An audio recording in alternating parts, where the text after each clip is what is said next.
seated, please.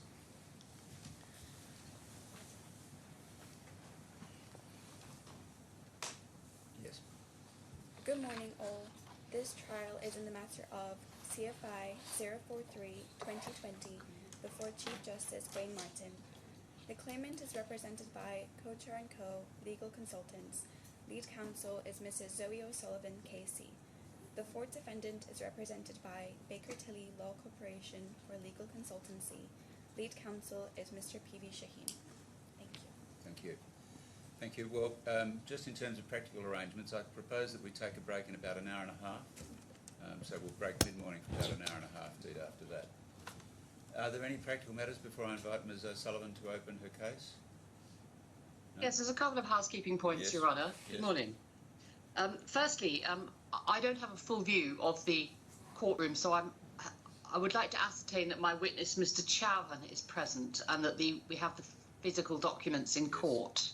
Yes. Somebody's nodding to the answer to both questions, Ms. O'Sullivan, so I think Thank that's you very much. affirmative. It might be the opportunity for Your Honour to be provided with the original personal guarantee at this point. Yes. Is that present? Is it possible to bring that up? Yes. Perhaps if somebody could bring that forward. Thank you, Lena.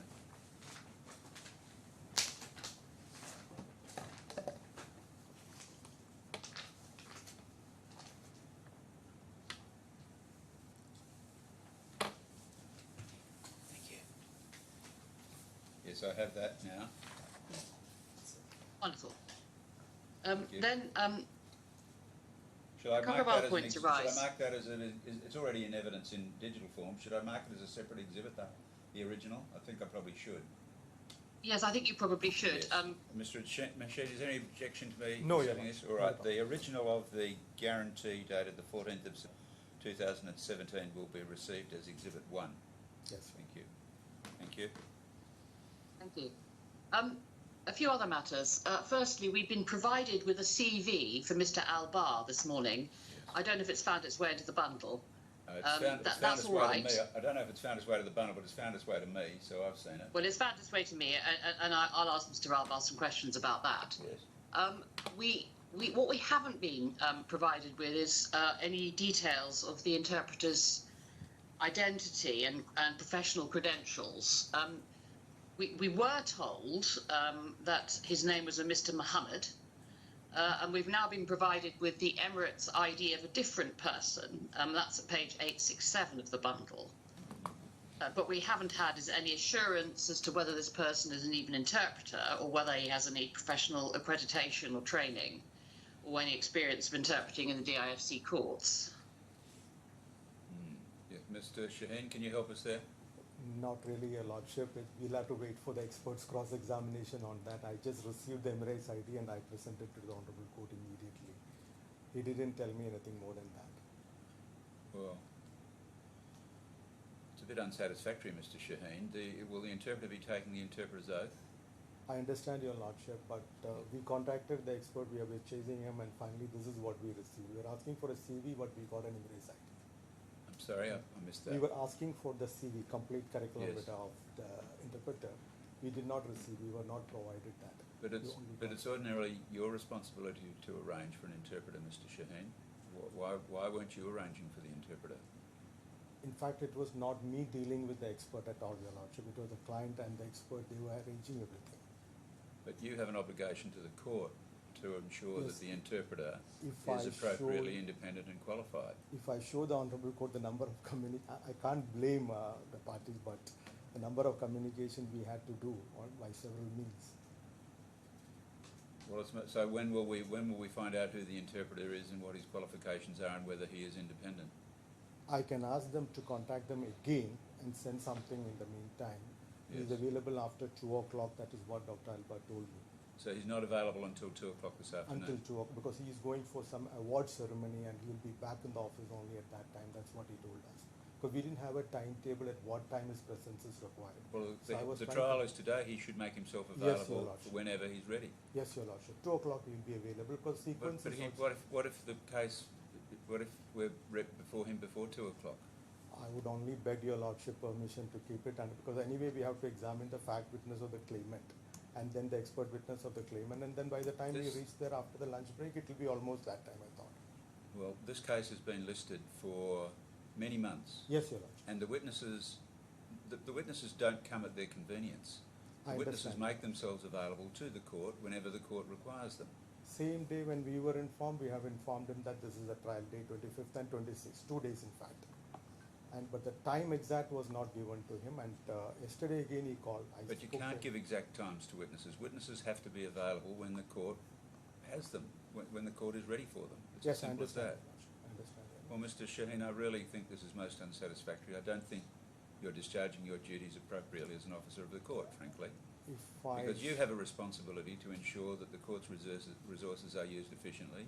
Definitely, You have a Your Lordship. responsibility to ensure that the witnesses you call, and you're calling Mr. Al-Bar, nobody else is calling him, you are, and you have a responsibility of making, if he needs an interpreter, it is your responsibility to ensure that he has an appropriately independent and qualified interpreter. Not anybody else's responsibility, your responsibility, because you are the lawyer representing Dr. Shetty. I understand. And blaming other people is no answer in my... Definitely not, Your Lordship, but I was always ensuring some level of independence to the expert also, not talking to him often or arranging things. But for him. arranging an appropriately independent interpreter doesn't involve anything to do with the Not interpreter. me. All you have to do is contact an interpreter and make sure that they are available. Not me, Your Lordship. He was arranging it. But why? Directly. That's my question. It's the lawyer's responsibility to ensure these things happen. You are an officer of the court. You have duties to the court. Yes, Your You Lordship. can't absolve yourself of those responsibilities by leaving it to somebody else. To be honest, Your Lordship, last trial when we had the bank, I was surprised that an interpreter is coming all of a sudden. I didn't even know that it required an interpreter. Well, that just compounds Time. the problem, understand, Mr. Your Lordship. Shaheen, because it's your responsibility. It's your witnesses. Your witness. If he doesn't speak English adequately, it's your responsibility to ascertain that. He does speak English adequately, Your Lordship. That was my understanding throughout. The report was also presented in English. There were grammar mistakes in the report, I noticed, but he was speaking in English always. So I never knew that he required an interpreter. Last minute he said this. He said he's arranging it. And first he gave a name, and second time the name was different. But no CV has been given. But I'll ask my colleagues to follow up and get the CV at the earliest.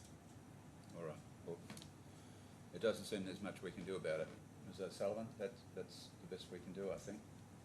No Well, doubt, let's you can see. make the appropriate points when Mr. Al-Bar is called. Yes.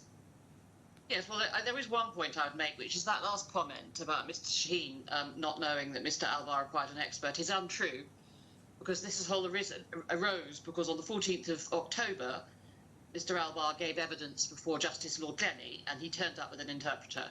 I didn't And Mr. hide Shaheen was representing, so I Dr. mentioned it today Shetty on that also. occasion. All right. It's not that long Just- statement. I said it. I was also surprised on that day, 14th October. And that's why I asked him particularly, would you require an interpreter in this case also? He said yes, he's arranged it. Well, that's most unsatisfactory, Mr. Shaheen, but I'd just be repeating myself if I told you again why I I understand think it is your answer. unsatisfactory. And in Well, future, I hope, yes, Mr. sorry. Shaheen, when you're arranging a trial in this court, Yes, sir. you arrange the witnesses to be ready when the court needs them, and you tell them that they are to put aside any other commitments over the period of the trial so that they can be available when the court requires them. It's not a question of them intending to come to the court when it suits them. It's a question of them meeting the interests of justice. So you need to make that clear to your witnesses in future. Definitely, Your Lordship. I did communicate all this to the witness, and this is the best I could do. Even yesterday, at least 5 phone calls. All right. Well, there's nothing we can do about it until But We'll he'll get be some more here at 2 information. o'clock, and I hope that the trial will be there. Right. Be the right time. All right, well, thank you. You can sit Thank you. down. Ms. O'Sullivan, I suggest that I would certainly, if you want to cross-examine the interpreter before the interpreter's sworn, I'm going to give you leave to do that. Very much. Now, My next point, yes, there's a couple of other points that arise. Firstly, your Honour asked for an updated interest calculation, yes. which is for your Honour's note, it's at page 862. We needn't get there at the moment. No, Just to I've inform you I've that the total... Sorry, I've just walked into this courtroom and I've just not. There we go. 862. Yes, I found it. Don't worry. That's all good. Thank you. So I can, for the record, the total sum being claimed by the bank, inclusive of interest, up to today, is 33,184 07251 US dollars. But I can remind Your Honour of that 33,184. sum. Now, just help me here. What's happened? Obviously, judgment was entered against the principal debtor earlier this year. And so how has that been treated? Is the debt now claimed against the fourth defendant? Is that on the basis of the judgment rate being applicable after judgment was entered against the principal debtor, or is it claimed because once the judgment was entered, Yes. the contractual right merged with the judgment? Well, yes. I mean, I've given some thought to this, and we can do it either way. This particular calculation is at the contractual rate, but on the basis that the Judgment Act rate won't apply against Dr. Shetty. But I mean, I can see the argument that it should run at the Judgment Act rate against, or the judgment rate against the bank. But I mean, again, I can provide those alternatives and submissions on the alternative basis rather than devote too much at the moment. This particular calculation. The contrary argument would be that Dr. Shetty's obligation is to honour the principal debtor's obligation in default. And once the principal debtor's obligation has merged with the judgment, then Dr. Shetty's obligation is similarly modified. But would you be able to produce the alternative calculation? It's no difficulty. We can certainly provide it on that basis as well. I mean, we've done it both ways, so I can provide that as well. And that can be done today? I don't know how much difference it makes in practice. No. Can that be done today? Yes, it can. Good, thank you. All right.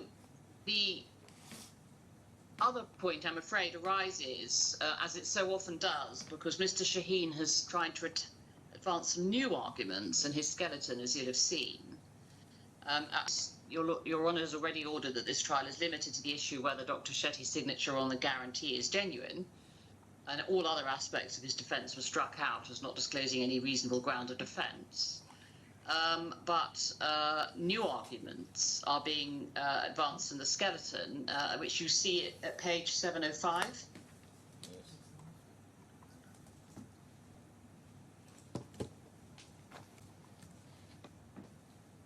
Yes, I've read those.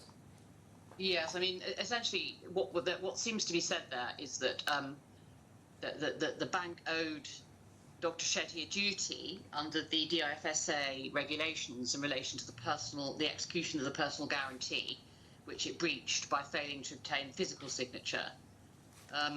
It's also said that he was kept in the dark about the transactions, and that's a further breach of DFSA regulations. And then, confusingly, there's an attempt to rely upon UAE law, even though, as we all know, UAE commercial laws don't apply in the DIFC, and this is a guarantee governed by DIFC law.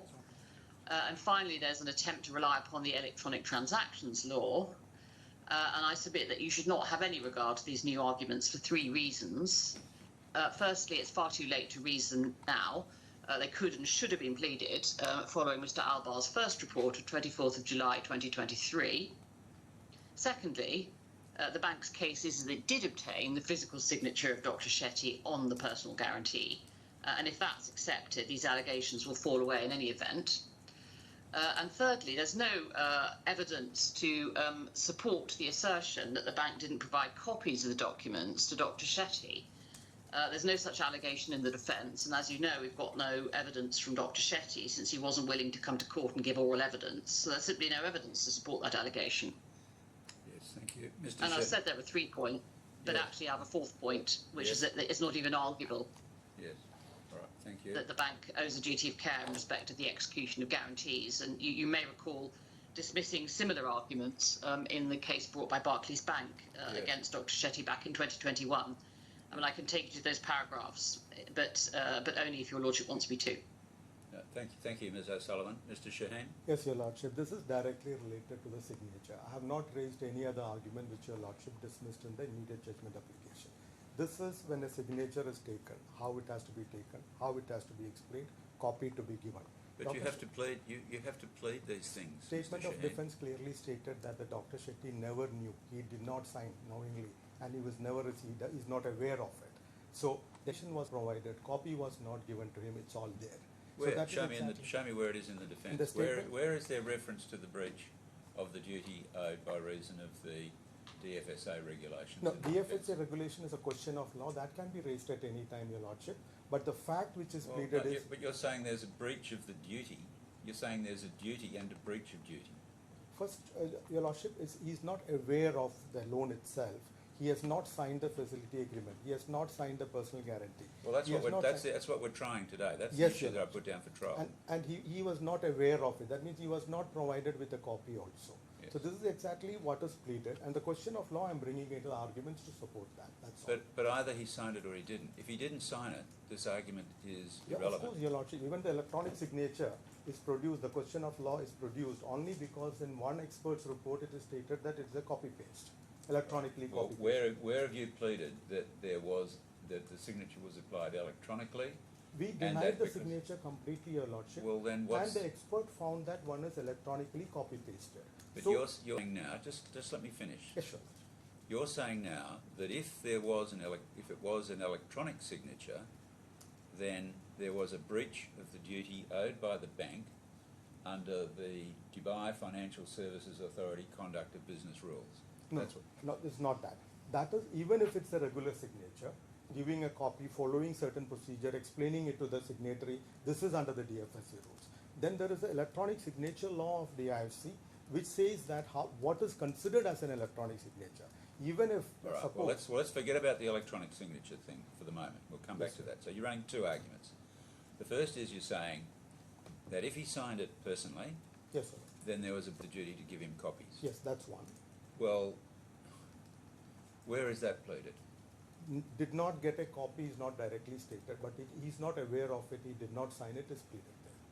Well, where's the reference to the Dubai Financial Services Authority business We did not rules? refer, it's a question of law, my understanding it can be raised at any moment. Well, I don't agree with that, but, If it's a foreign law, I have to read it and produce it. If it's a DIFC law, I can raise it anytime, is my understanding, Your Lordship. well, I don't accept that because principles of pleading require parties to be put on notice.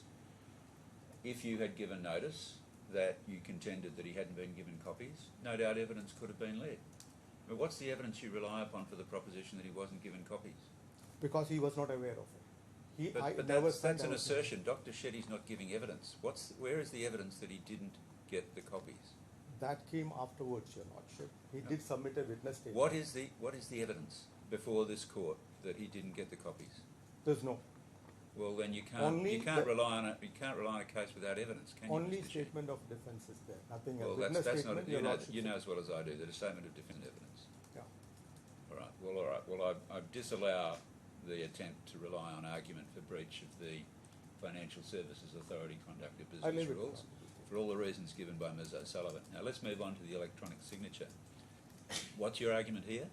This is, Dr. Shetty denied his signature, and two experts were appointed by both parties, and one expert stated that it is an electronically copy-pasted signature. Yes. If at all it is so, what can be considered as an electronic signature? I brought a piece of law and put it in my skeleton arguments. If it is found that the original is before Your Lordship, and if you finds that it is an original signature, this argument goes with that. So you're relying on Article 22 of what? The electronic transaction. So what is the argument? Just explain the argument. It has to be proven that it originated from him. It's not enough to show that a copy-paste signature is there. And there is nothing to connect him to that document. Suppose it comes, for example, Your Lordship, suppose it comes from his email address to the bank, then he cannot deny it afterwards. Well, just run me through the argument. How does it work? So you're relying on Article 22 of the DIFC law, are you? Yes, Your Lordship. And what's that provide? It provides an electronic signature is going to, provided that the electronic signature is used, is reliable and appropriate, proven in fact to have fulfilled the functions, if it was the act of a person. We have underlined the relevant portions which we are aligned there, Your Lordship. All right, well, have you positions is an electronic signature, it wasn't applied to the document with the We authority did of not, Dr. because Shetty? we totally denied. We did not sign, we did not electronically place a signature also. He did not authorize anybody to sign on his behalf. All these were pleaded. Well, if you want to say that, if you want to say in the alternative, you deny that there was any signature on the document. That's exactly what happened. But if you want to say in the alternative, if there was an electronic signature placed on the document, then it wasn't done with the authority of Dr. Shetty, that's something you have to plead. I beg to And you disagree, haven't- Your Lordship, on this. Well- I agree with everything else what Your Lordship said, but here is too much of a stress. Because Well, the purpose of pleading is to enable parties to know the case they have to meet. And in denial my of view, raising an argument like this in a skeleton days for trial which has been fixed for the determination of a single issue would disrupt the legal process. But the other side has stated that if at all it's an electronic signature, that is reliable. This is their case also.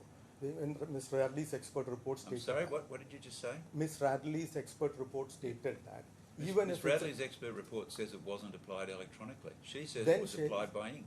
then she added, even if it is applied electronically, it's not a forgery, it's still reliable for such reason. That's what she stated there. So for that argument, I had to place a piece of law to show that it's not so simple. It has to be proven further that it originated properly from the person to whom that signature is attributed. All right. Well, I think if we get to the point where, I don't think you need to rely on law. If you get to the point where the electronic signature is affixed, then the question will be, in the absence of evidence from Dr. Shetty, can I infer that the electronic signature was fixed with his authority? Because you don't have any evidence to the contrary. So the question's a question of fact. It's not a question of law. It's a question of because fact, the Your question is, if there is not if there's a signature that was done in electronic form, can it be assumed that it was done with Dr. Shetty's authority in the absence of any evidence? That's the question, isn't it? In my opinion, no, Your Lordship. Well, I because don't want to. I just want to know what the issue is. That's the issue, isn't it? whether the signature is forged or not. Yes. This is the issue. This is a single point we are having this trial today.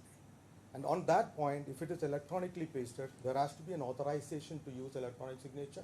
It has to be attributed to the person to whom the signature is attributed. It has to originate from him. These are the 2 points. All right. Ms. O'Sullivan, what do you say? I won't allow any argument about the duty arising under the DIFC provisions. Yes, well- In relation to the electronic signature, it's right, isn't it? If I end up concluding that the signature was applied electronically, then the question then would be, in the absence of any evidence as to how it got there, can I infer that it was placed there with Dr. Shetty's authority? Wouldn't that be the question? Yes, yes, and of course, what I would say is that this is something that I mean, we say it doesn't arise because it isn't electronic, but Yeah. if it did, we ought to have been fairly put on notice Well, I don't in the think pleading, because it's there's no pleading that. There's a difference, I think, between saying a signature's been forged and saying it's a genuine signature that's been applied electronically without authority. Those are two very different arguments. And the second argument has not been advanced.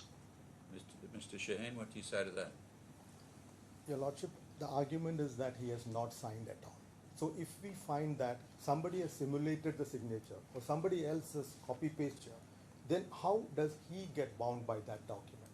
So if it is electronically copy-pasted, Ms. Radley has explained it's a very simple procedure. Somebody can do it with or without the knowledge. So knowledge, can we presume it? Who has the burden of proof? What does the electronic law say, electronic commerce law of electronic signature, the law relating to that of DIFC say about it? Don't I have a duty to point out this to the Honorable Court? All right, well, my view of this is that this issue will only, if I conclude, having heard the expert evidence and having seen Exhibit 1, which Yes. is in front of me, if I conclude that the signature was affixed electronically.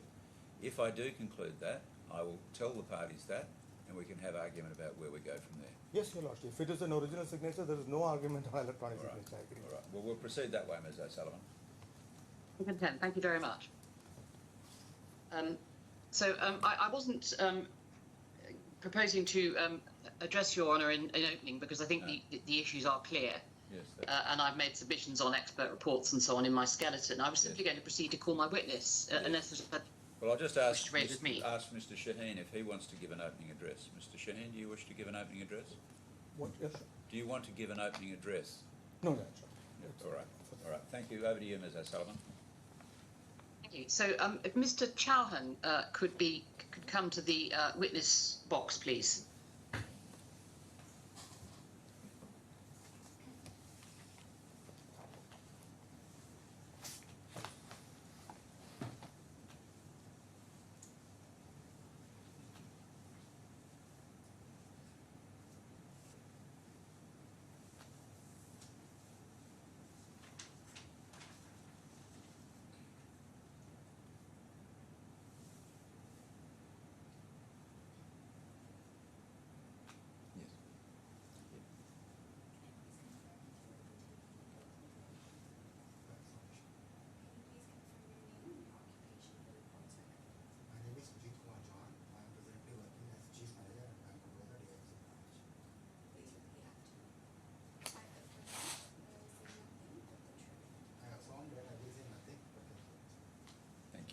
please sit down, Mr. Chairman. Your Honour, Yes.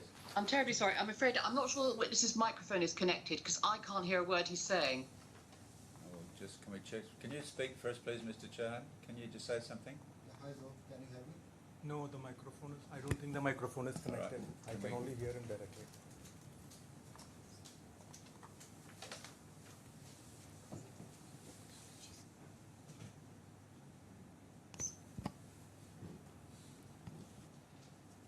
Is this, can you hear me No. now? No, okay, let me. Okay, ages. Sorry. Have a seat for the moment, Mr. Chairman. We'll bring in a technical person.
Hello, can you hear me now? Loud and clear. Okay, good. Thank you. Thanks, AJ.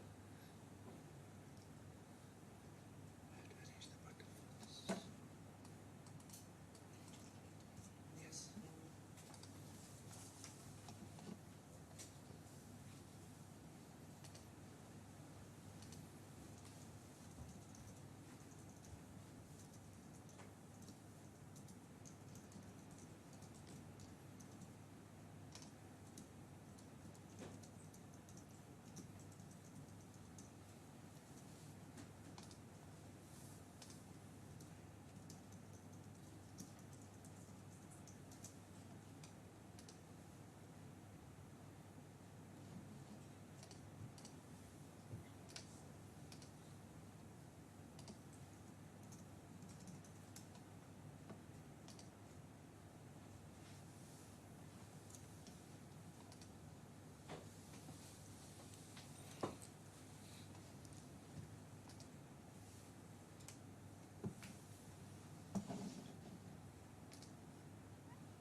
Hi, so good morning. Can you hear me?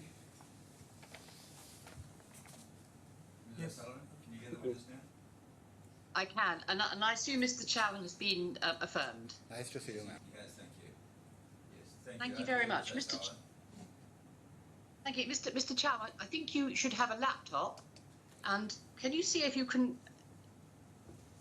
The case bundle should appear in front of you on the laptop, Yeah, I have the and system are in you front able of to me. type? Can you see a page number box? Yes, yes. Can you type in page 95, please?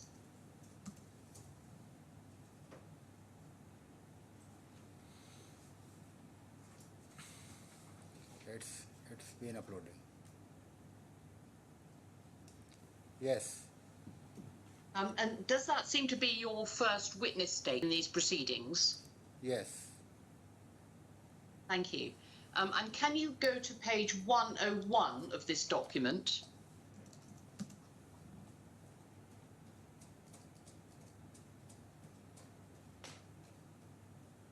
Is that your signature? Just a second. Yes, And is this your first statement in the action? yes, And is it true, to the best of your knowledge and belief? absolutely true. Thank you. And now can you go to your second statement, which you'll find at page 104?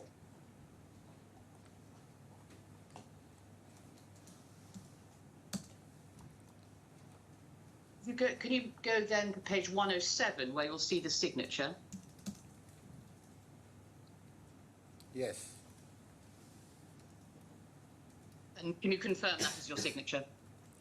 right, yes, Thank you very much. And can you confirm that the contents are to the best of your knowledge and belief? yeah, they are true. Thank you. Mr. Chowan, you've made a number of other statements in this action, but they are concerned with interest calculations, and I don't think they're immediately relevant, but we can return to them if necessary. If you could, Mr. Shaheen will have some questions for you if you wait. Thank you. Thank you. Mr. Shaheen? Yes, Your Lordship. Mr. Chauhan, how are you? Good, good, sir. How are you? You said you started with the bank Baroda DIFC branch with effect from 29 August 2022, right? Correct. Okay. When did you start your banking career? I started my banking career on 14th of July 2014. 2014. You look very young for that. That's why I asked. It's- So it is stated in the claimant skeleton argument. Have you read that? Yeah, I have gone through it. You have gone through it. In the claimant skeleton argument, you can go to page number 646.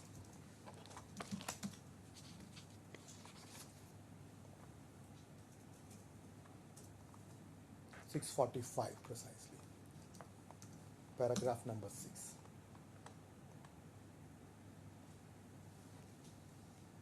Okay. Yeah. Mr. Chauhan is not able to evidence from his personal knowledge on the question whether Dr. Shetty's signature on the personal guarantee is forged. This is correct? Yes, this is correct. It's correct. So you will not be able to give any evidence. So because I was not there at that time. You were not there at that time. Now,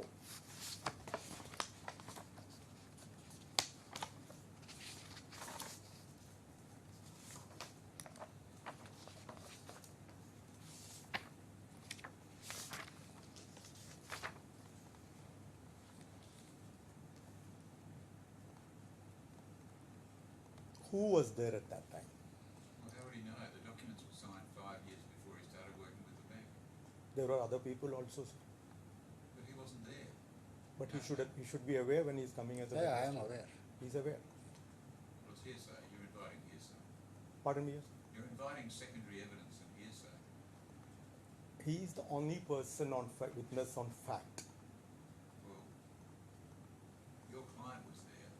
He's chosen not to give evidence. But anyway, if there's no objection, I'll let you proceed. So who was there at that time? At that time, the senior executive officer of the branch was Mr. Bhaskaran Sudarshan, Mr. Bhaskar. and the credit officer was Mr. Mr. Ganesh Jiji Jha, Ganesh Gunjan Jha. Ganesh Junjanja. Yeah, Okay. Do you know their whereabouts now? yeah. Where are they working? They're working in Bank of Baroda, India. Bank of Baroda, India. See, we have a tenure of 3 years posting. Okay. So when their tenure was completed, they were transferred back to India. Back to India. But they are still working with Bank of Baroda. Right. And if you wanted to examine them as witness, they are still available. Yeah, if the court asks them to be available, they will be available. They are still available. Now, have you seen the statement of defense presented by Dr. Shetty? I have gone through all the documents. If You have you gone can, through all the specifically mention which page. So you are aware of the contentions raised in the statement of defense, right? Right. So in the statement of defense, Dr. Shetty had asked for certain information. Right? Are you aware of it? Yeah, if you can specifically mention which page number. Okay, I'll take it. What is this?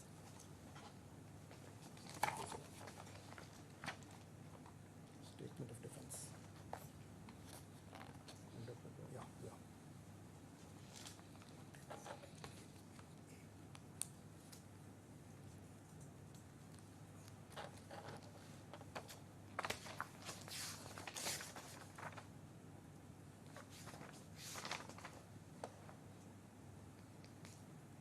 If you go to page number 43 of the hearing part.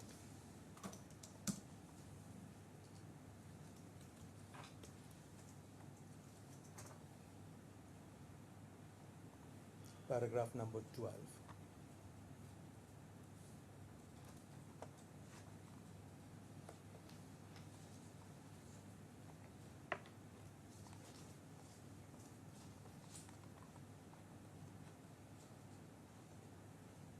Are you there? Yes.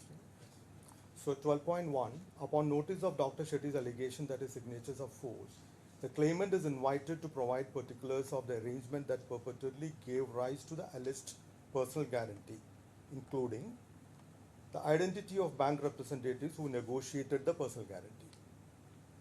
Right? Have you provided anything other than the signature shows the name of Mr. Bhaskar and Sudarshan? Did you provide any other information before the court? No. No. When those negotiations took place, were conducted, and who represented the first defendant? Did you give anything before the court? No. No. Third one was the identity of the claimant's representative that verified the signatures on the documents particularized in paragraph 9.2 of this defense. Did you give anything? Who verified the signature? See, all these three things have not been asked from the bank. If it is being asked from the bank, we can provide that. You could have provided. Okay. Now, I'm coming back to your witness statement.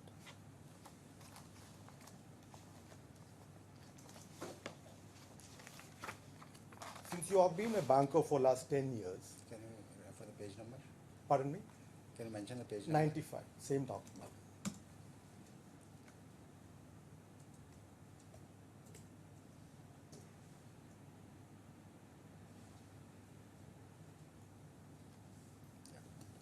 What is the normal procedure followed in verifying someone's signature?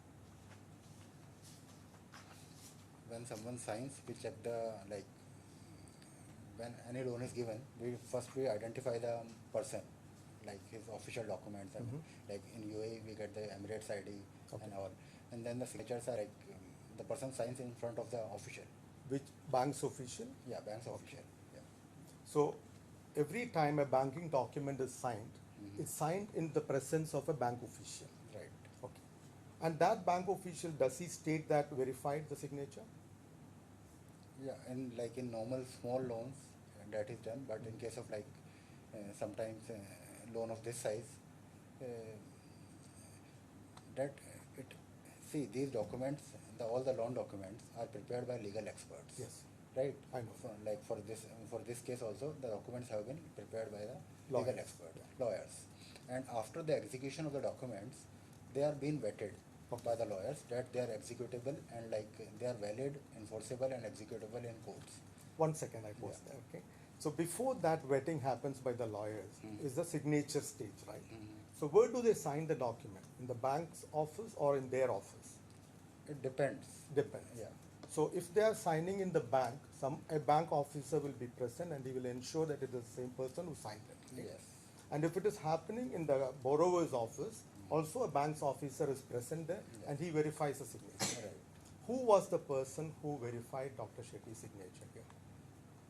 I need to check the documents, but I think it was the officer from our Abu Dhabi branch. Officer from Abu Dhabi branch. Yeah, because the borrower was situated in Abu Dhabi. Yeah. So the officer from Abu Dhabi branch went to his office, or maybe I need to check. But it's a mandatory requirement that the bank's officer should be present when the person is signing, right? Yes. It's a mandatory requirement. And somebody must have verified it. Somebody must have. Anyway, we don't know who it is, and nobody is being produced before the court as a witness.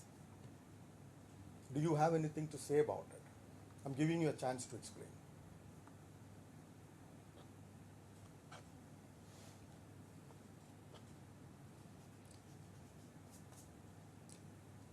If you don't know, you can say don't know. I don't know because those things happened in 2017. Yeah, I 18. understand. I understand that. But if we want this, we can bring the person who has done this. If we want, it is still possible to bring them before the court, Yeah. right? Okay. Now, when an account is opened, right, you always take the specimen signature of the person. No. You We don't don't take take the specimen signature, we take the signatures on the document. No. there is a specimen signature See, card. if I am opening your account, Yes. if you come to my branch to open Yes. any account, I will not ask you to sign for specimen signatures. I will ask you to sign on the application form or on the document. In the application form, as part of it, there is a signature card where there are two boxes where I have to sign. Yes. Because my signature, you need to verify when I'm signing other documents afterward. This is the document by which you compare it. No, we just get your signature. Yes, that's what I'm asking. If I am It's my taking your, signature I'm yeah, asking. if I am taking your 10 signatures on Yeah. any of the documents, I will not ask for specimen signature, your specimen No, signature. I don't know what you understood by Yeah. specimen signature, maybe there is a difference. What I mean by specimen signature is, as part of the account opening form, there are always two boxes, either in the application form itself or as an annexure to that, Right. where I must sign, right? Right. This is the paper I'm asking, I'm mentioning as specimen signature, not some other signature. Okay, this is So the you are normal asking, procedure. you are saying that a signature card. Yes, Okay. that is taken. But in many cases, Yeah. like when there is a big corporate involved, the signature is through the mandate. So, like in many cases, I have seen that the company will provide that the authorized signatories will be as per the mandate dated this and this. Okay. So they provide a mandate of the company rather than signing on that page. Okay. Yeah. So how was the procedure followed in this particular case? I Whether have- there was a signature card or have you seen something like a mandate? No, I have seen the documents and there is a mandate there. Okay. And on the where it is mentioned that there will be a mandate. Okay. There is signature of Dr. B.R. Shetty also. Okay, it's only the mandate, the signature card was not there. No, signature card is there and Dr. Shetty has signed it. Okay, you have seen the signature card where Dr. Shetty has. Not on the application form. If we have the account opening form, we can check it right now. No, I'm asking, see, very simple thing. You said, I understood that as specimen signature, but you said you called it a signature Can I refer card. to the account opening form Yes, if right you now? want, you can. Yeah, just a second. Can the witness go there? I don't know.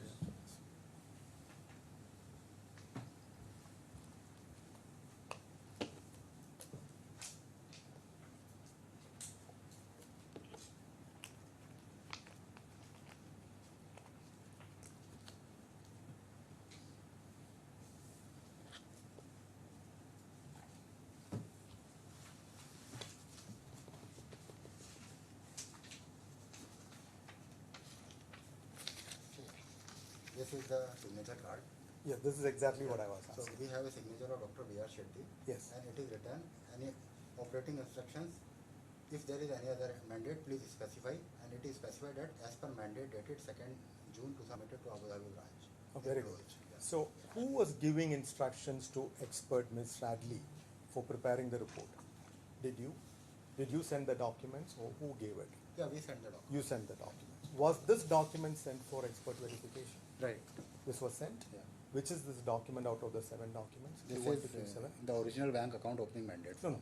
The Q1 to Q7 in Ms. Radley's expert report. You need to I'll take you to that page.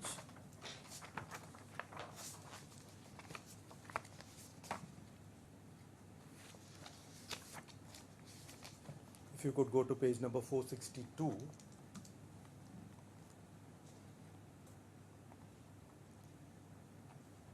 Did you reach there? yeah, it's, Question document, there is a subtitle.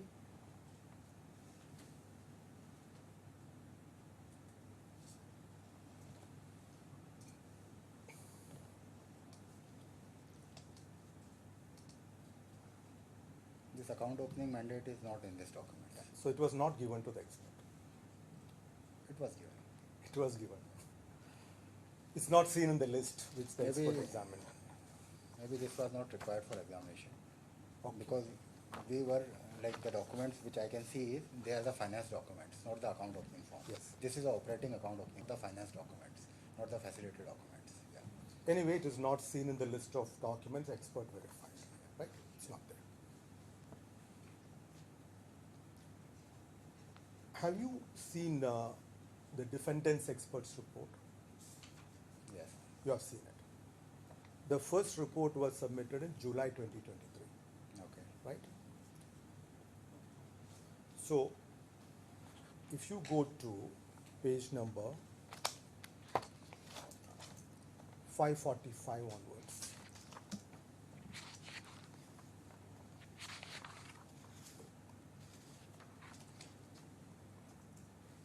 Are you there? Yeah. From 548 to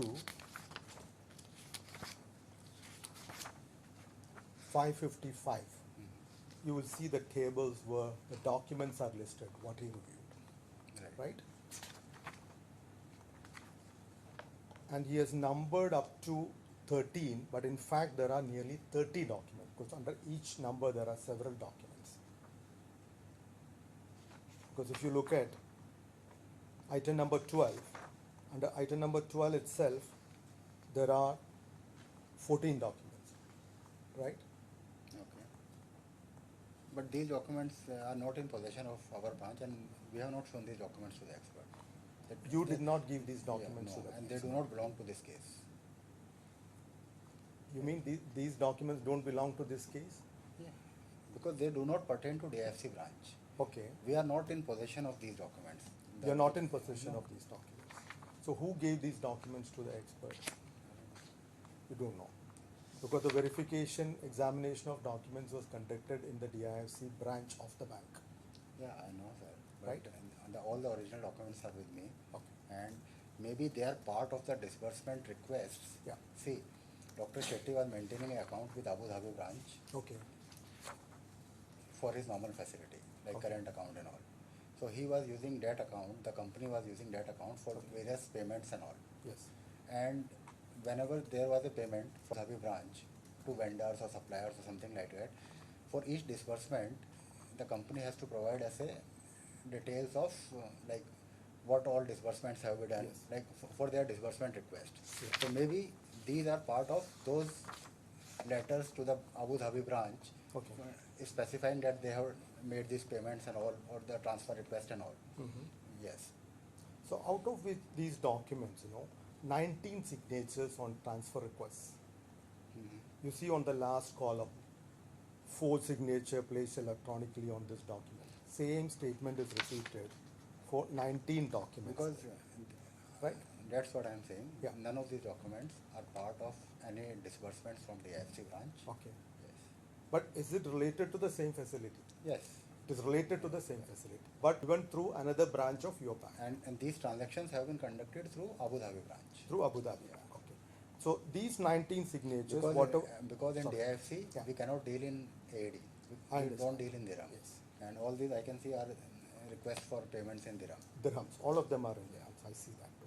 So all these documents, 19 signatures, the defendant's expert stated that they are all forged signature placed electronically on this document. Am I right? No? This is what is written here. Yeah, it's written there. Yes, that's what I mean. Plus, there were 2 other documents about Q1 and Q2. Q1 and Q2 means one is the original facility agreement, Okay. right? Here also, he stated on the 3rd column, this is on page number 548. Yes. The signature does not match with the specimen signature of Dr. Shetty, right? This was his finding. Then 2, which is number 5, original personal guarantee, right? And his finding on this one is, compared to the specimen signature of Dr. Shetty, the signatures on this document do not appear to be genuine and raises suspicious concerns. Where are you reading from now? Page number 549, Your Lordship. Yes, sir. Item number 5 in the tabular form. Number 5, thank you. It may be forged or placed electronically on this document. This is about the personal guarantee, right? What is the skeleton of it? Yeah. So while forwarding the documents for expert verification afterwards, when Ms. Redley got appointed, none of these documents, those 19 documents, were provided to her.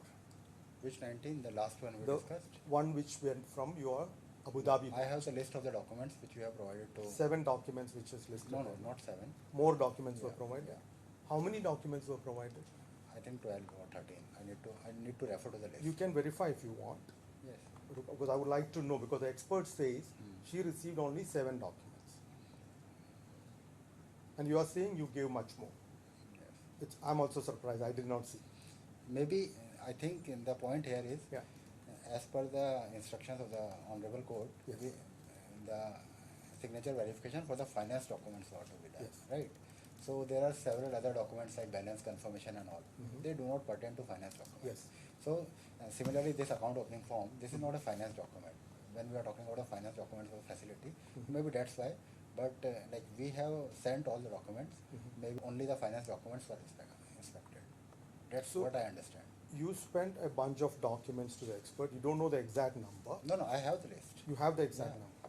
Would you like to verify what document? I'm lost, Mr. Tree. Are you putting to this witness that Ms. Radley didn't have any admittedly authentic signatures with which to compare the set of question So documents? those were the State Bank of India, another bank documents were presented to in that case. That was used for comparison, known document. That's different, Your Lordship. Right. This on Bank of Baroda, as per the expert, it's only 7 documents which were given for verification. He's saying he gave much more. My question was that, Your Lordship, because first report of Dr. Alba stated 19 signatures were there, all forged and electronically placed. So it was important for me to know whether they were. I understand the question now. Yes, Your Lordship. Right, Mr. Shetty, Mr. Chan, are you able to check what other documents were sent to Ms. Radley? Yes. All right, I believe you said you did that.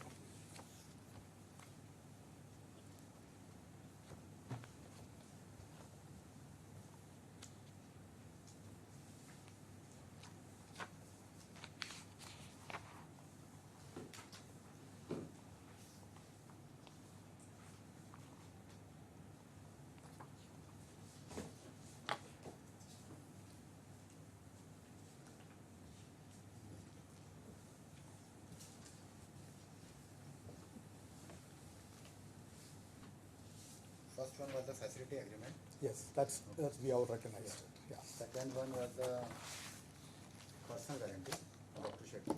Yes, Q2. Third one is original corporate guarantee. 1 second, I'll just.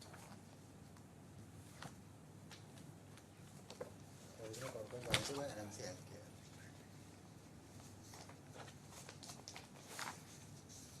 Corporate guarantee of NMC, third one is correct. Fourth Then- one is corporate guarantee by New Medical Center LLC. I don't see it in the list. The fourth one here is Bank of Baroda sanction letter. Yeah, okay, that is fifth one. Fifth one, okay, so one document I didn't see there. So then afterward, Yeah, you can check this New Medical Center LLC should be there. It's a corporate guarantee. maybe, but not in the list directly. Not possible. Madam, if it is there, you can help please. Because he's saying there are 2 corporate guarantees were given to, Yeah, one is a NMC Healthcare PLC, one is a NMC New Medical New Center. Medical Center. so both are both there, have but been in the list I could see only one. Maybe I'm wrong, but okay, go to the next one. Then letter of undertaking. Letter of by undertaking. Neopharma. Okay, The original undertaking by Dr. Shetty. okay, Promissory note by Neopharma. yes, And the letter of installment with acceleration clause. First no, disbursement I request. don't see it in the list, yes. Next, Account of- sanction letter was also provided, The sanction letter is there. you mentioned. So all these are the finance documents. Yes. And these are the documents which put it Yes. during the facility. But only this much, no other document. No other document. The other transfer requests, whatever was. Because it does not pertain to our DIFC branch and we don't have the originals with us. But it pertains to the same facility, you said. No. It's not pertaining to No, the same facility. It's not pertaining. It's like, You can, yeah, I can explain you like in terms of housing loan, suppose. yes, Okay, I have sanctioned you a housing loan. yes, And I will say that I will make payment directly to the suppliers who are providing the parts to you. Okay. So you are banking with some other bank. See, we are a separate branch and it operates as a separate territory also. We are regulated by DFSA. Our Yes, Dhabi yes. branch is regulated by Central Bank of UAE. So the point is, the company has given those documents as a basis of proofs of payments and all, yeah, on the basis of which disbursement requests have been made and they have been disbursed. Those Xerox copies are with us. But, Okay. Yeah. understood. You're trying to distinguish the 2 payments, but it originated from your bank, but it went through another branch. Exactly. Okay? Yeah. So Anyway, my- those my- transfer requests were not required, according to you, to be verified by the expert, despite the fact that one expert found that they were all 4 signatures. But he did not have access to these documents. They are not even originals. How can he publish his expert report. I have the documents, Xerox copies. If we don't have the originals, how can he check the originals and provide his expert report?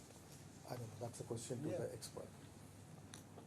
Because they are not in, we are not in possession of these documents, which he has listed, the 12 documents. We just have the Xerox copies. So maybe when he came to our office, he checked those Xerox copies and given his statement. Yes. And did you give instructions to the council for preparing the skeleton arguments? Were you part of it, or they did it by themselves? Yeah, they are our counsel, so Yes. they So have. you were interacting with them, right? We are interacting in general. And you know what is stated there. Yes. So the claim is made pursuant to personal, get this page number 644. Sorry, 644, yeah.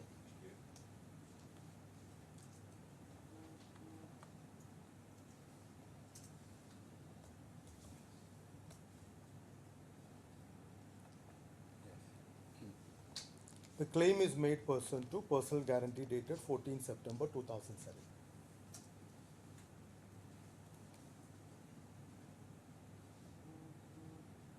Correct? Pardon, can you repeat again which page number? This is page number 644.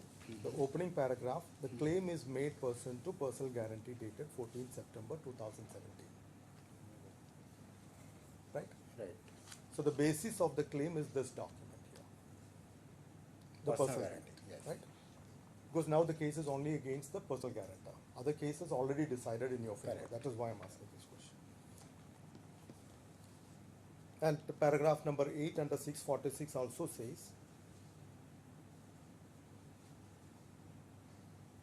the critical questioned document is the personal guarantee itself, PG, Yes. right?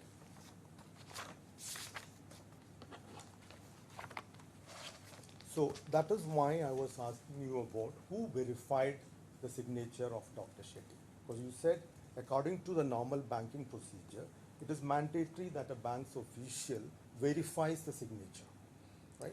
Yes. I have So already who replied to it. verified it is my question. I'm trying to the document here.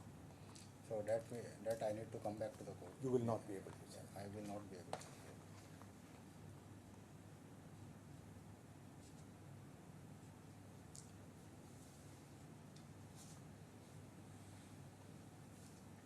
The first claim was submitted before DIFC court in 2020, right, in this case. Right. It got dismissed for some reason. Yeah, that was, I think, modified. That later it was modified and presented. But that was done in 2022. Can you explain why this gap? See, reading through the papers, I can understand that. First, the case was filed for like breach of the, like, because security interest was not created. Yes. Till that time, the account has not converted into NPA.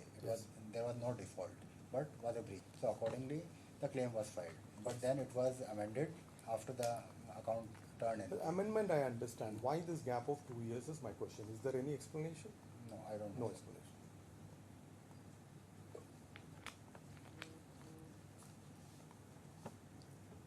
Was there any action taken between 2020 and 2022? Yes, lot of actions have been taken. What was the action? Like I have seen that there have been various emails between the bank and the company. Okay. The then SEO and the credit officer visited the company. Yes. And then COVID started and Dr. B.R. Shetty went to India and there was a meeting between India. Because see, our bank has not... Those aspects I'll come Yeah, to that. that, Absolutely. what I am saying is, Yeah. this is not the only branch which has given loan to Neopharma, B.R. Shetty Group. Okay. There are various legal cases going on. Like it's in the Abu Dhabi branch also have a legal case. They have already received the judgment. Okay. Then in India we have legal cases. Okay. So multiple efforts were going on everywhere. Okay. Yeah. It's not like that nothing was done for 2 years. I understand. I did not say that. I'm only asking.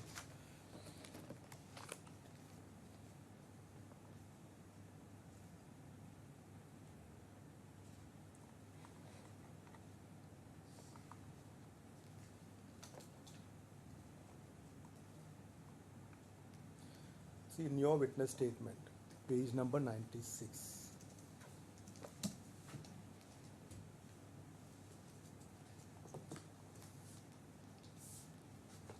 Paragraph number 8. Sorry, I have to repeat. Page number again? Paragraph number 8 in page number 96, Your Lordship. 96, thank you. Some questions I'll be repeating because that's how the witness statement is coming. I have to go with the flow. you have stated at the end of this paragraph, sanction letter was countersigned by the fourth defendant. Fourth defendant means Mr. Shetty. Yes. On behalf of the first defendant. You have not witnessed it. No, I never said I witnessed it. I know, I'm repeating the question because that's the flow. First, you have not witnessed it. Correct. You don't know who witnessed it. No, I don't know. You have no idea witnessed it. So, what is the basis for your statement? The document. Based on the document you are stating that. Yes.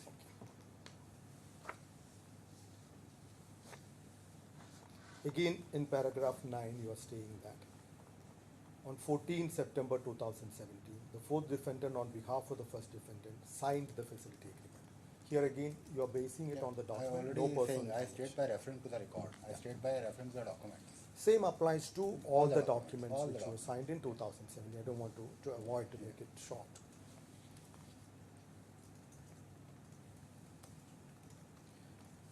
Paragraph number 14, you are talking about a possessory pledge. Any idea whether this ever happened? No, it never happened. Never happened. What was the discussion? Was there a discussion for a substitute security? I saw it in some of the. Yeah, even I have shown CS and all. Yes. Even a proposal was also sent to Yes. corporate office by then officials to create a security pledge in US. Some US security was US supposed security was to be replaced in place of this, but that also never happened. Never happened. So, will it be right if I say there was nothing as tangible security for this case? You understand by tangible Yeah, security? I understand. Pledge, mortgage, Nothing. lien, The security, this possessory pledge was to be created but it was from never the loan done. amount that has been disbursed. But that was never done. It was never done by the company. So, on- that's the default we are talking about. I know. So, in 2017, when the facility was granted, the borrower was supposed to give a possessory pledge. It never happened. Why action was taken till 2020? Why it took 3 years? Because this is a fundamental thing, the basic security for the facility, No, right? but if you refer to the documents, there have been various follow-ups and with the company. It was not like that the loan will be disbursed only after the possessory pledge of the security. Okay, it was said that they were given some time, Yes. initially for 3 months, then it was extended. So there was a continuous negotiations going on between the bank and the company borrower to create the possessory pledge Okay. at multiple levels. Yes. My lord, I'm sorry Yes, to Ms. interrupt, Baroda. but I mean, we seem to stray somewhat from the question of the signature at this point. Yes, where's all this going, Mr. Shetty? I'm going by his witness statement. Your Lordship. But what's it got to do with, the witness wasn't there when the signature was affixed? You Yes. established that in the first question. He didn't join the meeting until 5 years Yes, after. Your Lordship, you're right. So I said that some other question. How can this witness, I'm just saying, only what he stated, I'm just reconfirming it. I'm giving him a chance for explanation if that is required. Only going by what he stated in his witness. I'm not taking him to anywhere but he else. can't. It's not a long He can't give document. evidence It's of only what's 2 pages. 2017 he wasn't there. Just 2 pages more what he stated. I haven't noted something here. Right. So now, Sir, I have already mentioned that whatever I have stated in the witness statement is through the verification of the record. I understand. The as purpose part of- of my job. So that's it. the purpose of cross-examination is to verify your statements in the witness statement. issues. That's what I'm doing. Nothing against you. It's not that I don't trust you. Okay? So, certain words which you have used, like you have used the word promoter, okay, in paragraph number 16. There is a question of logic also, Your Lordship. A minority shareholder guaranteeing a facility 100%. That is why I'm asking these questions. Well, what's that got to do with any issue in the case? The only issue in the case is whether your client. Signed or not. Guaranteed. Yes, the Guaranteed. background of it is what I'm saying. But So you have used the word promoter. where is the word promoter? Paragraph number 16, 16. 16, page number 97, fifth line.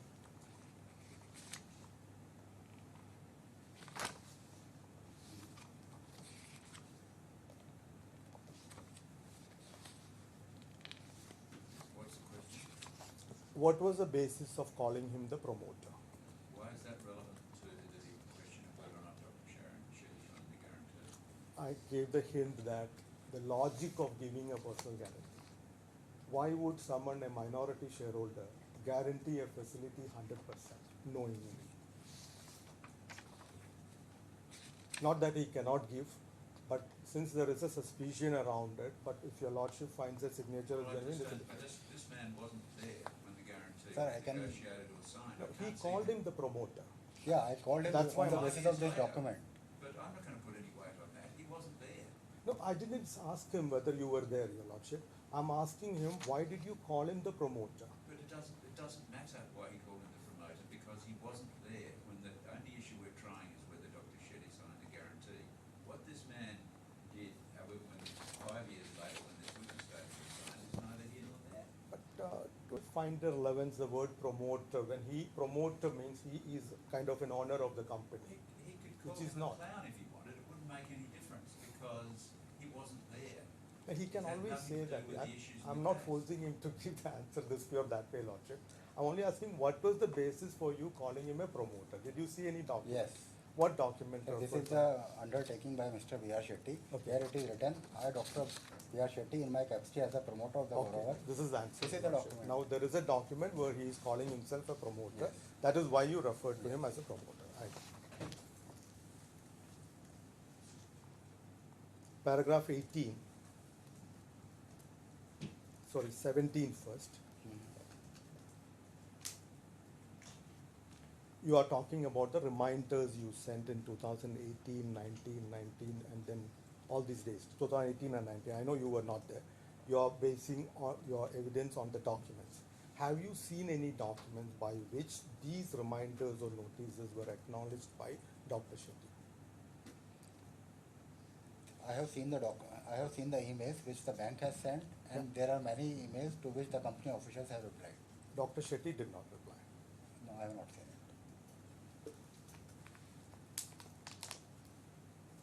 Paragraph 18, you are stating, claimant's officials met with the first defendant and its promoter, that is the fourth defendant, several times. Have you seen any minutes of meetings? Yes. Have you produced anything before the court? Yeah, the documents have been given. If I say no minutes of meeting have been produced before the court, what would be your comment? I need to consult my You legal need to counsel consult. because the documents are there. Okay.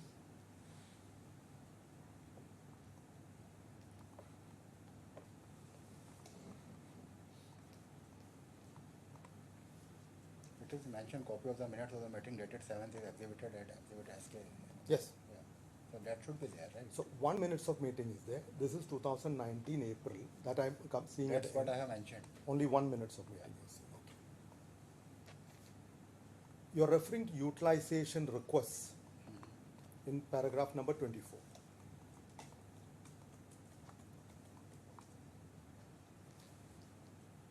Is it the same as those documents for transfer on which we referred in the fourth defendant's expert report, or is it separate? So this is utilization request to Bank of Baroda DIFC branch. Directly to DIFC. Yes. These are not the documents No, presented to? those documents have nothing to do with this disbursement. Okay. Yeah, like this utilization request. Who signed this utilization request? The first one was signed by Dr. Shetty, Okay. and the last one was signed by, I think, Mr. Suresh. Okay. Who I mentioned here. Was the first one presented to the expert for verification? Did you see it there? Yes. It was presented. Which document is that? Can you? The You want to present?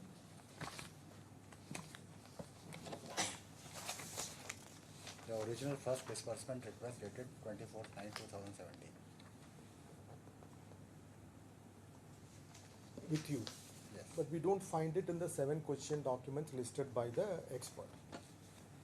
Okay. Have you seen the expert report, Mr. Adley's expert report? Yes. Can I take you to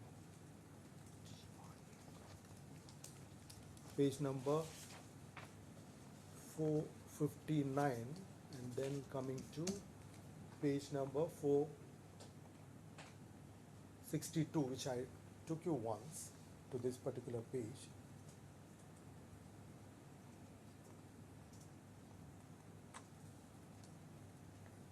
Yes. Can you show me that document out of that 7 documents listed there? So because these 7 documents, as I already said, are the finance documents. Okay. And this is a disbursement request, which is not a finance document. So the expert has not verified that document, the utilization request which Dr. Shetty said, frankly said. And we we need to speak with the expert.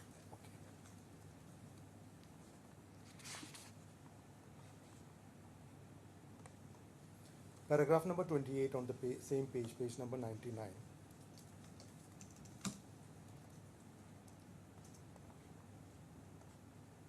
In 2020, were you working in India, Yes. Bank of Baroda? Yeah. So you're talking about a meeting which was held on 18th March 2020. Mhm. Were you present in the meeting? No. Any idea who attended this meeting from bank side? There is a document which has like minutes of the meeting for this date. Is it produced before the court? It's we need to check with our legal counsel. Okay.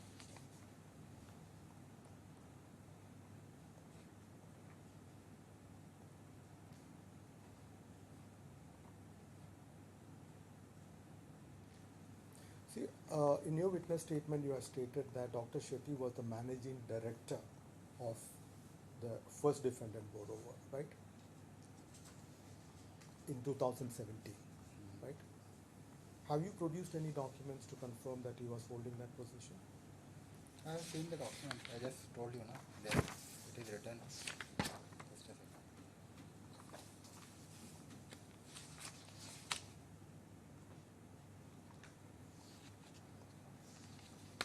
I will check.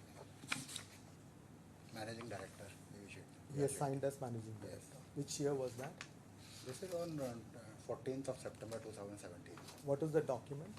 This is the original letter of undertaking by Neopharma LLC. Okay, that is a document which was verified by the expert Yes. also. Okay.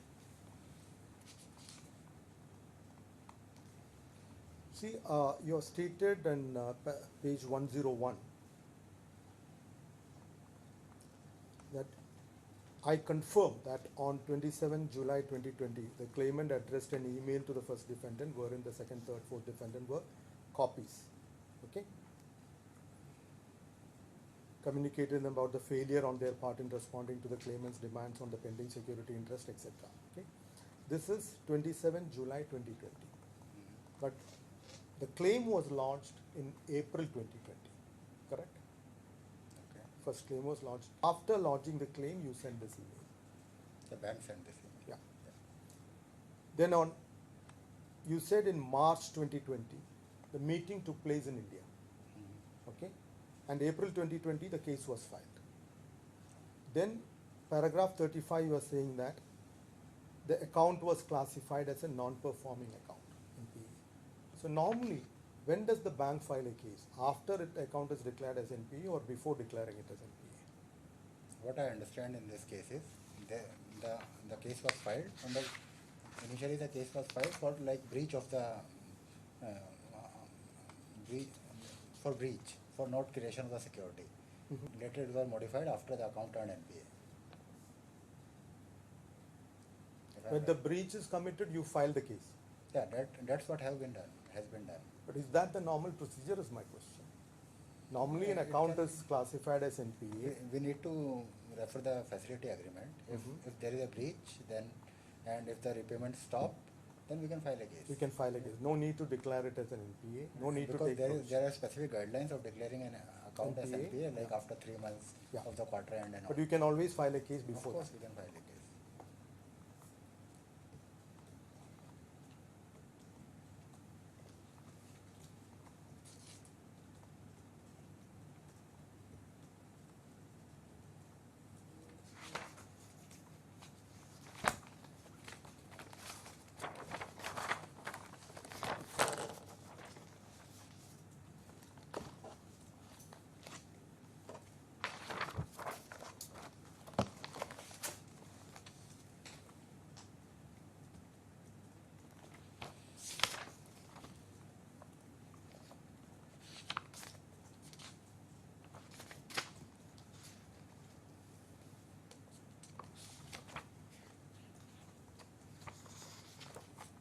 That's all, Your Honor.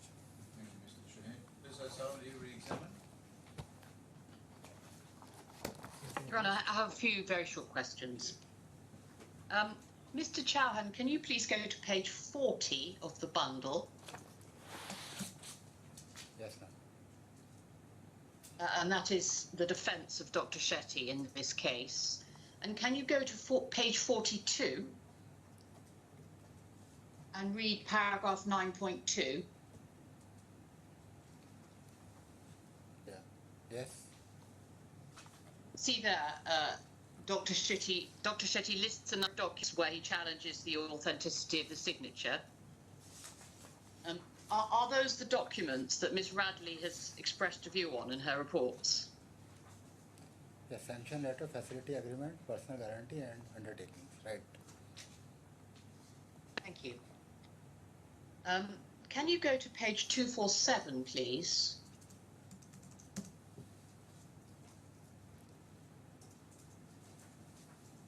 Now, you referred to the gentleman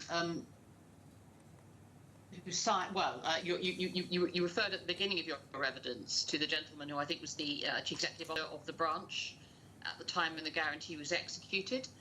Is this the gentleman you were referring to? Just a second, ma'am. It's downloading. The page is. Am I right? What was his title at this time?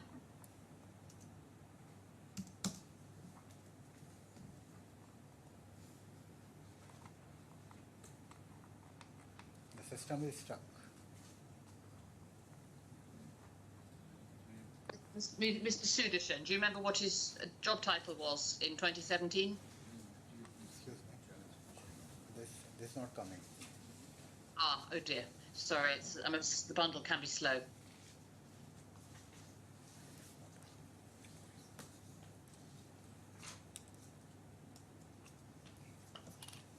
Yes, ma'am. It's there. Thank you. And so, can you remind us what Mr. Sudarshan's title was in September 2017?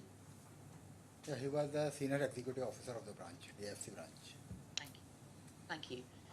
Can you go to page 263, please?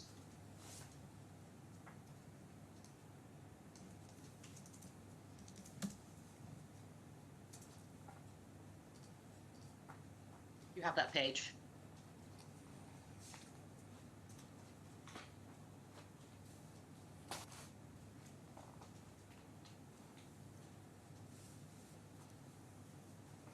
It's a little slow now. Yes. Do you know whose signature that is?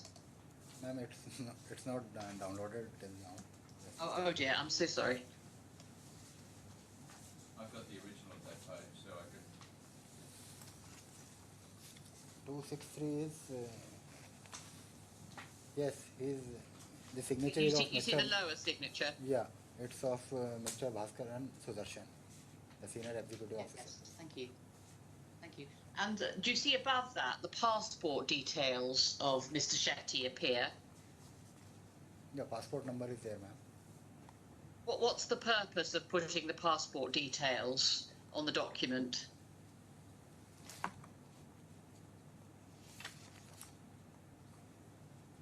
It's because he's a guarantor and his details of India as well as are to be given because he's a personal guarantor. Is it the bank's practice to ask guarantors to bring their passport to a signed meeting? Yes. Thank you. No further questions. Thank you. Thank you, Mr. Chauhan. That completes your evidence. You're free to remain in the court or leave the court as you wish. It's entirely up to you. You can go back to the class. This might be a convenient time for a break before we call Ms. Radley. 15 minutes, will that be sufficient, Ms. Sullivan?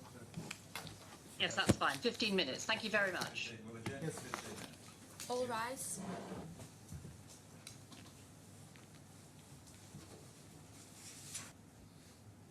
you. Be seated, please. Ms. O'Sullivan. Dr. Ms. Radley, please. Good morning. Good morning. Ms. Radley, you've made 2 reports in this case. Can I just ask you to go to page 459 of the bundle? Yes, And can you confirm that that's your first report? yes, I can. And now can you please go to page 714? Yes, And can you confirm that that is your second report? I can, yes. Thank you. Mr. Shaheen will have some questions for you. Thank you. Okay.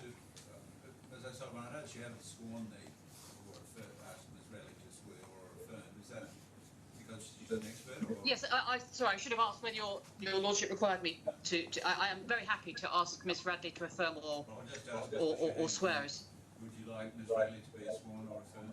Let her, Sorry, you would. let her, it should not be an abnormality in the trial. I don't want to go to that. Right. Well, Ms. Radley, would you, do you prefer to take an oath on the basis of religion, or would you prefer to affirm that the evidence you give will be? Affirm, please. All right, thank you. Could you finish the affirmation? Thank you, Honor. Can you please confirm your name and occupation for the court's record? Ellen Radley, Forensic Document Examiner. Please repeat after me. I affirm that I will say nothing but the truth. I affirm that I shall say nothing but the truth. Good. Thank you, Ms. Radley. Mr. Shaheen? Yes, Your Lordship. I'll have to turn the side, Your Lordship. So, How are you, Ms. Radley? I'm very well, thank you. Second time we are meeting. It is. I'm referring to your expert report, the first one, which was submitted on 15 September 2024. Yes. And page number 461 onwards.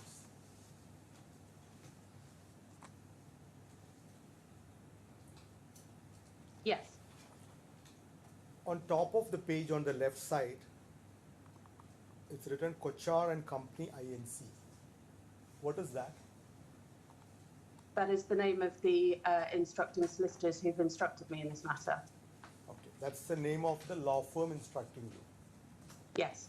Why is it written on top of the pages, all the pages? Because they are the firm instructing me, that's the use of my reports. And whilst they are the firm instructing me, the report is addressed to the court for its consideration in the hearing of the case. Okay.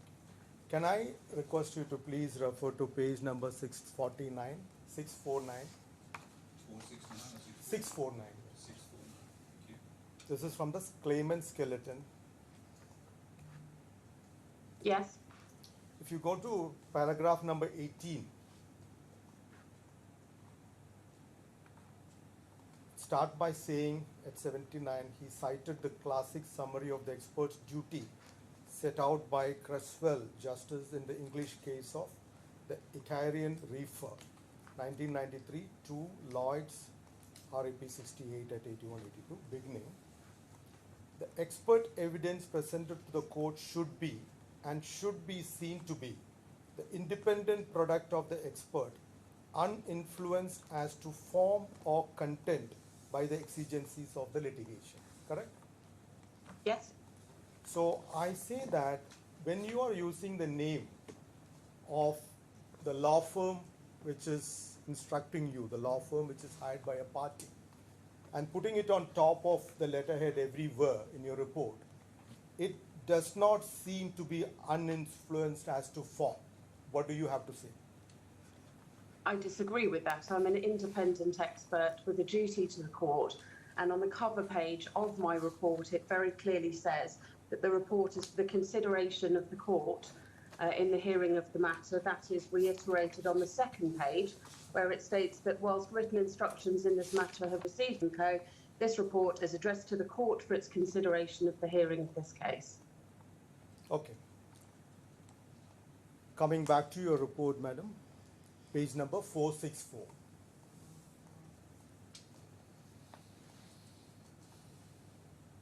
Yes. The opening statement of your report on all of the question signatures in Q1 to Q7 have been appended in pen and ink, right? Yes. That's where you start. Yes. What if I say that shows a prejudice, not an independent approach? I'm sorry, could you repeat the question? What if I say that reflects a prejudice rather than an independent approach? It's a matter of fact that all of the questioned signatures have been appended in ink. Okay, that's your answer.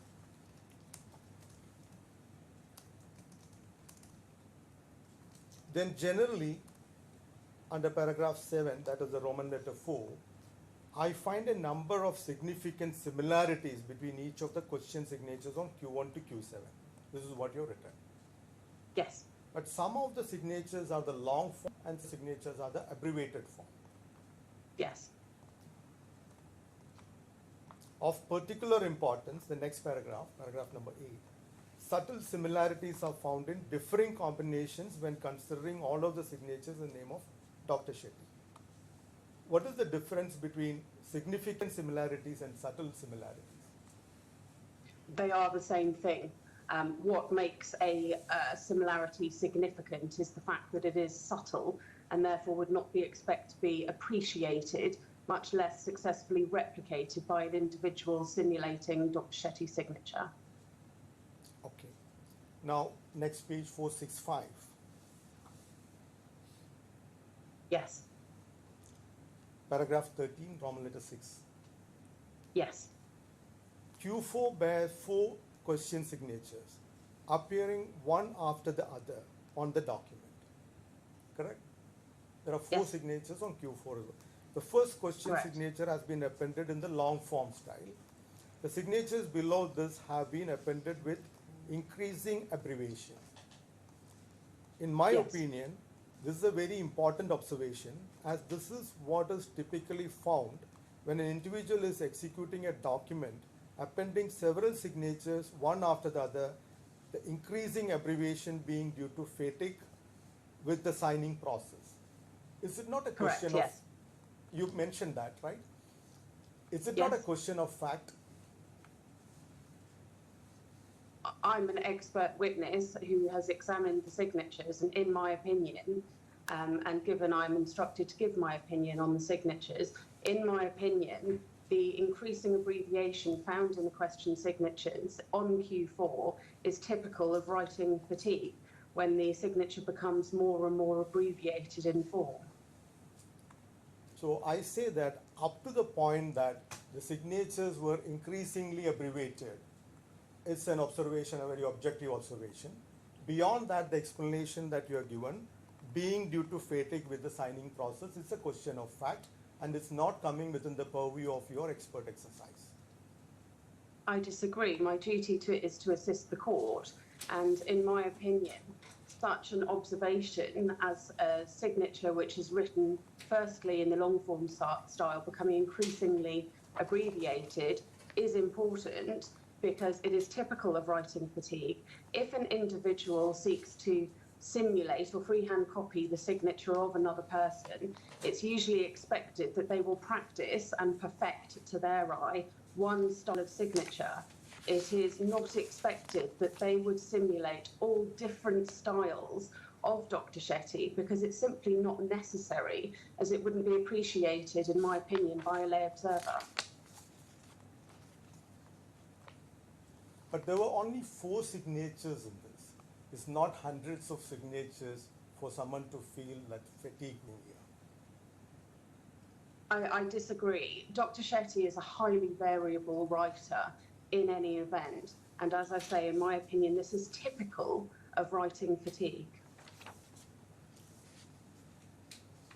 Are you familiar with the protocol of experts in DIFC, RDC 31? Yes. Can you please refer to page number 731?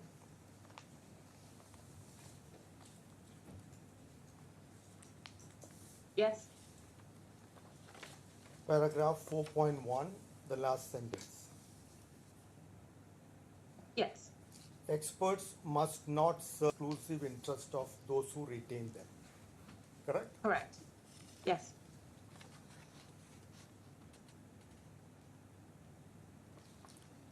Coming to paragraph 732, 5.2. Yes. The last thing, not to give or prepare evidence for use in the proceedings. That's of experts instructed only to advise. Yes, I was only instructed to advise prepare a and report. Not to give or prepare evidence for use in the proceedings is what is stated there. So I would say that What's the question, Mr. Shaheen? This paragraph doesn't apply to this witness. She was instructed to give evidence. Yes, Your Lordship, I'm coming to the question.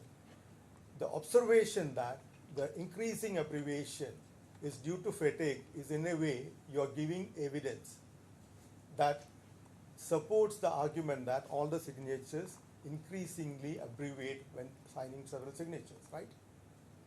Yes.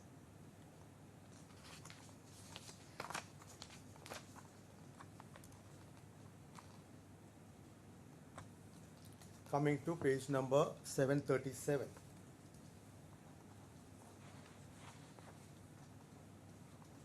Yes. Paragraph 13.11, second sentence. They means the experts, should not express a view in favor of one or the other disputed version of the fact unless, as a result of particular expertise and experience, they consider one set of facts as being improbable or less probable, in which case they may express that view and should give reasons for holding. Correct? I'll come to the Yes. questions later.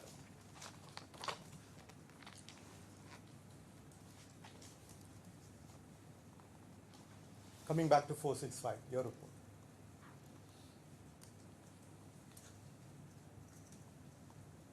Yes. Under the heading ESDA, I have applied the ESDA electrostatic detection apparatus technique to various pages of Q1 to Q7. ESDA raises intended electrostatic writing impressions caused by one document having been written upon whilst resting on the document under examination. The results are detailed within this report. Correct? Yes. All Yeah. the details of your ESDA examination are detailed in this report, is what you're saying there. The results of the findings of the ESDA, yes. And while preparing this report, you had with you the first expert represented by defendant 4, D4, which was in July 2023. Did you? I don't think I did, actually. I think I received that subsequently. You were not having that report with you when you were preparing this document. I don't believe so. I would have to check my file, but to the best of my recollection, I received that afterwards. Are you aware of the fact that the critical document for this particular trial is the personal guarantee, Q2, in your question documents? Are you aware of that? I am now, yes. You're aware of it. Now, coming to number 470.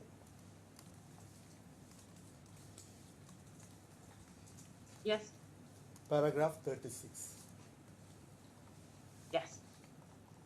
Due to the degree of variation found in the known signatures presented, I consider that the known writings before me will not be representative of Dr. Shetty's full range of writing variation. That is, I consider that there will be other variations of which he is capable, which are not found in this known material.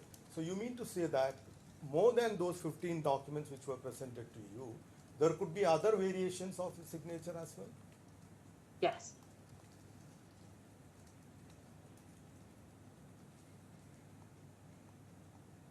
In paragraph 41, under Q1, here you are talking about the facility agreement dated 14 September 2017. Correct? Yes. Yes. You stated the printed content of the document has been appended in toner. Consequently, it has either been applied in laser printing or a photocopying process. As both processes use the same method of production, I am unable to determine which was used in the creation of this document. So Q1 could be a photocopy also. This is what you mean to say here. The printed content on it, yes. Yes. Laser printing and photocopying uses the same method of production, whereby toner is essentially melted onto the surface of the paper. But I am talking about the printed content of the document as opposed to the signature. Use the same machine for either printing or photocopying. That much I know. It's, the same machine can be used, and it is the same process in different machines. Yes. So the facility agreement comprises of 71 pages together with a cover page. 471, paragraph number 44. Yes.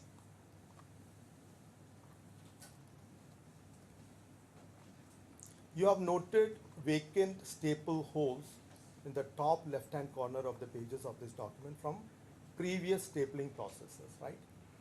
Yes. That denotes that pages were removed and restapled multiple times. Yes. I can't remember when you say multiple. I can't remember how many sets of vacant staple holes there were, but there are sets of vacant staple holes there. Yes. Okay.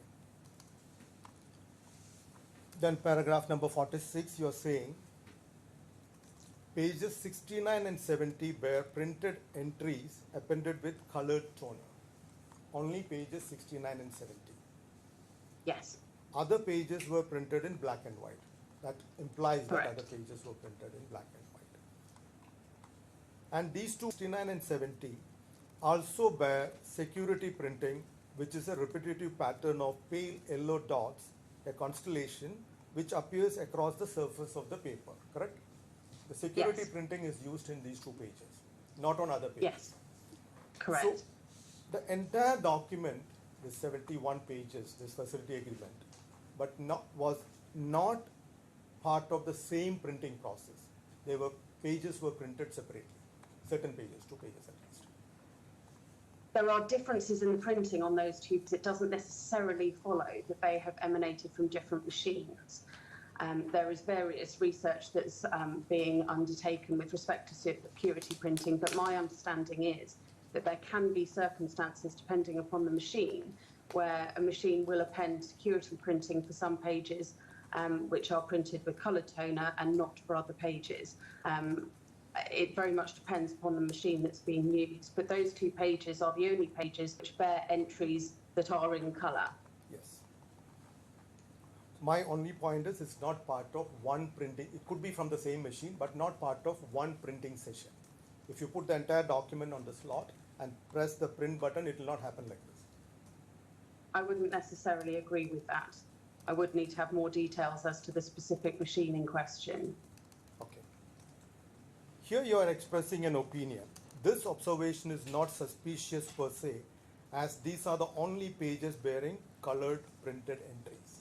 Again, a question of fact. It is a question of fact. Those are the only 2 pages that bear entries in colour that would necessitate coloured toner being appended to print them out. So here again, I would say you were supplying evidence, which is in violation of RDC 31. I would disagree. My duty is to the court. I'm trying to assist the court in understanding observations and findings made during the course of my examination. Yes, and pages 1 to 70 bear light blue hand stamp impressions in the name of Neopharma LLC. And on pages 1 to 59 and 61 to 70, there are overlapping illegible brief signature initials appended in black non-ballpoint pen ink, correct? Correct. So here, page number 60 does not contain that initial. Correct. And you are saying that as I am unclear as to whether these writings are said to have been appended by Dr. Shetty, and due to a lack of comparison material in a similar form, these brief signatures initials have not currently been examined further. Correct? You did not examine them. Who put it? That's correct, yes. You said In a comparison, I'm sorry, could I just explain? In a comparison examination, you must compare like forms with like forms. So signatures with signatures, handwriting with handwriting.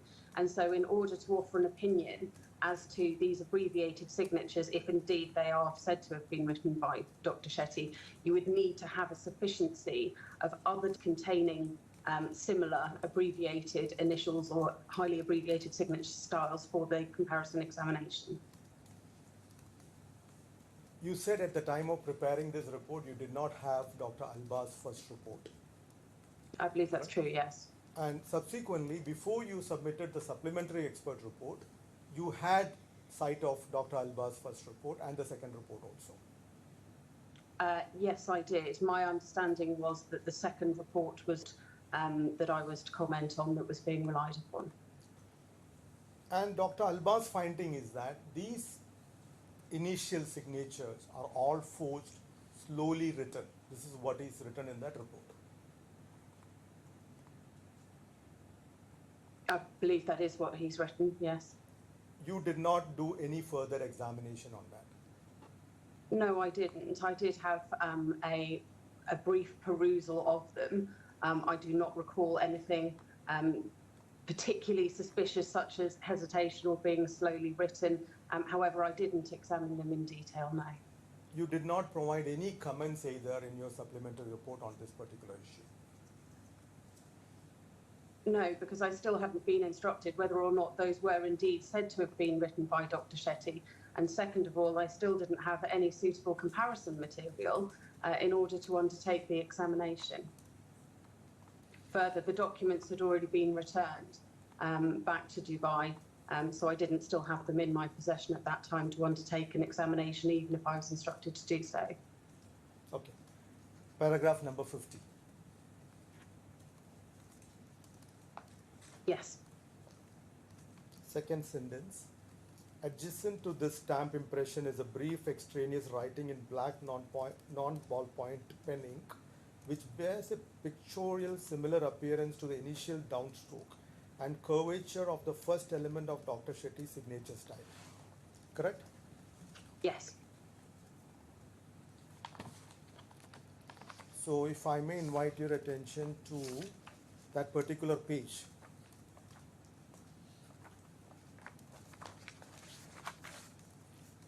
Page number 176, facility agreement.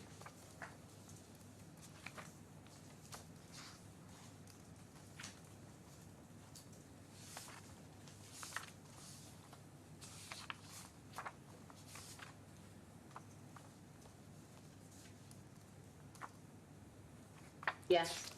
The last signature page. What page is that in the bundle? In the bundle, Your Lordship, it is page number 247. 247, yes. So on the right hand side of the stamp, there is something which appears like a V inclined one side, Yes. right? Okay. That's what you mean. That's correct, yes. So I suggest that that theory that it is part of Dr. Shetty's signature is highly improbable, because if this has to happen, he should start, this is in the beginning, right? This curvature which you have noted there is in the beginning of Dr. Shetty's signature, the first part where he starts, right? Yes. So if this has to come on this page like this, he should be signing from the edge of the paper, starting from the edge of the paper. Correct? Yes, all I can report is that when this is observed on there, it does bear some similarities to the beginning of Dr. Shetty's signature style. Why it is there, how it has come to be on the document, I don't know. It's simply an observation recorded in the report. True. I'm only suggesting that improbability. Normally when we sign, the last part may go out of the page, but not from the edge of the page that the first part itself is outside. I take your point, but it is simply recorded as an observation that it bears similarities to the beginning of Dr. Shetty's signature. Okay. Well, I suppose, Ms. Rowley, another possibility is that he might have started his signature and then realised that he was on the wrong part of the page. And Possibly, yes. Yeah, that's another you proposition. don't know. All you can say is that it looks like the start of Dr. Shetty's signature, and you don't know how. Indeed. Yes. Indeed. If that was there, I would have stopped it there, Your Lordship. But the next sentence says, this may have been caused by the writing of a signature on another document while it was resting on the signature page of the facility agreement. Well, the witness accepts such as speculation. So I don't That's a think speculation. that's That's what I we need mean worry to say. about. The other probability is there. He would have started there and then realized that's a wrong place and put it on the other side.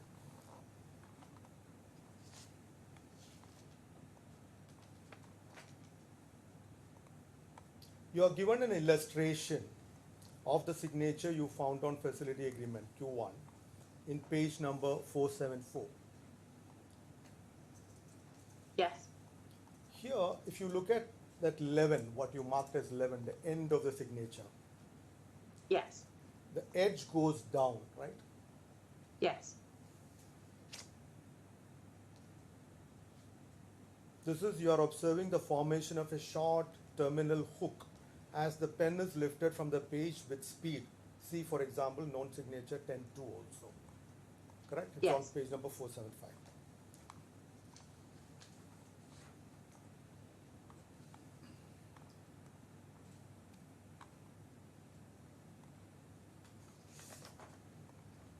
About these various vacant staple holes found on the paper, did you ask for any explanation from the bank or the party instructing you?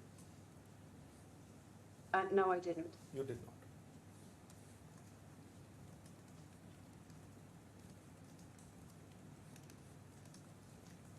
It may be appreciated that vacant staple holes, one of the most obvious explanations is that the staple was removed in order for the document to be copied, for example. That's again a speculation, like Ms. Lordship said. It is one explanation, an obvious explanation for when you have vacant staple holes on a document. Q2, the personal guarantee, the most crucial document in the piece. Here you refer to the last line in this page, Senior Executive Officer 14917, written in blue ballpoint pen ink. Did you ask anyone what who's- page? I'm sorry, which Same page of page, the bundle are we on? 475, same page. Oh, Okay, the sorry, next yes. page, yeah. The last line on this page, the Senior Executive Officer 14917, which is written in blue ballpoint pen ink. Any inquiry done, whose handwriting is that? No, it didn't form part of my instruction. Okay.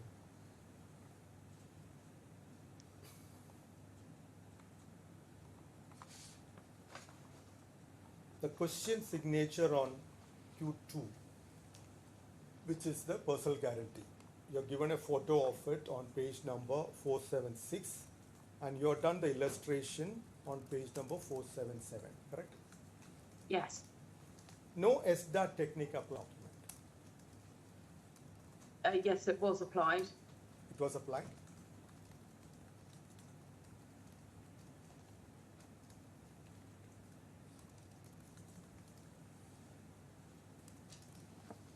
Sorry, I'm just trying to find the section of Please, my please, report dealing with ESDA.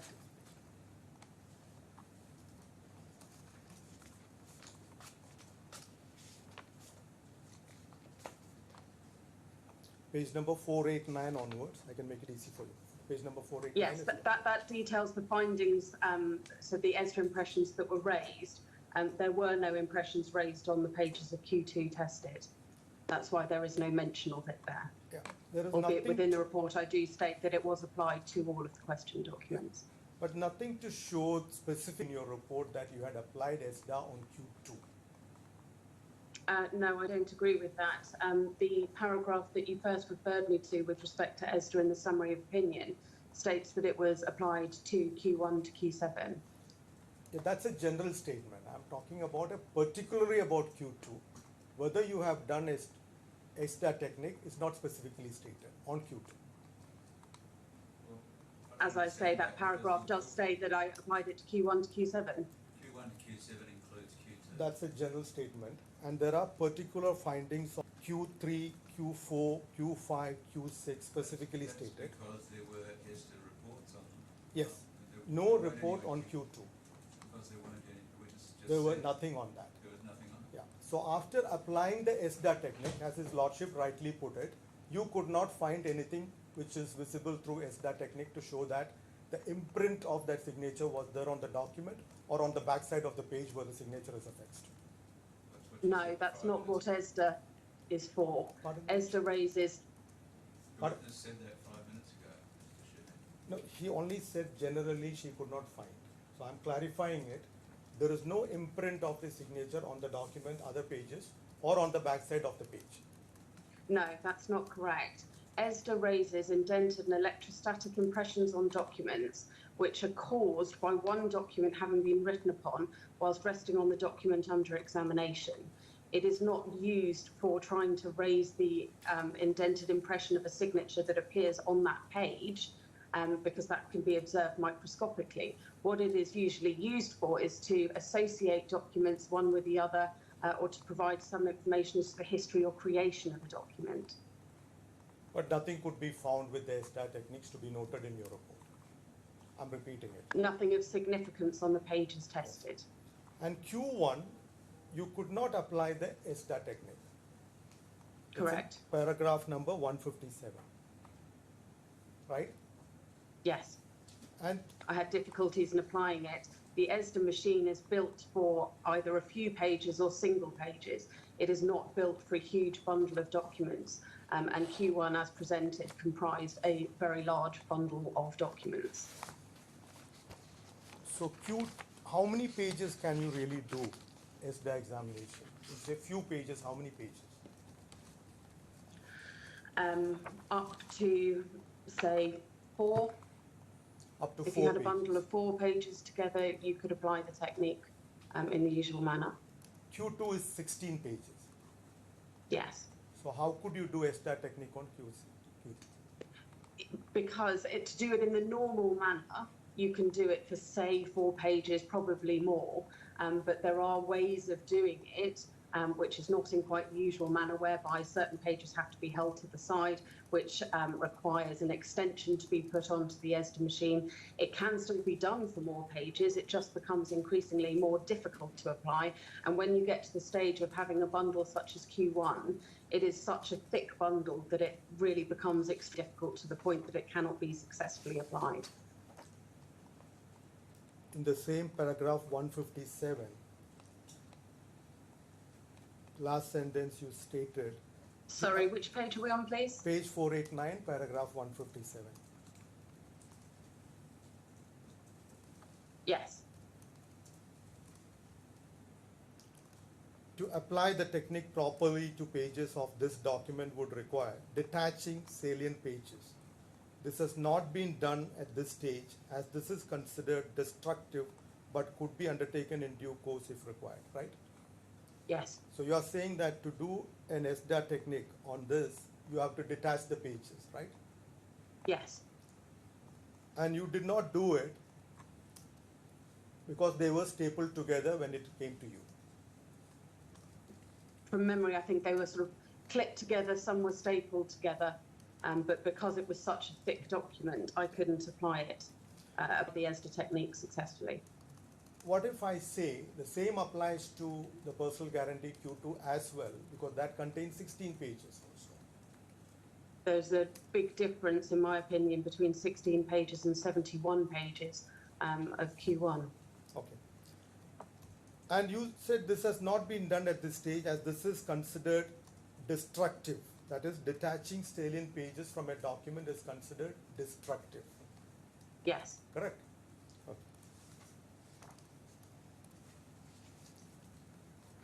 Now coming to Q3. Sorry, before that, expert Dr. Alba has stated that the signature on Q2, the personal guarantee, is a scanned signature. Do you? No. Q1, that's a facility agreement, he stated that the signature is not matching with the known signatures. What's your observation? I don't agree with that at You don't all. agree with that. Now Unfortunately, Mr. Alvar did not provide any detail as to the discrepancies that he observes in the signature on Q1, so I've not been able to comment further. But from my examination, there is very strong evidence that Dr. Shetty wrote the signature on Q1. I did not observe any significant differences between that signature and the known material provided. coming to Q3. Just before you move on, Ms. Radley, you state in your report that, in your view, the signature on Q2, the signature that appears to be Dr. Shetty's on Q2, were written in non-ballpoint black ink. Why do you say that? That is from a microscopical examination whereby it can be observed that there is a slight trench in the writing line, and the nature of the ink, it's an aqueous ink. What is also of interest from my point of view is that if you look at the photograph of the signature on Q2 on page 18 of my report, which is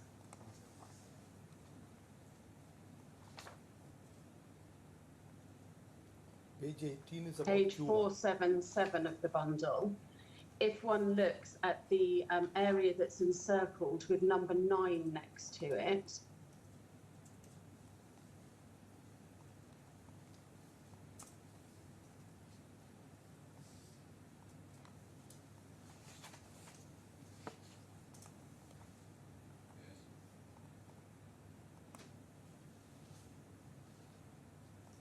Does Your Honour have that? Yes, I do, thank you.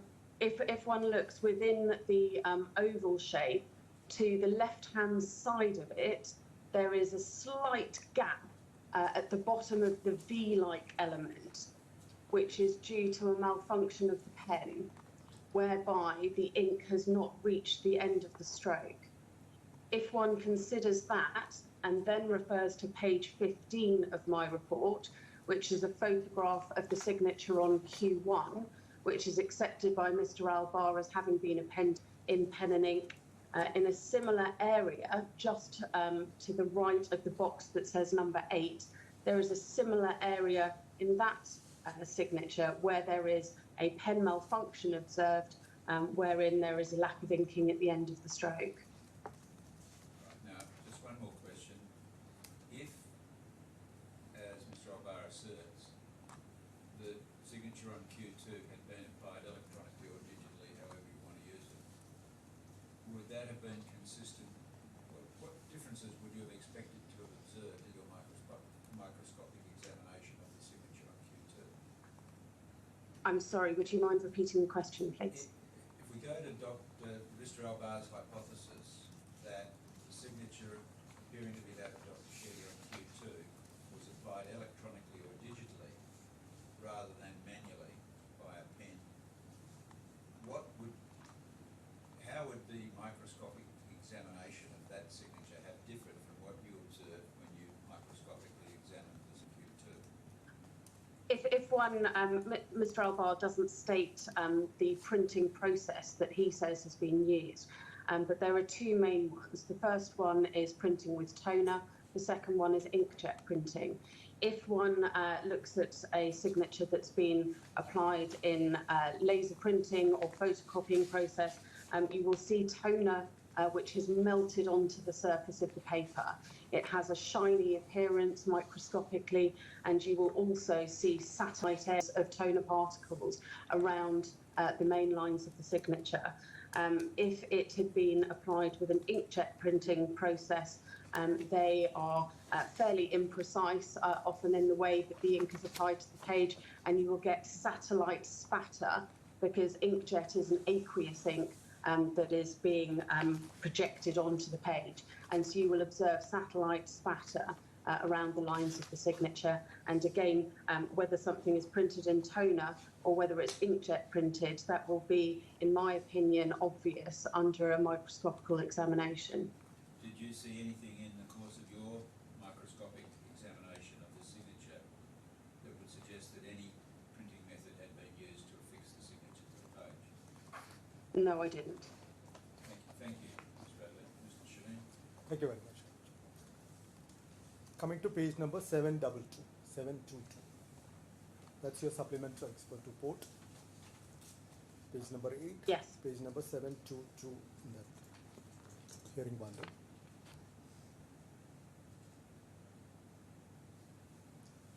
Here in paragraph number 36, you are saying that in any event, if is in bold, it was accepted that this is a printed signature within brackets, which it is not. In my opinion, it is a leap in logic to conclude that most likely the signature has been forged, apparently simply on the basis that a signature is not appended to a document in pen and ink. Here you are saying that even if it is not appended in pen and ink, you cannot conclude that it is a forgery. Correct. Why is that? There is certainly no evidence to suggest that that is the most likely explanation. What is the other possible explanation? There are several possibilities. As I say, in my opinion, this is not a printed signature. It's been appended in black non-ballpoint pen ink. However, if a signature has been printed, it could be that the page that you're looking at is a photocopy of an original. It could be that it's an electronic signature used by Dr. Shetty, either with or without his consent. So there are various other explanations which should be considered, which are not and never are considered by Mr. Albar when he states that a signature is in copy form. His conclusive opinion is that it is a forged signature just by virtue of the fact that it's a copy. And there are various other possibilities which are simply not considered. So in that paragraph, since there are multiple possibilities, when you say apparently simply on the basis that a signature is not appended to a document in pen and ink, it is a leap of logic to conclude that most likely the signature has been forged. That's, you're disagreeing with it, but again, it's a question of fact. It is a question of fact, but it's always important when you are offering an opinion that you consider alternative propositions. In my field, it's referred to as the Bayesian approach, and you must explain why you are putting forward one hypothesis as being more likely than the other. And in my opinion, there is certainly no evidence, even if one did assume, for the sake of argument, that this was a printed signature, there is no evidence, in my opinion, that it is most likely that the signature has been forged, because there are other possibilities which would be equally as likely. Paragraph 37, you already stated part of it, but just for clarity. A signature can be transposed from one document onto another by various means, such as scanning and reprinting or using basic computer software. It's a simple process. Anybody who has an original signature can copy it and paste it on another document. This is what you mean. Yes. If a copy signature on a question document was found, this could have been applied by an individual other than Dr. Shetty, correct? There is a possibility Yes. it could have been applied by Yes. somebody else. And Yes. either with or without his knowledge. You already said with Correct. or without his consent also. You have not seen any document by which Dr. Shetty has consented use of electronic. You have not seen anything. In my opinion, this is not an electronic signature, so it doesn't apply. Doesn't apply. Or it could be an electronic signature used by Dr. Shetty. That is one possibility, one of the several possibilities. If this was a printed signature, yes. Yes. Alternatively, a signature page of a document could be a photocopy, a scan of a page of an original document. The entire page is a photocopy or scan. The presence of a copy signature on a document is not in itself evidence of forgery. Correct. Okay. Again here, are you not talking about evidence, question of fact, trying to be the advocate of a party? In my opinion, it is a question of fact, and the fact is that the signature has not been printed on the document.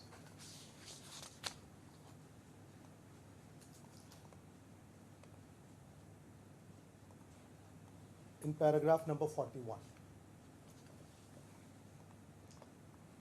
Yes. you stated, Mr. Alba states, the unsigned pages are susceptible for additions or alterations anytime, correct? This is what he Yes. said.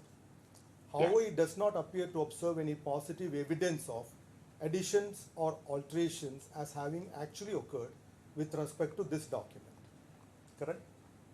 Correct. Again, it's a question of fact. But it's a question of fact that is the basis of our instruction in this matter. We, both myself and Mr. Albar, were instructed to examine the question signatures in order to offer an opinion as to the authenticity of the question documents.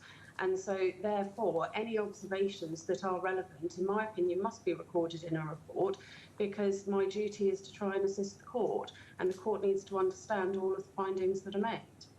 Okay, so when the unsigned pages are removed and restapled multiple times, can you rule out the possibility some pages be all taken out from it? I cannot rule it out, but I found no positive evidence to support that. I compared the printing from page to page, and the laydown of the toner was consistent from page to page. I found absolutely no evidence to support the proposition that any of the pages had been substituted, and from my understanding, nor did Mr. Albar. But we cannot rule out the possibility. That's what I'm saying. I can't rule out the possibility, no. Paragraph number 44. You have stated it. Whilst the pages of Q2 bear vacant staple holes also found on the other question documents, in my opinion, this in itself is not evidence of forgery, as there can be other genuine reasons for this observation. Correct? Correct. You did not ask the instructing party for any other explanation why this happened. No, I didn't. You did not ask. I'm not sure whether it would be recalled if one did ask as to why a particular document may or may not bear vacant staple holes, but it's correct, I didn't ask. Coming to Q3, page number 478.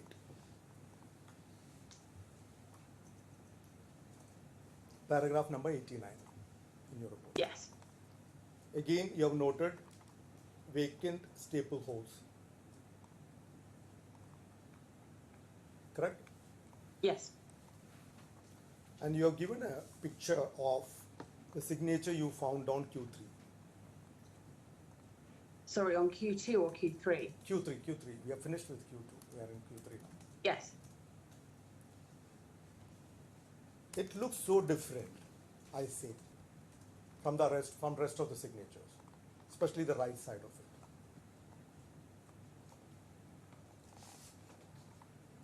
I don't agree with you.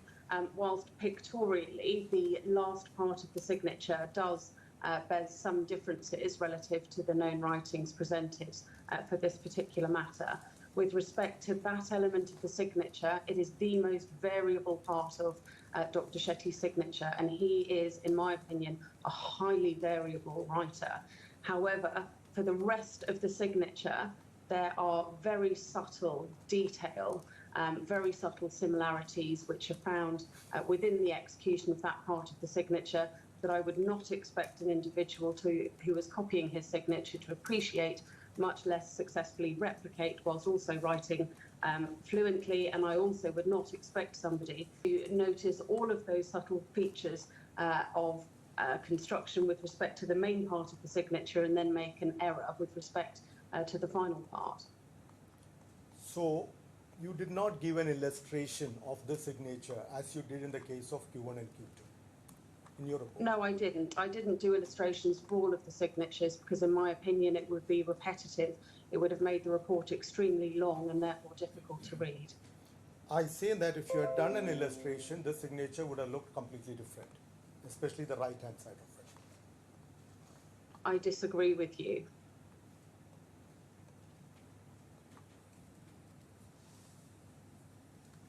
Coming to Q4.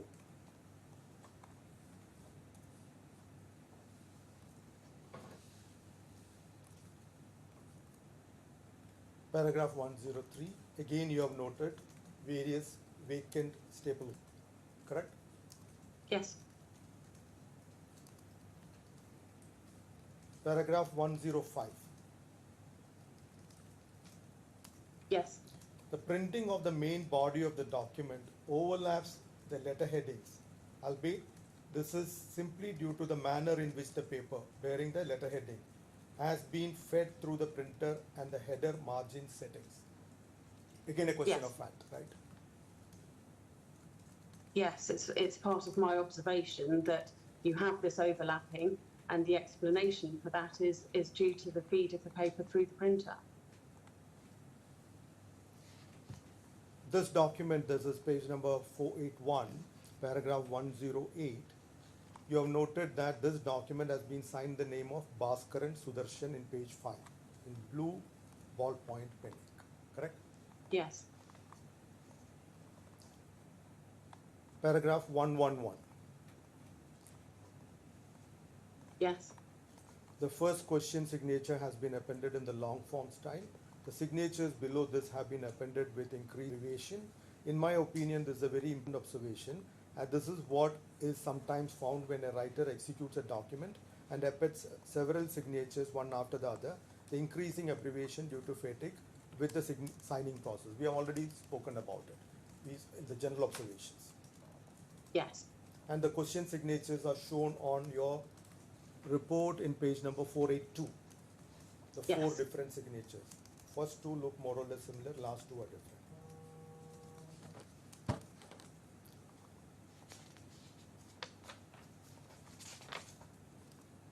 All I would say is that I don't agree with that comment. The first signature is written in Dr. Shetty's typical long form style. The second signature, you can see it becomes slightly abbreviated with respect to the final elements. The next signature, the third one, becomes even more abbreviated with respect to the final elements. And then the last signature is the most highly abbreviated of all. So there is literally a sort of a curve of how abbreviated the signature is becoming. And the illustration is done only with respect to the first signature, right, on Q4? Yes.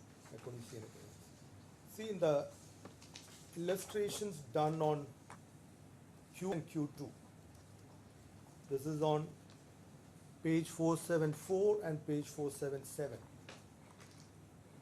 If you Yes. look at the observation 11 at the end, the last portion of the signature. Sorry, on which page is this? First one is page 474, the illustration which you have shown there on Q1. Yes. Second one I'm looking at 477, the illustration shown about the signature on Q2, Yes. correct? The first one, the last, the tip, final place where the pen is taken off the paper is going down, right? Yes. And 7 on Q2, it's kind of going up and backwards. Yes. Is this normal in signing the paper? For Dr. Shetty, yes. Only for Dr. Shetty, not for others? It doesn't, with respect, matter what other people do when they sign their Okay. signature. When Dr. Shetty signs his signature, these are features of his writing. Because he is a highly variable signature, right? He is highly variable, yes. Coming to Q5, Which page is this, please? this is page number 486. Yes. Again, the same issue, vacant staple holes are there. Yes. Did not do an illustration of that signature. No, for the reasons detailed previously, I felt that it would be too much Yeah. detail to do it for every single signature. Q6 also, Yes. it's paragraph 146, you have observed vacant staple holes, Yes. and no illustration was done for that signature also. No, because again, it would be repetitive.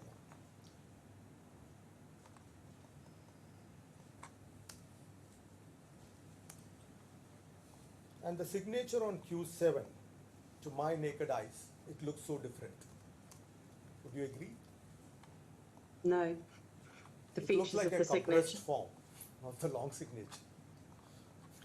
I don't agree with you. It contains features of subtle clarity, and particularly with respect to curvatures in this particular signature, which I would just not expect somebody simulating Dr. Shetty's signature style to appreciate or replicate during a simulation process. Anyway, you did not do an illustration of that signature also. No, because it would have been repetitive.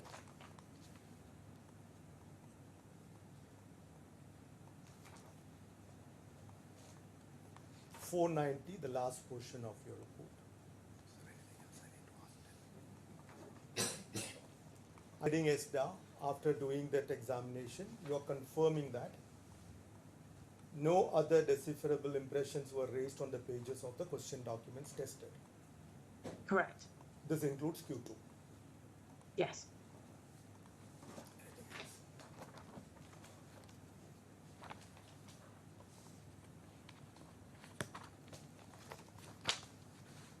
Sorry, please bear with me. I'm just checking if there's anything else I need to.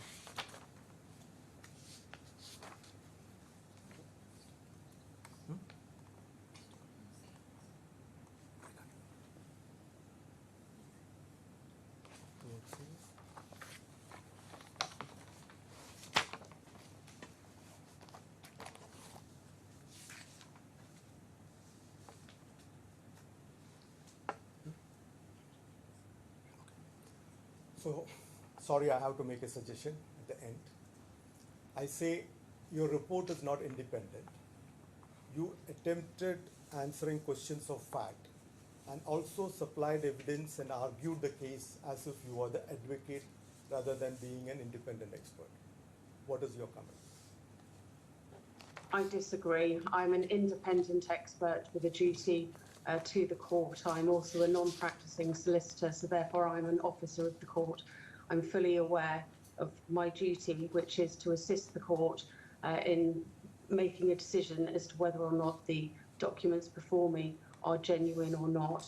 I do not consider that anything within my report has been or is inappropriate, and I have always considered all alternatives to suggestions. So where there is evidence to support one proposition, I have always also considered the evidence to support the other proposition.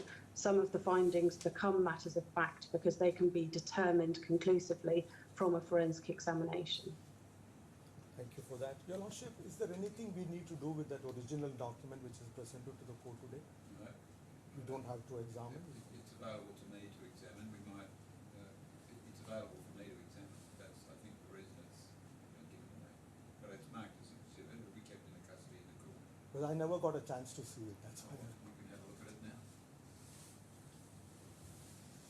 Thank you.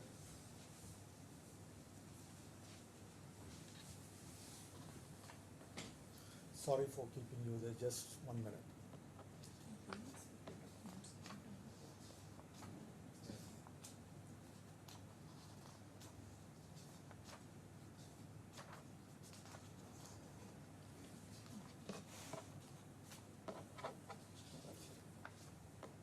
Mr. Sheehan, you have seen the documents already when you came to our office.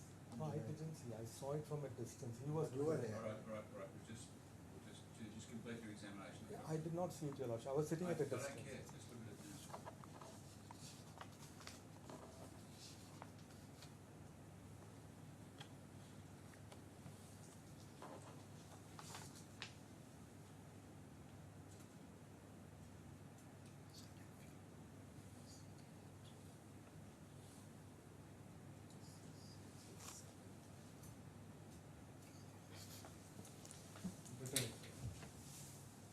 That's all you're looking Okay, thank you. Ms. O'Sullivan, do you re-examine? I have no re-examination. Thank you, Ms. Radley. That completes your evidence. You're free to go about the rest of your day as you wish. So we have no further requirement for you. So thank you for your assistance. Thank you. Thank you, Your Honour. Thank you for your cooperation. Thank you. Now, Ms. O'Sullivan, that completes your evidence. Yes. Yes, all right. And Mr. Shaheen, your only witness is Mr. Albar, who's not available until 2. Is that right? He said, I'll try to call him and make it faster if possible, but he said to because he's receiving an award today. That is what he told me. All right. Well, can you make contact with him? And if he can, I will. if he can, Call. if he can get here any earlier than 2, I then will. let us know, and we'll let everybody else know. You can let everybody know. I can inform her, right? Yes, all right. If you inform them, let us I do. do it that way. But otherwise, we'll adjourn until 2 p.m. Yes, sir. I'm sorry for that inconvenience. I couldn't help it. Honestly, I tried my best. All rise.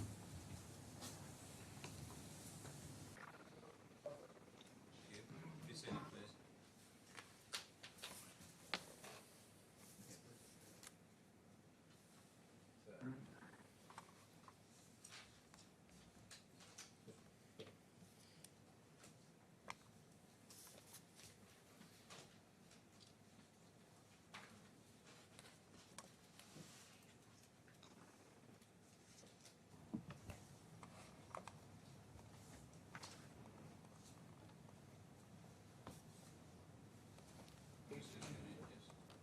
Dr. Alba, can you hear me?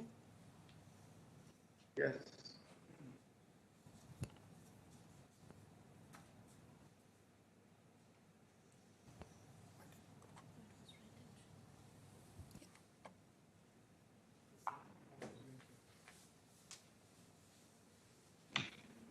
Here in the Red color. Oh, okay. I got scared. What's the position in relation to interpreters? Interpreter? He said just now he doesn't want the interpreter. He's appearing himself. No interpreter. Okay. All right. Over to you. So we can take the information. Can I please confirm that you will be taking an oath or by affirming for today?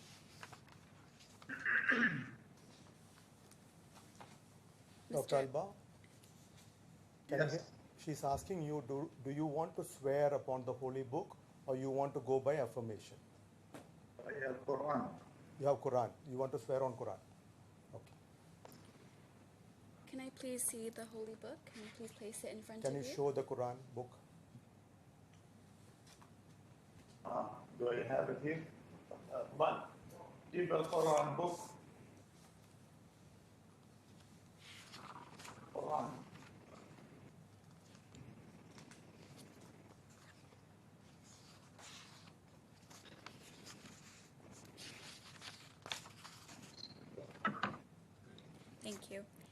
you please confirm your name and occupation for the court's record? Yeah, my name is Expert Ahmed Ubaid Al-Bah.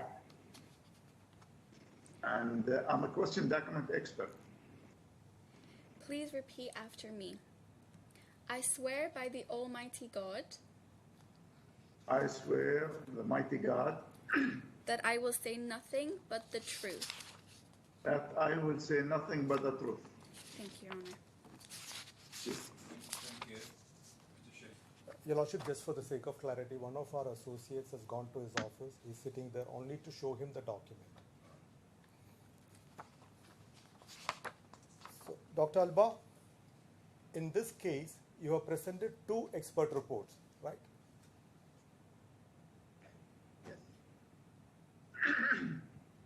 You have presented 2 experts' reports, right? Yes, right. Yes. Can you go to hearing bundle page number 545, which is your first expert report, 24th July 2023.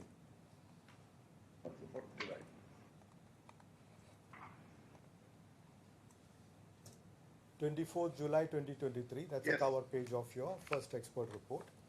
And if you go to page number 564,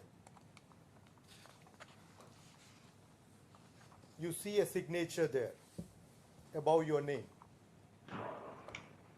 Yes. Is that Okay. your signature?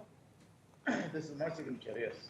Do you stand by everything what is stated in this report? Yes, of course. And next page, 565, second expert report, dated 13th November 2024. Correct? 13 November, yes. And if you go to page number 580, Okay. 580, you see a signature there. Above Yes, my question signature. document expert Ahmed Ubaid Alba, there is a Yes. signature. Is that your signature, sir? This is my signature also. And you stand by everything what is stated in this expert report. Yes, of course. Now, my learned friend, who is the lawyer of the bank, the claimant in the case, will have few questions for you. Please answer. Before we get to that, Mr. Shaheen, I wonder if you could clarify where the witness is and who else is present with him. Where are you sitting now, Dr. Alba?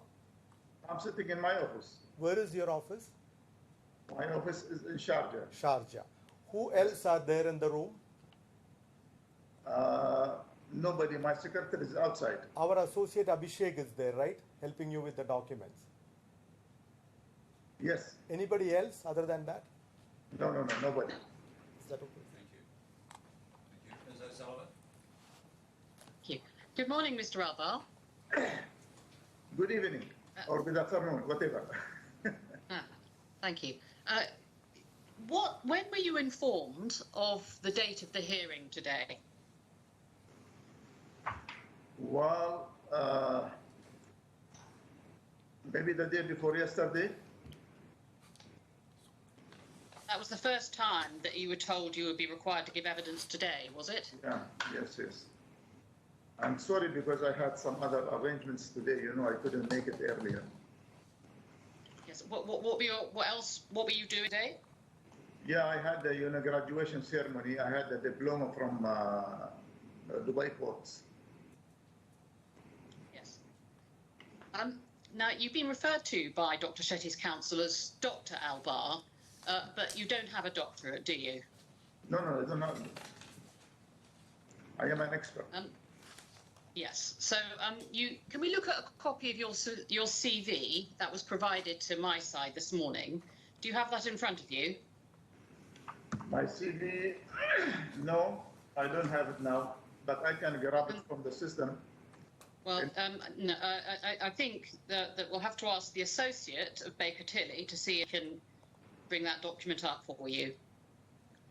DIFC, madam. Page number, Ms. O'Sullivan? I don't know. It hasn't been put in the bundle that I'm aware of. Oh, all right. I will get it. Obviously, it should have been, but it hasn't.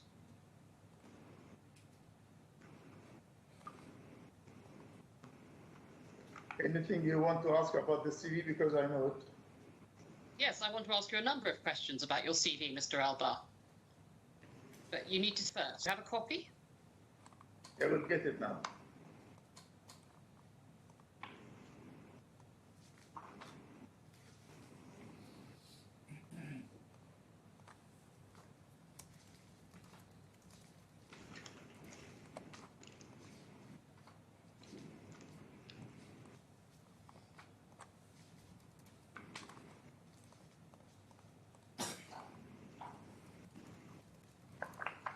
Okay, I have it.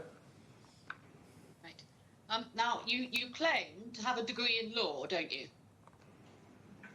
Can you repeat the question, please? You claim to have a degree in law. Yes, I do. Awarded by the Dubai Police Academy. Yes, from Dubai Police Academy. Is that a degree awarding body? It's a bachelor in law. This is the degree I'm holding. Yeah. Is the Dubai Police Academy a degree awarding body? Yes. When were you awarded the degree? Yeah, they awarded me a degree. This is a bachelor, but I had my diploma, 4 years diploma from the United States. Yes. Before that. What's Ohio College, USA? Bolden Wallace College, and then ICT. You know, it's a long time. I have that. I have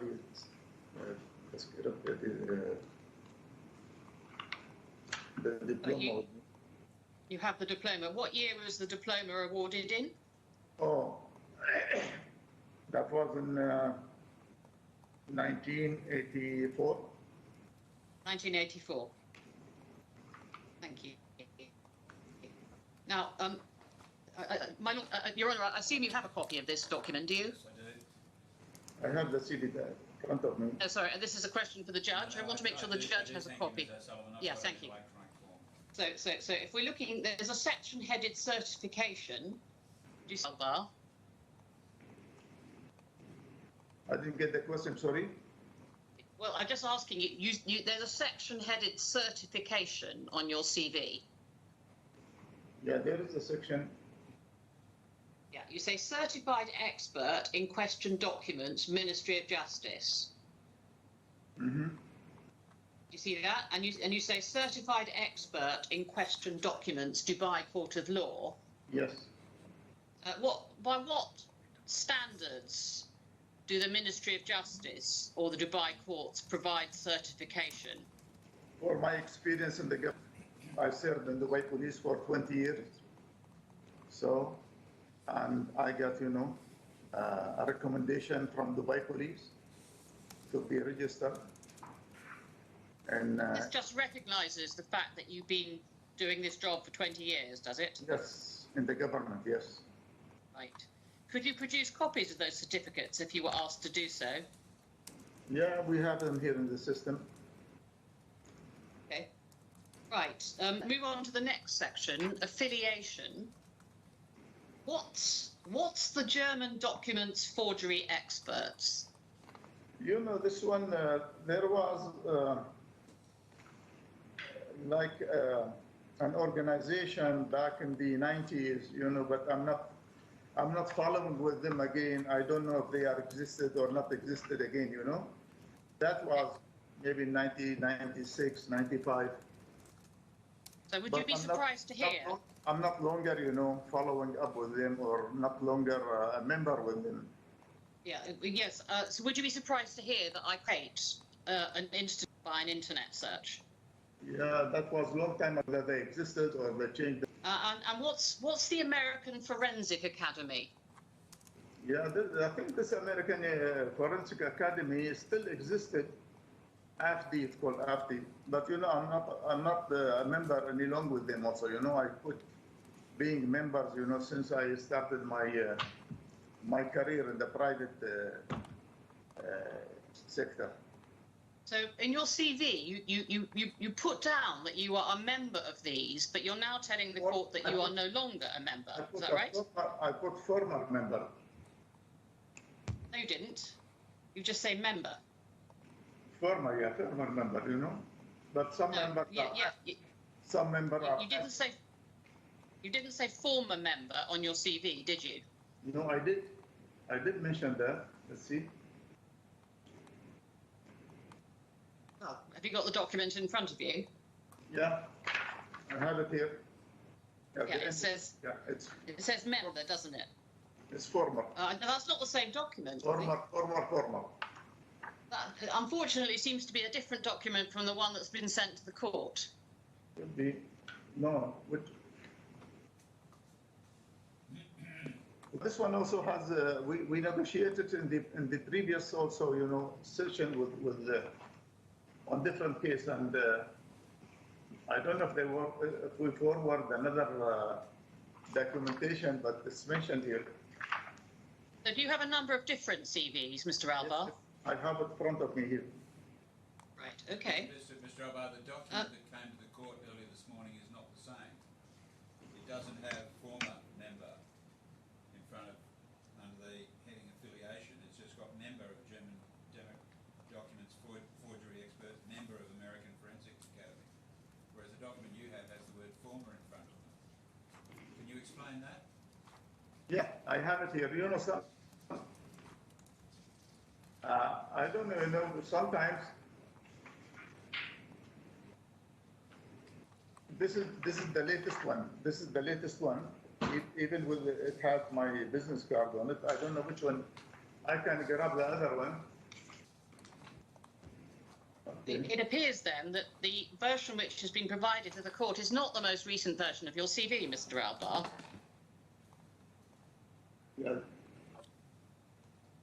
Okay. The one you have, yeah, it doesn't have, yeah. But the one for the other, it had former. Right. Have you heard of the American Academy of Forensic Sciences? American Academy, I went there back on 98, and I have a membership also, participation from them. You've never been a member of the American Academy of Forensic Sciences, have you? Yes, I have, but maybe for 1 year or 2 years, and then, you know, I stopped, you know, because I don't participate in seminars or conferences with them, especially after, you know, I just opened my own office. So was that before 2000? Yeah, that's before 2000, yes. Okay, thank you. Now, are you aware that in Germany, the main forensic handwriting organization is called the GFS? That's the Gesellschaft für Forensische Schrift und Sicherung.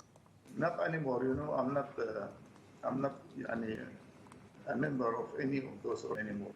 Have you heard of the organization called the GFS in Germany? Not anymore, no, I haven't. You haven't heard of them? Okay. Are you aware that in Germany, the General Organization for Expert Certification is the German Chamber of Commerce? I'm not aware. Are you, you refer to being a member of the International Association for Identification. Are you a current member of that association? No, not anymore. Okay. And that body doesn't have a question document section, does it?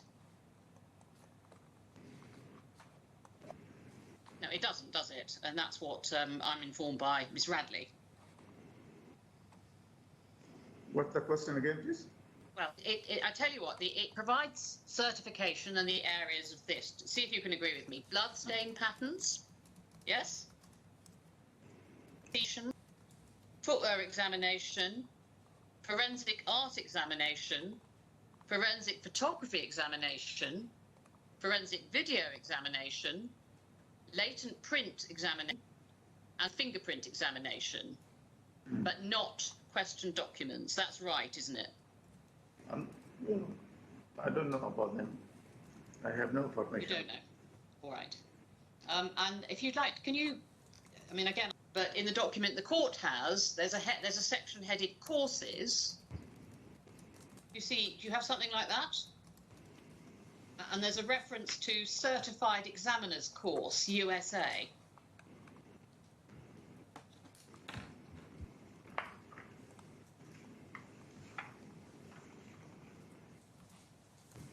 Certified expert of question documents, Ministry of Justice. No. Ministry I'm of referring to a heading that says Certified Examiners Course USA. Do you remember that?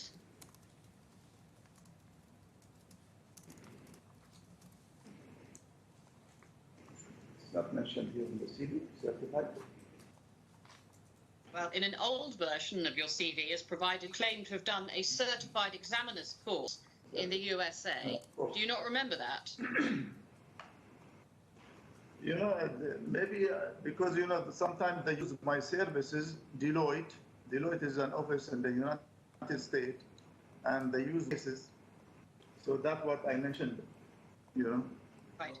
So you haven't done a course, a certified course on document examination in the USA, is that right? No. I've done 6 months in the lab of Indianapolis, in Indiana. That was back, that was back in 91. 91. And where is that referred to on your CV? Maybe it's not mentioned here, but I have the certificates which prove that I have done this 6 months training. Thank you. Right. Have you read both of Miss Radley's reports? Haven't you produced a supplemental report? The latest one?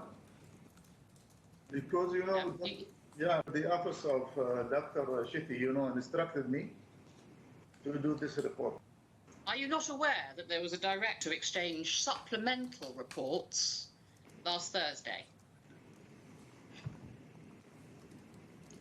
Can you repeat the question, please? Are you not aware that there was a court direction to exchange supplemental reports last Thursday?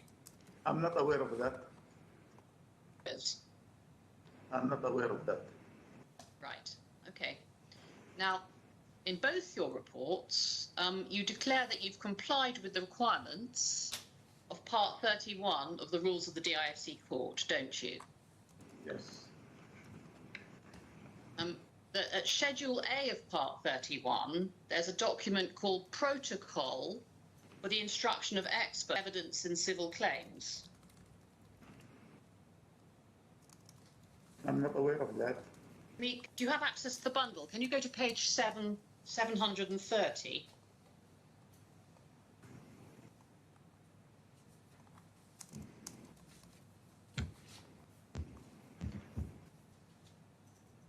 Okay.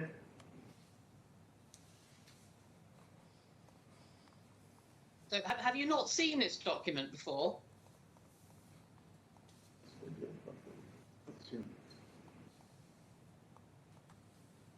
I haven't seen it. Right. Okay. Copy by Dr. Shetty's lawyers.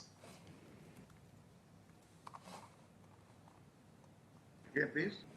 You weren't provided with a copy of this document by Dr. Shetty's lawyers? No, I haven't. Right. Thank you. Are you aware, Mr. Alvar, that as an expert, your overriding duty is to assist the court and not the party instructing you? Mainly, yes. Mainly? Yes. Why do you say mainly? Our job is to assist the court.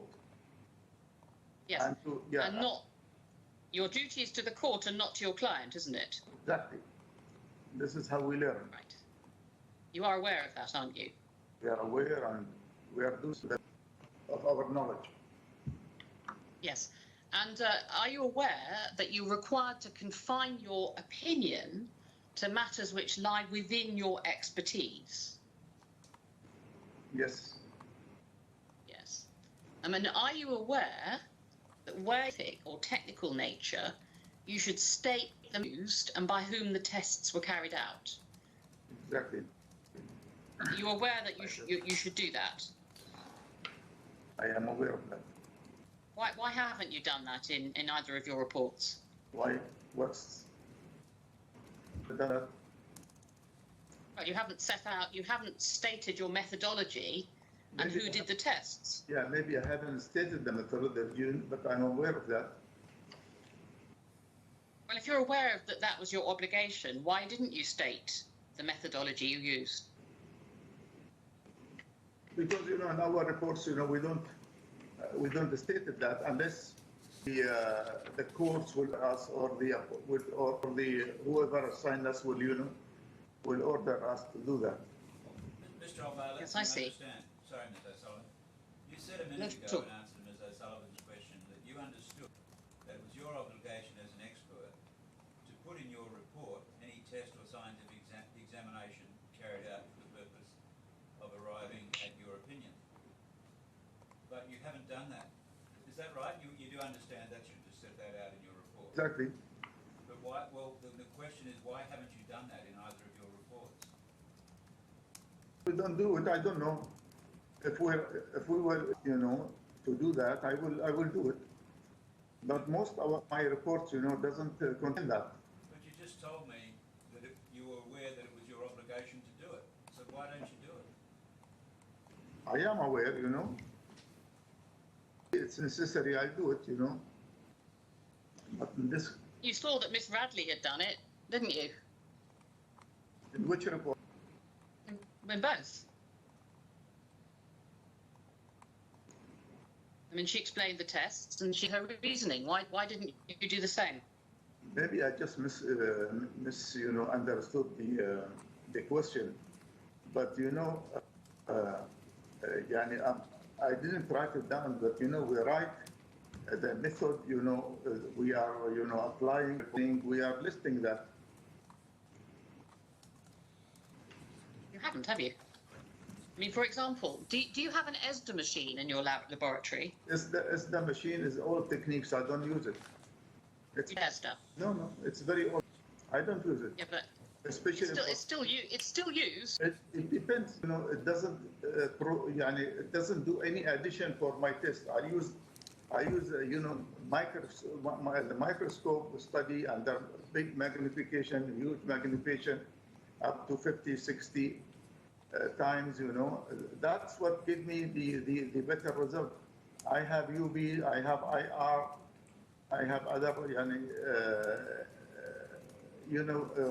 we can also, we have underneath lights, we can, so we have different sources of light. So we are using this. This is enough for me. I don't have to have to run my test. Do you have an ESDA machine? I work on ESDA machine in the government. I don't have ESDA machine, and I don't. You don't have an ESDA machine, right? No. Thank you. And Okay. We'll come back to that. But are you aware that it's your obligation to take all material facts into account and to set out the facts and the literature which you have relied upon in your report? in my own reports, I list whatever techniques I used. I list them down in the report. Okay. Now let's move on from the techniques to the facts. Now you know that there are disputed facts in this case, aren't there, about whether the signature has been forged? Okay, I know that. And you're aware, aren't you, that it's not your job to decide which party is telling the truth? Exactly. Right. So are you aware that where there's a dispute of fact, you shouldn't express a view in favour of one version of the facts over another unless you consider that the other version is improbable or less probable? I am aware of that.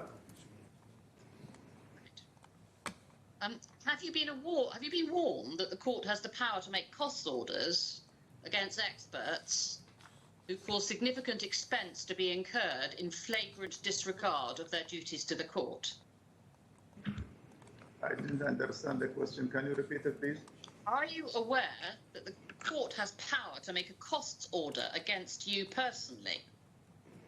Why is that? Have you been warned No, That the court could do that if it thought it appropriate? no, I'm not aware. Okay. Right. Have you heard of a body called the Scientific Working Group for Forensic Document Examination? I'm not following any groups. Okay.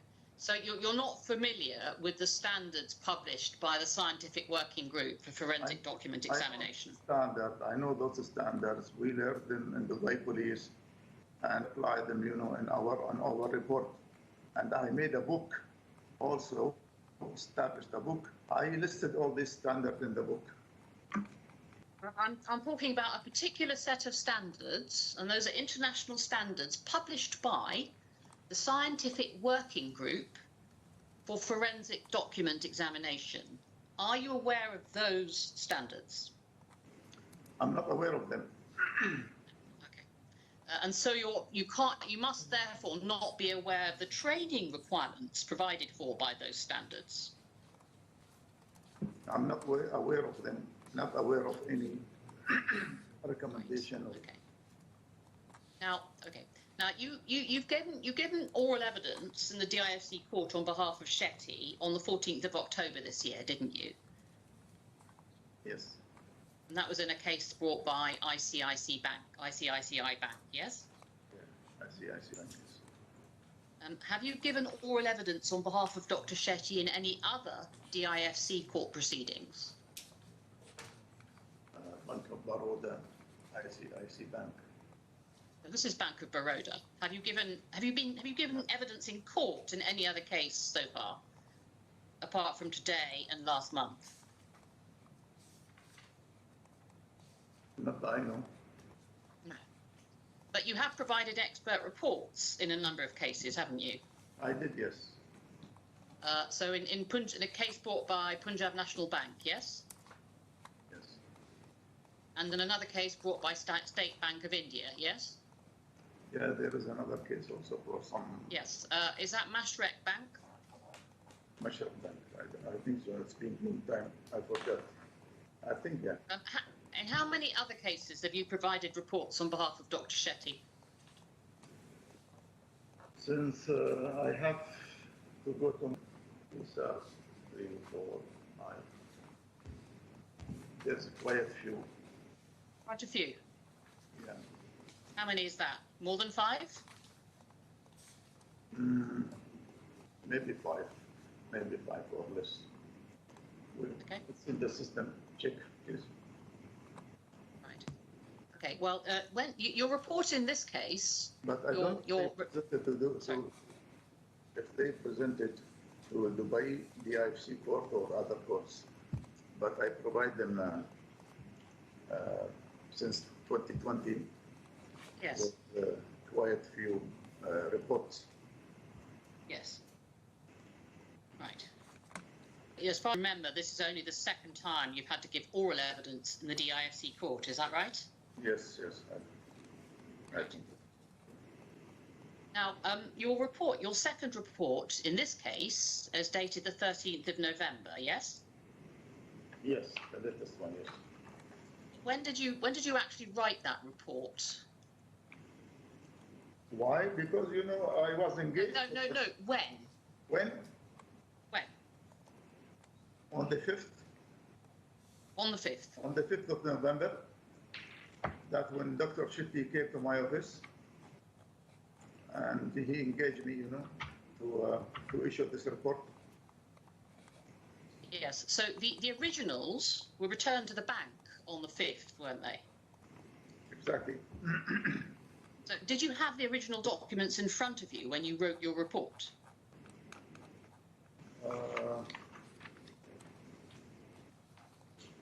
Yeah, I think I have them, yes.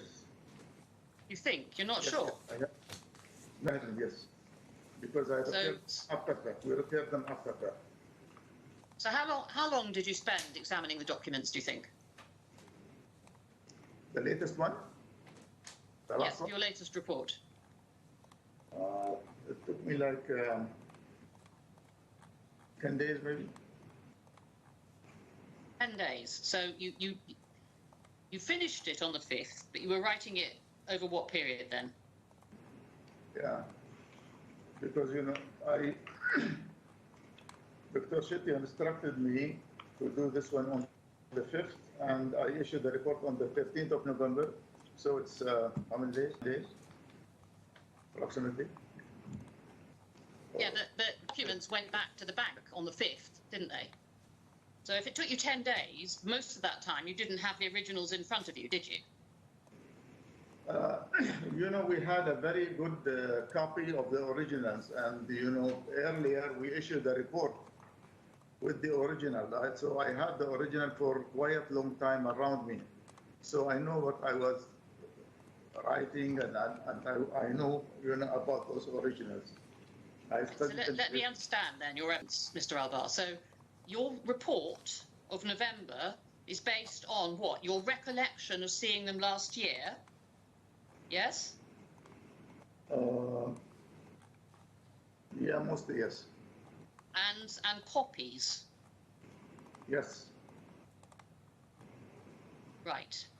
Color copies, yes. Color scan. I mean, if you're only looking at copies, how can you tell whether a signature has been appended electronically or not? It is. It has a good quality because I told you I already checked the original ones in the previous report. Yes. Okay. Well, we'll come back to that. But for the moment, can I ask you to go to page 571 of the bundle?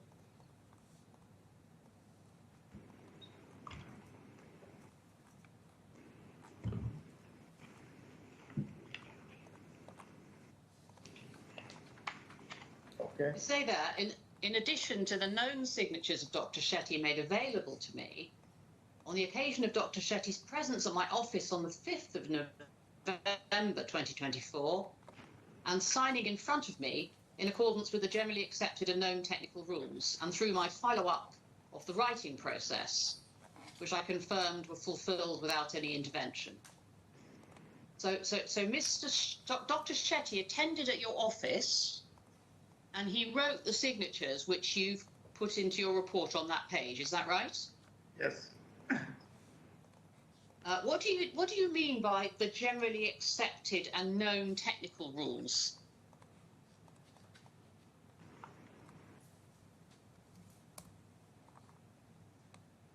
Because Dr. Shetty sometimes sign in a short signatures. So I instructed him to sign in full signature. And when you request a person, to sign several times on different pages, that means he's complying with the rules. Where do you find those rules? Oh, we learned those rules back in Dubai Police. Are they written down anywhere? Yeah, it's written in some books, Egyptian, and some Egyptian experts, the rules of, samples of signatures. You haven't referred to those Egyptian books in your report, have you? No, I haven't. Right. So, is that how you prepared your report? You compared the comparison documents with what you saw Dr. Shetty do in front of you at your office. Is that how you did it? Yeah, this is part of the investigation, but I also referred to samples of Dr. Shetty given on 2020 back online when he was in India. He couldn't come here, so it was online, video online, and then they sent me the signatures. Right. So let me understand what you've just said. You compared. You also used some signatures provided to you in 2020. Yes, I just. Where do you refer to those in your report? Took a look at them, just to confirm, whether those whether his signature now has been changed or during the past 5 years or still stable. But where do you refer to those 2020 signatures in your report? Yeah, just to make sure, that he's writing or signing without any further changes in his signature. Listen to the question. Where in your report do we see you explain that you looked at some signatures from 2020? I didn't. You didn't mention that. Yeah, I didn't mention that. But you relied upon them when you reached your conclusions. Yes, I didn't mention that. Did Miss Radley have access to those 2020 signatures? I don't know. You have to ask her. But she didn't see Dr. Shetty sit in your office and sign in front of you, did she? No, she didn't. She didn't come. So why did you think it was appropriate for you to rely on evidence that she couldn't see? I'm not hiding anything, about, because, I report and send it to Dr. Shetty office, if they want to share it with her. But nobody, instructed me to share with Dr. Bradley or the But isn't it critical that you're both looking at the same documents? But I have them with me, I can forward them to the court if they need to take a look at it. Don't you understand that it's important for both experts to look at the same material? Yeah, but I just found them, last, after they assigned me for the second report, because they were in the archive, and the archive is a bit away from it's in the other office, so I had to grab them. Right. If we look at page 570 of your report, have you got that on the screen? You've described those as known signatures of Dr. Shetty. Yes. And they've all got numbers, K1 to K14, yes? Exactly, yes. And if we look above, you'll see what those are. Each of those is given a description, so you know what it is. Yeah, those specimen, they were given to me as a genuine signature of Dr. Shetty. And when he came to my office, I showed him, and he confirmed that those are his signature. Yes.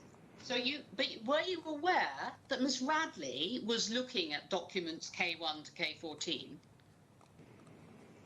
You look at them, I don't know. You didn't read her report?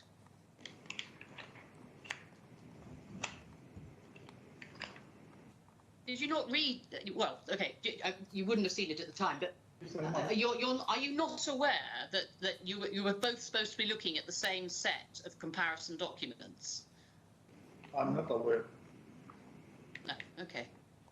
And you decided to rely on some other signatures from 2020 that you just happened to have?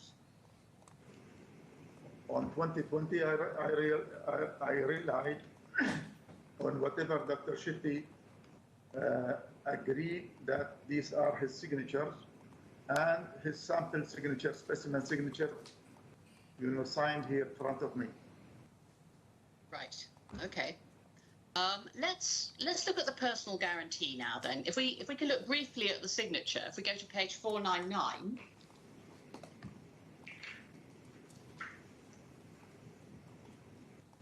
That's the signature on the guarantee.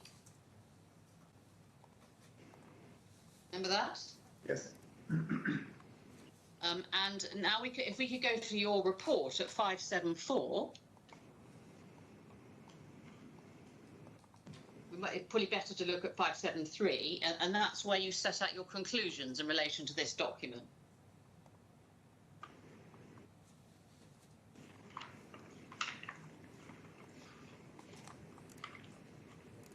You say, I found that this specific signature is electronically copied and placed on this document.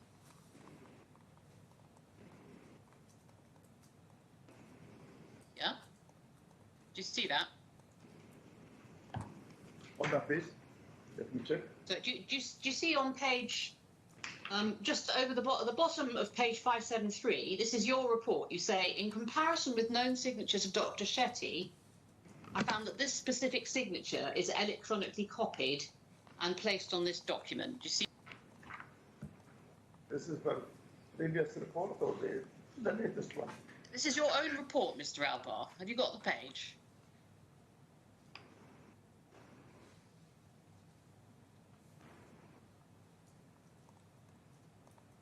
This one, yeah. Okay. Can you look at the... Yeah, electronically. No, can you look at the document on the screen? I'm sorry, I thought there was someone there who was helping you find documents on the screen. I found it. It's in front of me. No, but I want to make sure we're looking at the same document. Can you look at page 573 on the screen, please?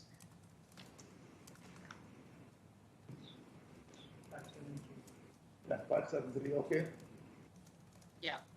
And you'll see at the bottom, you've got a heading Q2, personal guarantee. Yes?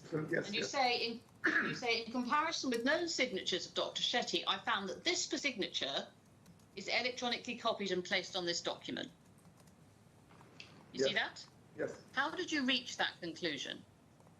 I checked the signature, you know, I'm capable to know whether this is the original or scanned. If you place the what- signature under the microscope, it's easy to find it out. Right, so you say you looked at it under the microscope. Yes, What, the original or the very good copy? the original. This is based on Right, the... when did you do this microscope examination? This is on the previous, you know, on the previous result. I listed here. This is the previous result. So let's understand. So that you inspected it microscopically in July 2023, did you? Yeah, this expert is a modification of the previous one. So some of the conclusion I did not touch them. Okay. So you didn't carry out a further inspection Yeah. in November this year. This is a modification of the previous one. Are you aware that the court ordered a trial of this issue so that you would get a further opportunity to inspect the documents? Can you repeat the question, please? Are you aware that Dr. Shetty's counsel said that there should be a trial because you hadn't had a full opportunity to look at the documents in July 2023? On July 2023, I look at the originals. I'm aware of that. I had all the So you- originals. Yeah, I had all the original. You know, I had them for quite a long time, and then I returned them back. So, you know, whatever conclusion, I listed down. So So I don't need to Yeah. have them back. I'm sorry, I don't need to have them back. I see. You were personally satisfied in June 2023 you had enough time to look at the originals, were you? Yes, I personally do that. You think you had enough time in July 2023? Yes, I had enough time So you didn't look at it again this month? for the second report. Yes. I didn't do again. I had the result, you know, in my system here. Okay. Well, shall we have a look at what you said in your earlier report? Can you go to page 549?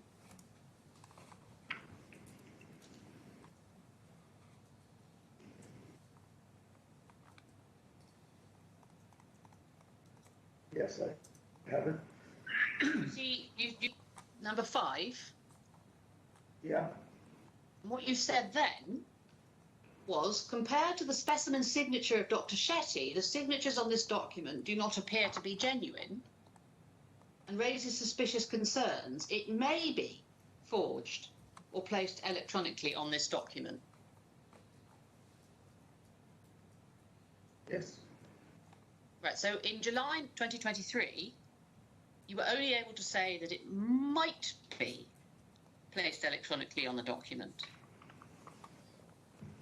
Yeah, but that means, you know, that I'm sure it was electronically placed on the document. There's a difference, isn't there, between might be and I am sure that. This is a terminology, you know. It may be forged, or placed electronically on the document. I don't Yes. see any difference between. So that means you're not sure, doesn't it? No, I'm sure, but I just, for sometimes we just, leave it like the way it is. But I am sure it is electronically placed on the document. Well, why didn't you So say you- that? you- you- Sorry, Moses, why didn't you say that? No, sorry. When you produced this report in 2023? If you were sure that it was placed electronically, you didn't say that, did you? Maybe sometimes the translation is not properly done. Well, Because you usually, said it may be forged or placed electronically. Do you accept that they are different things, being forged and placed electronically on a document? maybe due to translation, maybe error or. Just answer the question. Do you accept Usually, that usually I being issued forged or Arab. placed electronically on a document are different things? Your Lordship, may I clarify? Please sit down, Mr. Chair. Do you accept that being forged is not the same as a signature being placed electronically on a document? I'm sorry, there's an echo on the sound. Well, I don't know where it's coming from. We can't hear it at this end. Can you hear me now? Yes, please. Do you accept that there is a difference between a signature being forged and a signature being placed on a document electronically?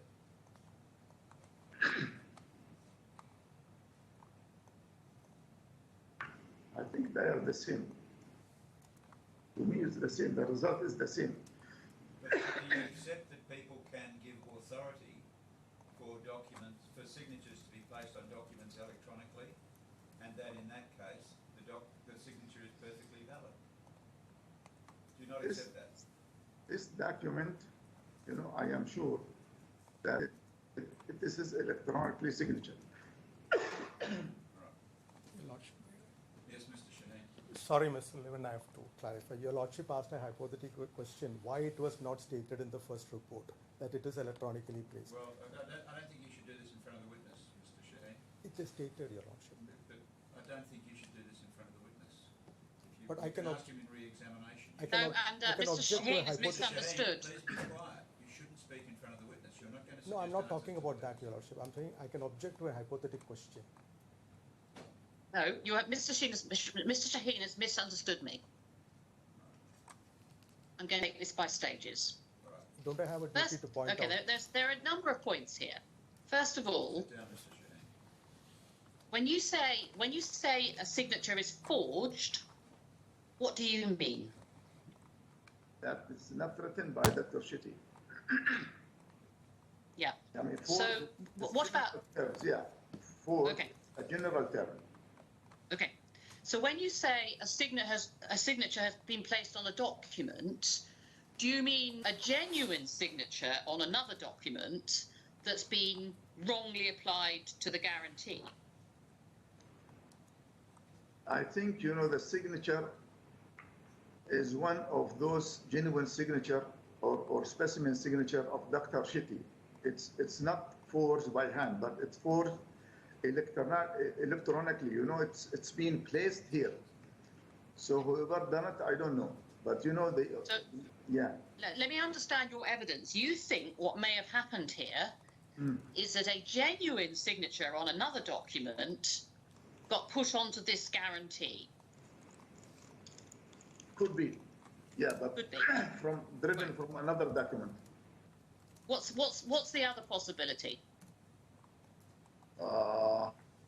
This is the only, interpretation for that. But, I don't think that this signature has been forged by hand.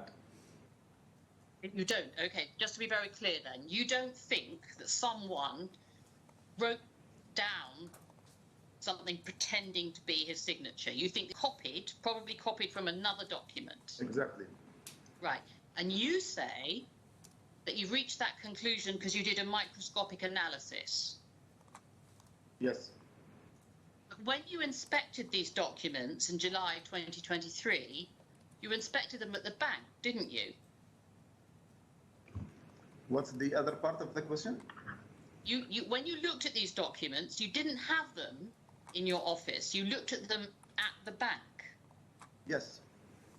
So how were you able to carry out a microscopic examination from the at system. the bank? It's What? still this. Yes, you know, what I do, I take a full record of the signature. I enlarge it and keep it here. So whenever I need to go back to it, I don't have to take the original again, ask for the original again. I just refer to the system, to the picture So I have. you- Yeah, Yes, to sorry. the microscopic picture I have taken for the signature. So it's So usually. you carried out a microscopic analysis of a copy of the document. The latest signature, the latest report. I'm just talking about what happened in July 2023. You went to the bank and you looked at the originals, yes? Yes, And you took some copies? we took some copies, you know, but you know, we relied on the original. No.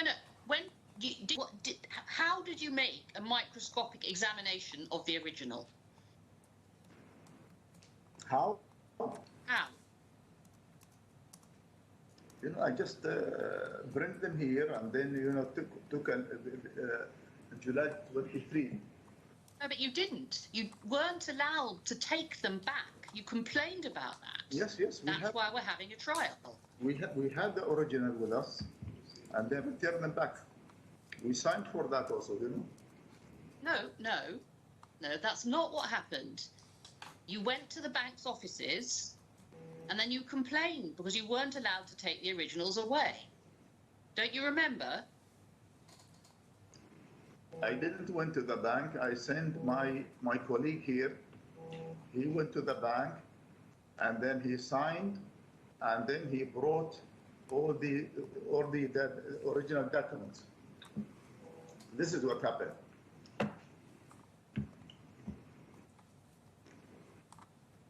So I'm going to have to remind you. You're saying, So- sorry, Mr. Albert, you're saying that you didn't go to the bank yourself. A colleague went to the bank and took the original documents from the bank and took them to your office in Sharjah. Is that what you're saying? Yes.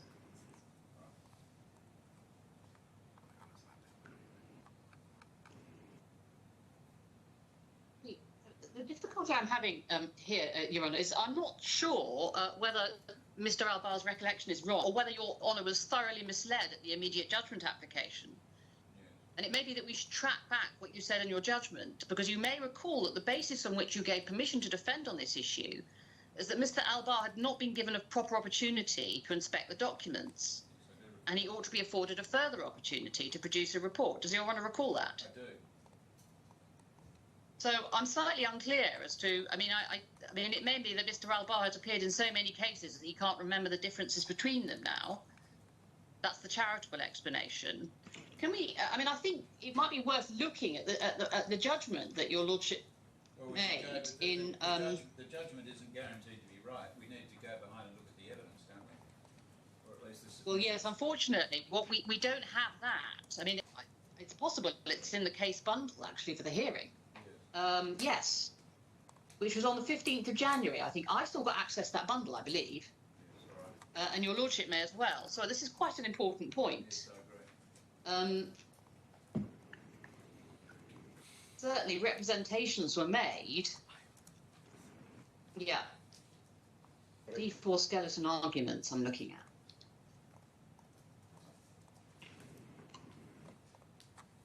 I don't know if Your Honour has access to the case management, the trial, the bundle for the 15th of January. I do, and it's on page 1339. Is the skeleton.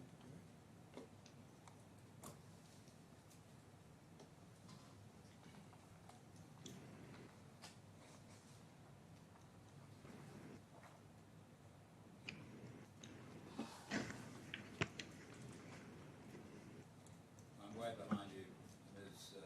No, I'm sorry. I do. I mean, the problem is I'm amazed to hear this coming up, to be honest. Otherwise, I would have had it to hand. And it may be that we look at it later and I just move on with Mr. Albar. If I can, rather than keep this witness hanging on, let me see if I can just ascertain to the best of his memory. So, yeah. So let's look at your report of the 24th of July, Mr. Albar. that's in this case in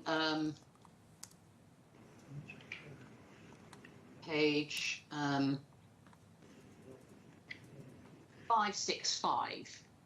Yeah, let's look at that.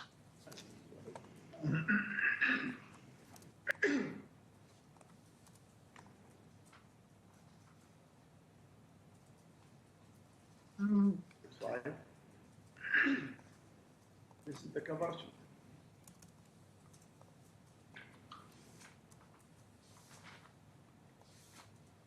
Oh no, sorry, I beg your pardon. No, it's not. It's at 545. The earlier one is at 545. Yeah, can you look at page 546?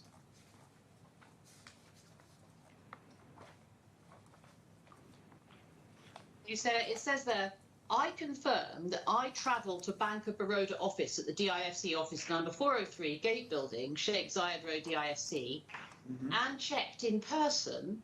The entire given documents involve Dr. B.R. Shetty's signatures in relation to the facility agreement. ...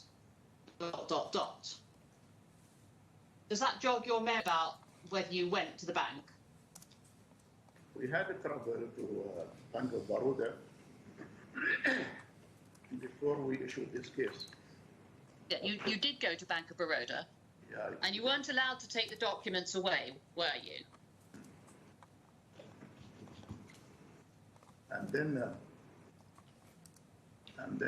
they agreed to, or the lawyer told us, you know, to pick up the documents. I can't hear you, Mr. Albar. Could you speak up, please?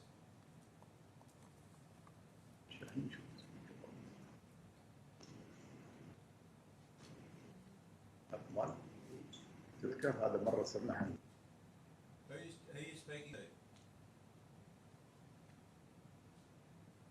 Mr. Albar, who are you speaking to?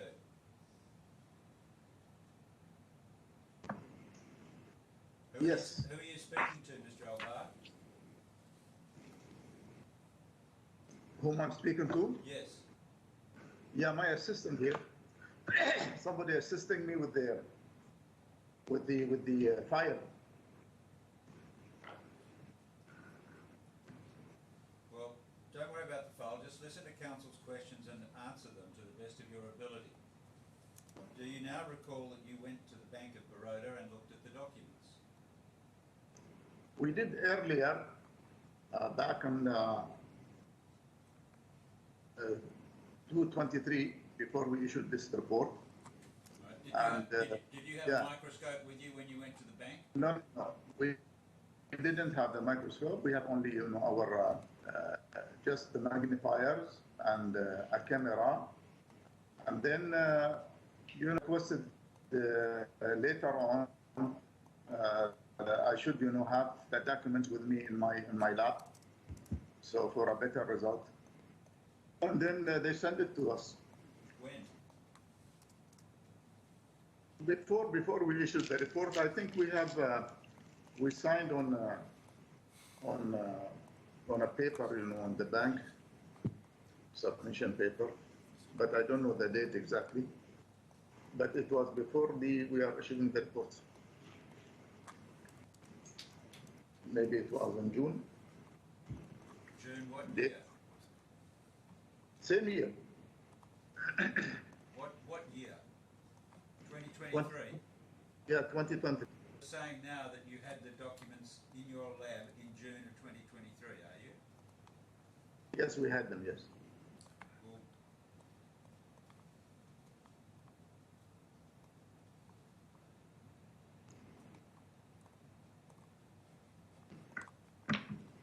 can I request a break for 5 minutes, please? what are you going to, I don't want you talking to anybody during the break, Mr. Albar. No. Not even your assistant, please. Okay. You're not I talking That to would be anybody. quite welcome. Thank you. Yes, all right. We'll break for 5 minutes. Thank you very much. Thank you. All rise.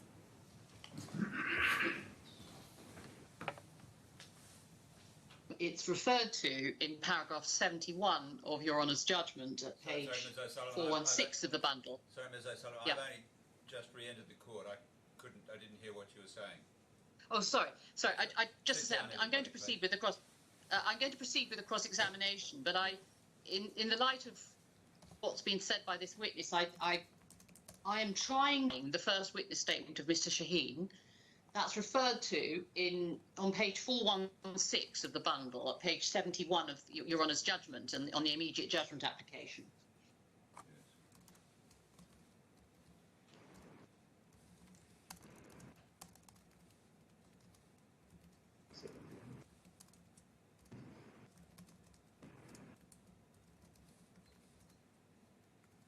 So that clearly prevails with Your Honour in terms of giving permission to defend. But I'm not going to take that. I mean, I should get on with this witness because he won't be familiar with that.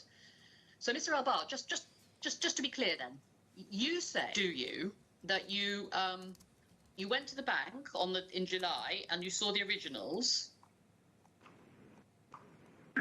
Yes, the first time. Yes, and you say you were provided with the originals by the bank at a later date. Later, yes. Yes. Do you remember when? I can tell you. Just in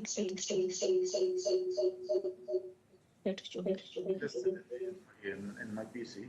Maybe we have an echo problem. Sorry, Mr. Albar. Rana, Thank you. can you give me? Can I just ask my secretary to? Not now. No, we'll come back to that. Don't worry. Anyway, so you say you carried out a microscopic analysis of the signature on the personal guarantee. Yes. And do you say that was you examined the original, or you examined a copy? I examined the original the first time. I examined the originals, and we just made a technical record about each document, each signatures. We enlarged them enough to know whether this signatures has been written by hand or electronically placed on the documents. This is how we approached our investigation. Okay. Now, are you aware that Miss Radley says that this has been written onto the document in black non-ballpoint ink? I think she mentioned that but we need to agree on something. We need to sit down, and recheck the signature again in front of her, and then. But I'm sure about my conclusion because it's still in the system. Are you talking about the same documents? Talking about the signature on the personal guarantee, right? For the personal guarantee. You yes. say it's electronic. Yes. And Miss Radley says that it's been written in black non-ballpoint ink. I think she said that. Yes. Yes. Well, she's right, and you're wrong. Let me. I don't say that I'm not saying I'm right or wrong. I'm saying that me and Dr. Bradley, we have to sit down and then grab the documents and then recheck it again, inspect it under the microscope and find out mistakes. She has done. She's done that. She's inspected it under the microscope, and she is satisfied that it is written in ink. Yeah. And I have also done that, And last year. I find, but I'm telling you, mistakes could happen anywhere, This is how. Can you explain to the judge? We are dealing with so many tremendous amount of signatures. You might have made a mistake, you think? I'm sorry, Ms. O'Sullivan, could I just ask this question? What was it about your observations of the signature under the microscope that caused you to conclude that it had been applied to the document electronically? Now I can refer to my computer here and then find out because I have it in the system. If you want me to give you the definite answer, I can go back and give you. Why didn't you put it in your report? This is what I found in my report. All you've said in your report is you've expressed a conclusion. You haven't expressed any process of reasoning to that conclusion, or set out the test that you performed, Or why Maybe my those tests caused you to form that conclusion? Why didn't you put any of that in your report? maybe because I think يعني my report is a little bit missing the finding of the pictures. I should have listed that. Well, and is it the case now, you can't tell me what observations you made that caused you to form that conclusion without going back to your computer. Is that right? I didn't get the question. Can you say You are unable to tell me what it was about your observations of the signature under the microscope that caused you to conclude that it had been applied to the document electronically Yeah, going back to your computer. Is that right? Yeah, electronic signature, has different features than the normal signed signature. But what were they? What were the features in this case that caused you to conclude it was electronic? Yeah, we found lots of dots around the signature, and this is a feature of electronic signature. And these are the dots that you found in relation to the signature on the document, which is the personal guarantee, are they? Yes. Well, why did you say a few minutes ago that you had to go back to your computer before you could tell me what it was?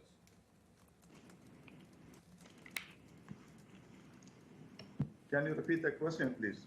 When I asked you about 5 minutes ago what it was about your observations that caused you to conclude that the signature had been applied electronically, you said you would have to go to your computer before you could answer.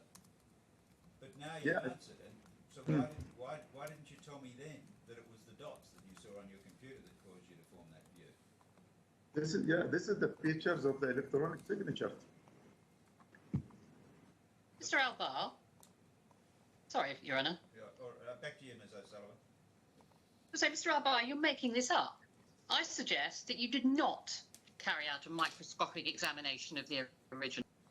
This is your suggestion, but I made it. I suggest that you were not provided with the originals after your inspection on the 24th of July last year. I did. Well, I'm suggesting to you that that's untrue. Whatever I wrote in my report, I stick to it. Well, you didn't write it in your report. That's the problem, isn't it? This is the first time you've suggested that you undertaken microscopic analysis in either of your reports. You didn't put it in your report last year, and you didn't put it in your report this month. What's that? You didn't put in either of your reports that you undertook a microscopic analysis. Maybe I didn't mention it. Maybe you didn't do it. No, I did it. Right. This is how we, come to this approach. Whether this one, and we have approved. We have this. We have the pictures of the microscopic pictures. It's in the system. Right. Do you let's move on, because we can. I put it to you, you're not telling the truth. Do you agree with Ms. Radley that it's standard practice in the field of forensic document examination to take a Bayesian approach? You know what a Bayesian approach is? What's that? Explain, please. Okay. Let me put it another way. It's where you consider on a sliding scale the likelihood that one thing has happened, and you also look at the likelihood of another explanation. You compare the competing explanations. Do you understand? Not quite. Okay, let's put it this way. You're talking In this about case, the scale? You're talking about the scale? Well, you should look at all the possibilities, shouldn't you? Yes. Okay, but you haven't. All you look at is the possibility that the document has been fraudulently, that the signature has been fraudulently placed on the guarantee. That's your conclusion, isn't it? This is the conclusion, yes. It is. There's another possibility, isn't there? I mean, yeah, the signature was electronic signature. Yes. Not an ink signature.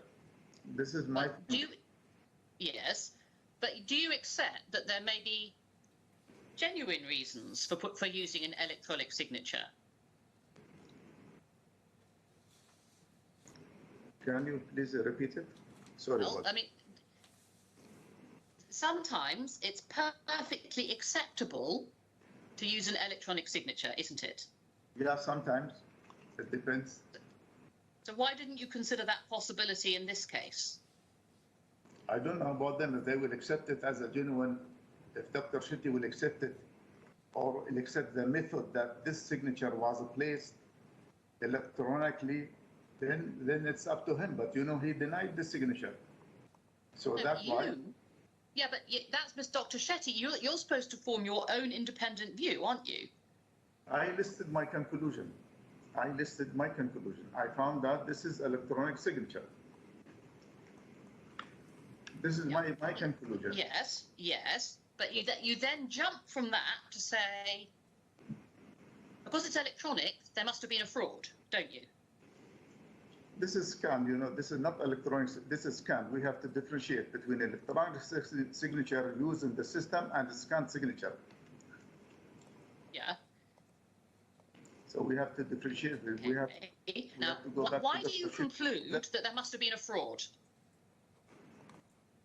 It's possible. There are other possibilities, aren't there? Could be. I don't know. So you accept that there are other possible explanations, do you? Yeah, I accept that, you know, whether if they will accept it as. Why don't you refer to those other possibilities in your report? I don't refer, you know, to all possibilities. I just refer that this one, you know, I just mentioned this signature has been electronically signed, not signed by hand. So wherever Dr. Shetty or the lawyer, if the lawyer if they will accept it, it's up to them. But you say more than that, don't you? It's not a handwriting. Go to page 549. You say the signatures on this document do not appear to be genuine and raise suspicious concerns.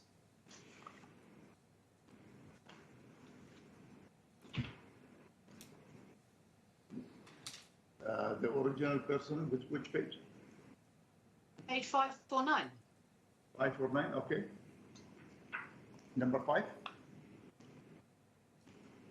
You don't just say it's placed electronically. You say it raises suspicions.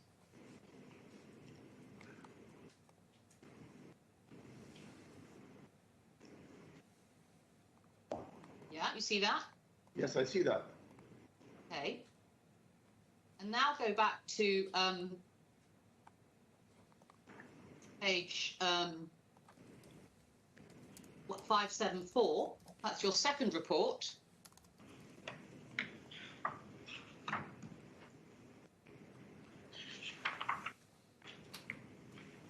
Could you look at the electronic document, please, Mr. Albar? It's in the system, yes. Page 574. 574, okay. You say, at the end of that table, on Q2, you say, most likely, this signature has been forged or copied from another document. Yeah, that's what I said. So by forged, you mean fraudulently, dishonestly put on the personal guarantee, don't you? Yeah, forged, that means, you know, placed, you know, doesn't mean, you know, it's written forged in writing, you know, forged by electronic method. So why have you come up with this totally one-sided conclusion? This is rewording, only rewording. It's the same conclusion. Why is your conclusion entirely supportive of your client's case without considering other obvious possibilities? Do you think it's supporting his case? I don't think so. Yes. Because I said most likely. Most likely, that means there is a possibility. A possibility, right? Okay. But so you say most likely, and is the same as it's possible. Do you? Yes. Right. Your English isn't that bad, Mr. Olbar. You know perfectly well what the difference is between most likely and possibility. I'm not aware of the difference. Are you? Why didn't you refer to other possibilities? Because as I told you, I'm not standing with Dr. Shetty. I'm trying to be fair. Right. Okay. So to be fair, then, in being fair, you referred to his explanation, but not to any alternative explanation. This is my explanation. Most likely, most probably. Most probably. Yeah, sometimes we use this one, most probably, most likely. Yeah, we use strong also wording. You use strong words. Right? Sometimes it depends on the case. Right. Okay. Now you also say, in relation to this document, you say only one signature noticed on page number 16. Do you see that?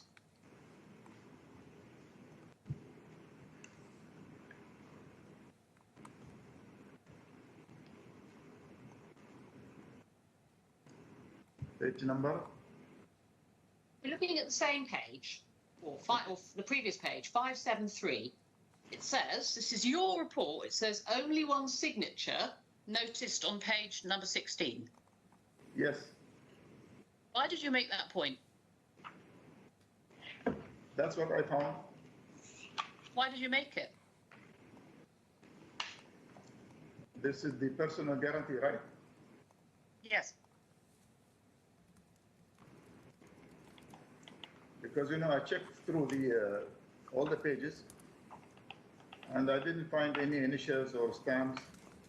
I just found one signature placed on 263, on page 263. Yes. There's only one place marked for signature in the personal guarantee, isn't there? There's only one signature, yes. There's only one signature space, isn't there? Should we have a look? Do you want to have a look at page 248? One signature space, yes, I agree. On Yeah, page none of the other pages have a signature block on them. I agree. So are you saying that it should have been signed on more than one page?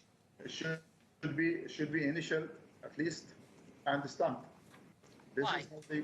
This is how they execute. Why should it be initialed on every page? Because I've seen lots of contracts and documents, has been modified after the signature of the last page.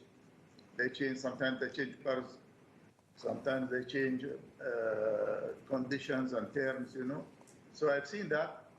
So that's what I just listed my finding that there is only one page on 263 and the rest of the pages, none of them has been initialed or stamped by the other party.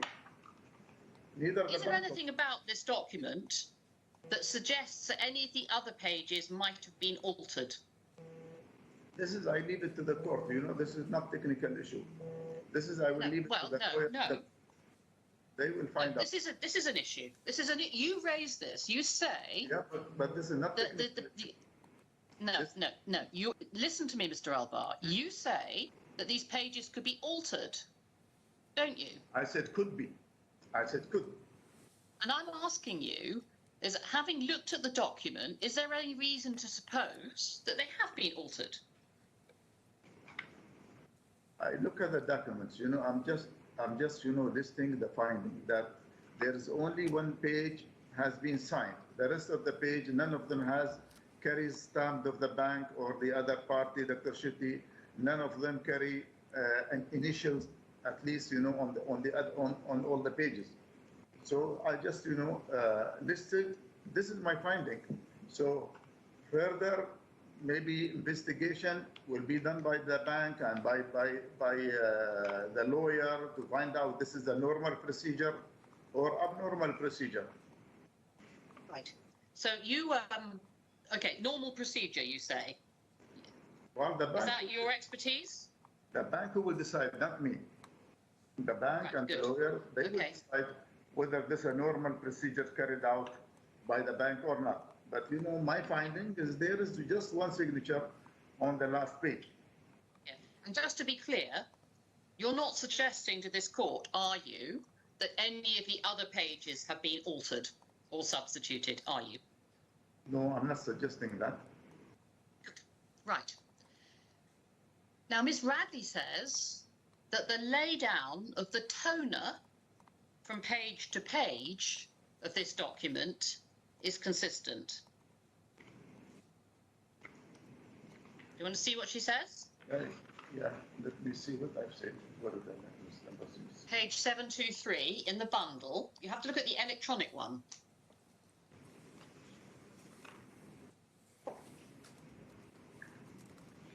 Yeah, okay. You see paragraph 43, she says, in the course of my examination, I found the laydown of the toner from page to page of the document to be consistent. And I found no positive evidence to support the proposition that any of the pages of this document had been substituted. You see that? Yeah, I've seen that. Did you examine the laydown of the toner from page to page? I look at them. I didn't find any abnormal, you know, typing or so they looked for me consistent, but you know, I listed my finding. Right. Okay. Similarly, I mean, you also make the point that you can't see the seals of the bank and of Neopharma on every page. Yeah, no seal of the bank. Why do you say that? What's that got to do with whether the signature is forged? I didn't say the signature was forged. Yes, you have. No, in this one, and You said you use strong language. You said it's most likely that it's been forged. which one? Which signature are we talking about? Because I got We're still confused. talking about the personal guarantee. It's the same one. We haven't moved off Yeah, the personal guarantee okay. yet. 100% guarantee.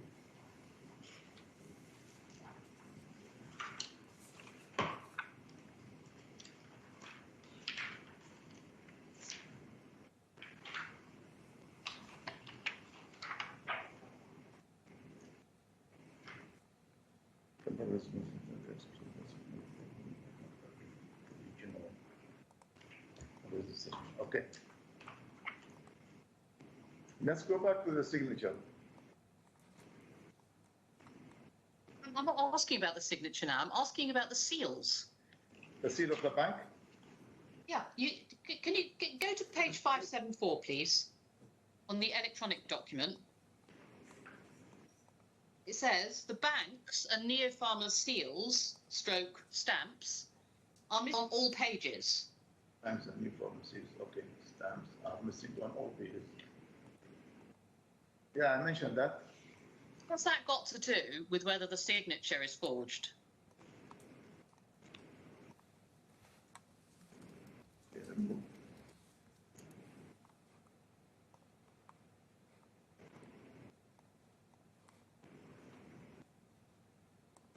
When we saw these documents, it is clear for us, you know, that it has so many pinholes.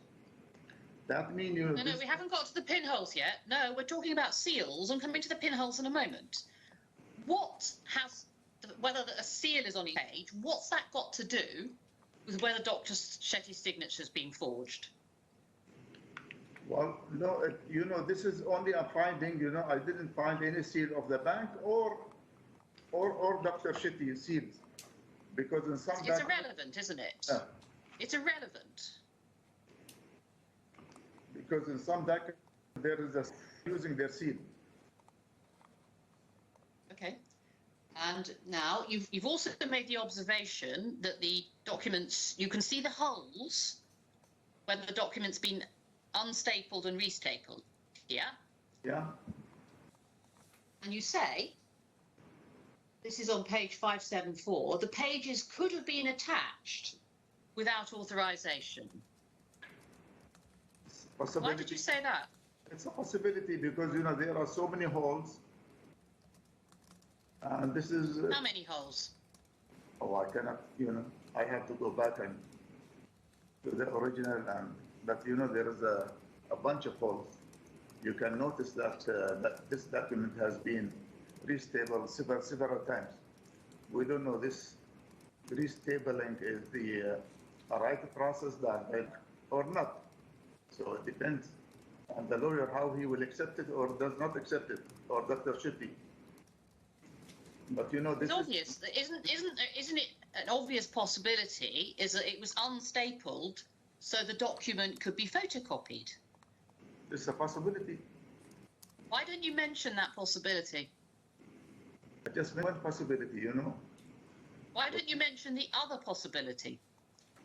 I didn't say that, I said page have been removed and restabled several times. The pages could, I said, have been attached without authorization. Could.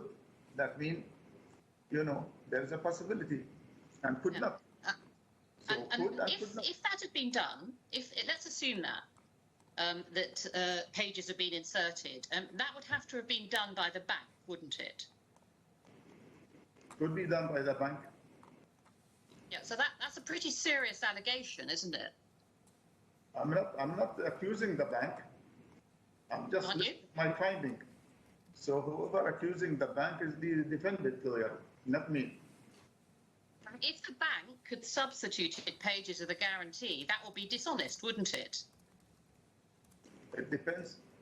Maybe he will, if both parties agreed on that, that means they done it the right way. Right. Now, do you remember that in the Punjab National Bank case, you were criticised by Justice Lumiere for making points like this? Can you repeat the question again? Sorry about that. I'm going to show you. Go to page 804 in the electronic bundle, please. 804. 804. Okay.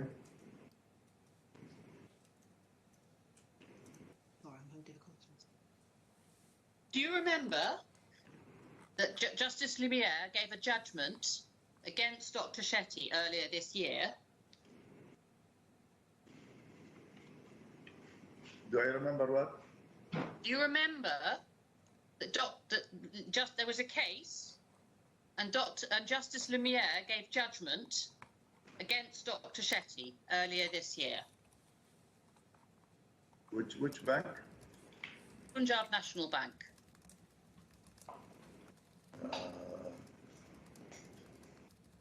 I don't. You remember that he was very critical about your evidence? Who done that? Justice Lumiere, the judge in the DIFC court, he criticised you for speculating in your report, didn't he? I have no idea about that. You didn't? You're not aware? No. You weren't told by Mr. Shaheen that you'd been criticised by the judge? He didn't tell me. Right, well, let's look now and see what Justice Lumiere said. That was a different case. What does it have to? Well, let's see, shall we? Can we link? Sorry, my bundle is very slow to load. Bear with me. Yes. If you go to page 804.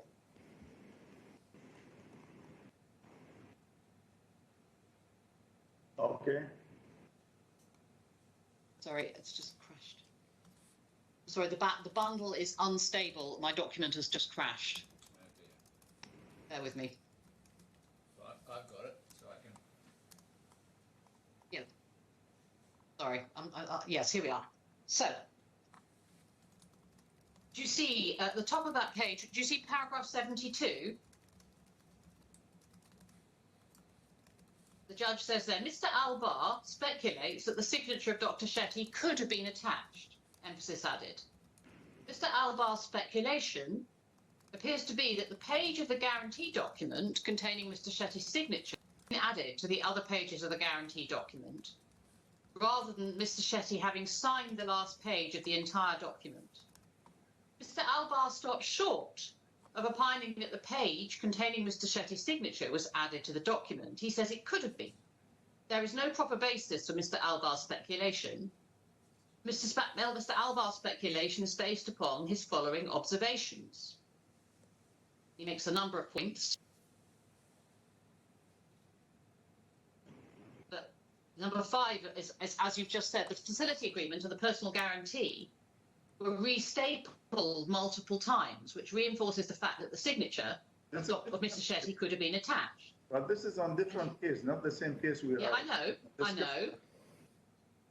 But you are aware of it then, are you? You're aware of this criticism, are you? You know, I cannot concentrate on other cases. You know, I came here for this case exactly. So please, let's stick with this case. Just bear with me. 2 hours now. Just bear with me. Can we? Because he goes on to say, the speculation that the signature page added to the guarantee document is a speculation of dishonesty by Mr. Srinivasan, that's the bank's official, and unknown officers or employees of the claimant who perpetrated the fraud by attaching the page containing Mr. Shetty's signature to the guarantee document. He says, that is a different speculation than the speculation offered by Mr. Shetty in his defence. Then, he said, not exclude the possibility that documents which purportedly contained his signature were forged without his authority by one or more of the NNC defendant's management. There is not a skerrick of evidence to support that possibility, and it can be readily dismissed. So, in that case, Justice Lumiere thought that you were speculating about dishonesty on the part of the bank for which there was no evidence, didn't he? I'm sorry, but this is irrelevant case, you know. I mean, I cannot, you know, I don't have a computer in my mind, you know. I cannot concentrate on one case and then go to another case. So this is irrelevant. Let's please stick on what we have here. But you're doing exactly the same thing in this report. You're just inventing possibilities that the bank has done something dishonest when you've got no basis for doing that. I'm not inventing. I'm not accusing the bank. I just listed my finding. Right. Yeah, this is my finding. But who will accuse the bank? The lawyer, Dr. Shetty. He has the right. I am, you know, an expert who present the fact. This is the fact I found. These aren't facts. These are speculations. And speculation based on my knowledge. They're based on nothing at all, Mr. Albar. Based on my knowledge. You haven't the faintest idea and whether this guarantee has been altered. There's no evidence at all that it's been altered. I cannot say that it has been altered. You know, but whatever I found, I found so many pins. I found that the paper, all the documents is not stamped or signed initially by Dr. Shetty. Only one signature on the last page, and the last page also does not have any seal of the bank. And Dr. Shetty see it. This is a fact. We cannot deny it. Yes, right. Well, let's move on.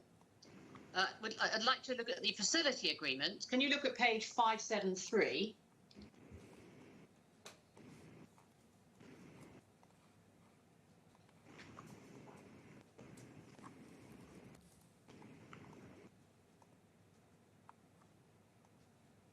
Now, you see the third bullet point? You say the signature does not match with the known signatures of Dr. Shetty.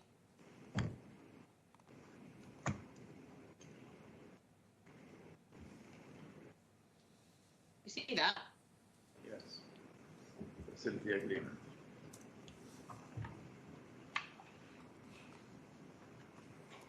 In what way does the signature on the facility agreement not match known signatures of Dr. Shetty?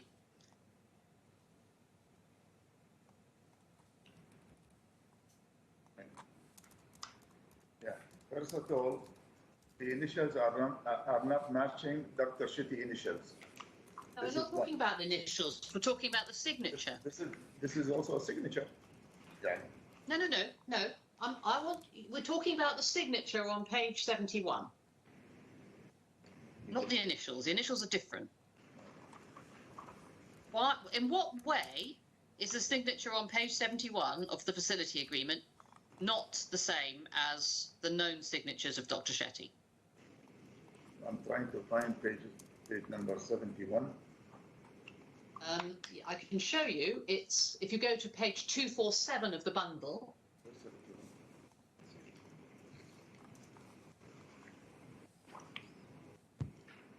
Okay. Signature page, you can see at the bottom, it's page 71. Yes, okay. And it says it forms part of the facility agreement, yeah? Yeah. So what is it about that signature that is not consistent with known signatures of Dr. Shetty?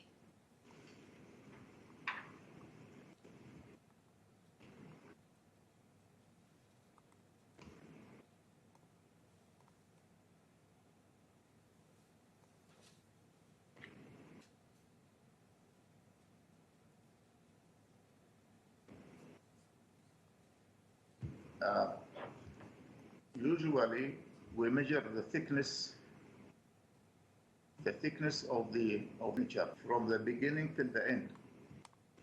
I found out that this signature has executed in a slow motion because it doesn't have the speed that normally has in Dr. Shetty. How do you know it's being executed in slow motion? Yeah, when we found that all these strokes are with the same width, that means there's lack of speed. That means slow motion. Why haven't you done an illustration showing the parts of the signature like Ms. Radley did? Why I didn't? Yeah. If they were required, I will redo it. I don't mind that. But this is what I. Well, look what she's done. Well, Mr. Albar, sorry, Mr. Sullivan, can I just ask this? Mr. Sorry. You didn't say in your report that analysis showed that the signature had been written slowly. You said in your report that it didn't match any known signature of Dr. Shetty. The question you were asked is what are the characteristics of this signature that do not match any known signature of Dr. Shetty? And you haven't answered that question as best as I can see. Dr. Shetty has a speed because I watch him signing. So Dr. Shetty, when he signed in his normal speed, we will find different thickness in the strokes. So this signature, what I found that if you noticed, Your Honor, from the beginning till the end of the signature, there is only one thickness. Usually, fourth signature appears with one thickness of strokes. Right. Can you look at page 474?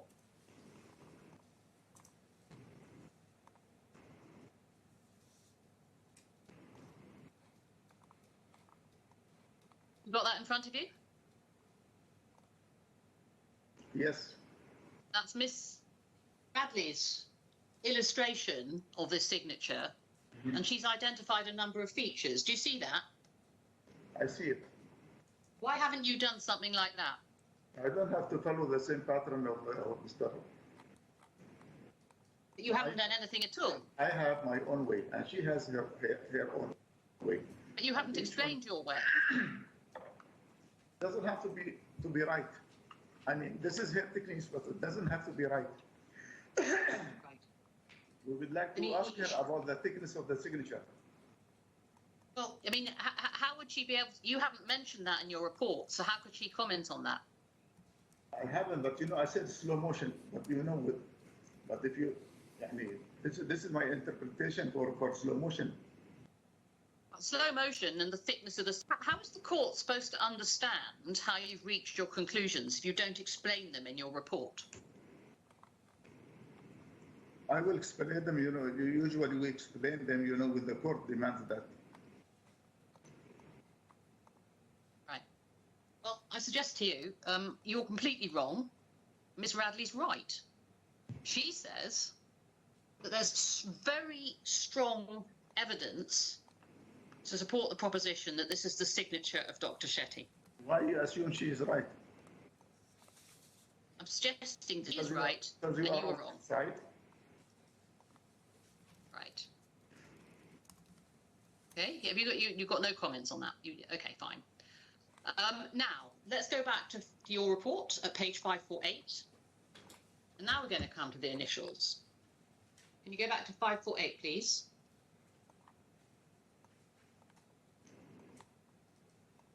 I'm on it.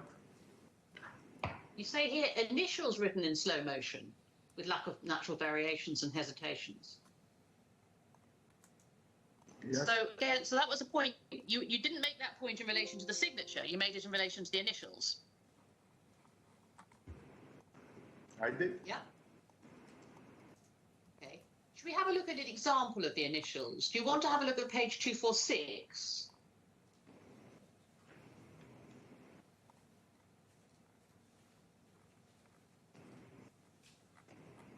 You see the squiggle in the middle of the Neopharma stamp?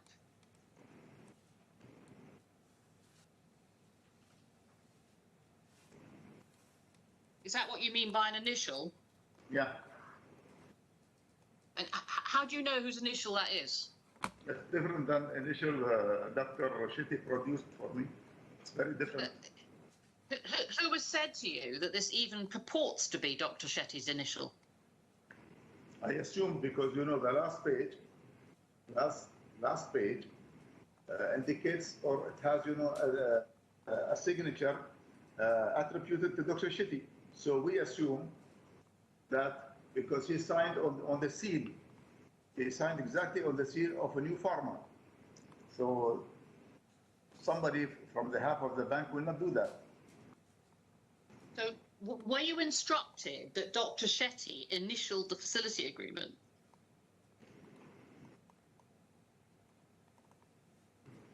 Where I was instructed?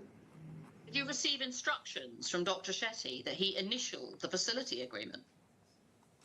No. And he says he didn't get it. No, I didn't receive He's unaware of it. an instruction. Right, so you have assumed that this is his initial, have you? But I received the original initials of Dr. Shetty. Right. What initials did you compare? What are the known initials that you compared it with? I have them here. I did not list them, but I have them with me here. Those How did you get the known initials? Initially produced on the 5th of November, and then initially produced on 2020. Both of them are. Why didn't you put them in your report? No. Why didn't you put them in your report? But I'll be willing to put them. You put the signatures in, but not the initials. Why not? Sometimes, this is my style in the report. I just concentrate on the signatures, but I just mentioned the initials, just to raise a question. Right. Okay. Let's move on to page 495, please.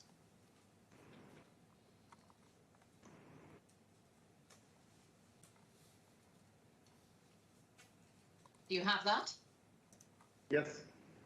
So this is a minute of a general meeting of Neopharma. Yes. And it bears the title, the name of Dr. Shetty, and it says he's the managing director. Yeah? Yes. And you don't suggest that this signature isn't genuine, do you? What did I write in the report? Let me go back to my report. Okay, okay. I'll take you. It's page 550.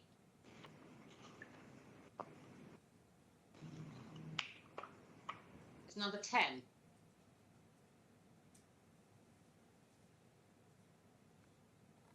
You say signature attributed to Dr. Shetty, most probably blank signed. It appears that Dr. Shetty's signature was obtained on a blank paper and the resolution was printed on the blank paper. You see that? Yeah, I said, yeah, most probably blank signed. So this is a genuine signature of Dr. Shetty? This is a genuine, yes. Yeah, so how did you reach the conclusion that he signed it in blank, and then the resolution was printed on the blank page. We'll go back to page 495.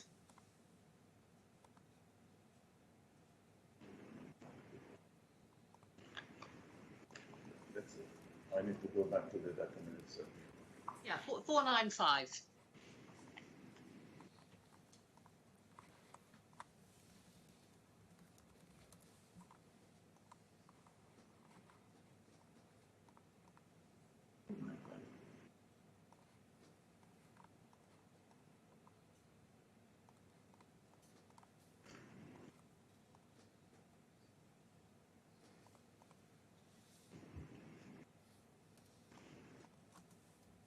Okay. What I found that the letterhead alignment, but I didn't mention that. What is it about this document that makes you think it was signed blank, and then the text was added afterwards?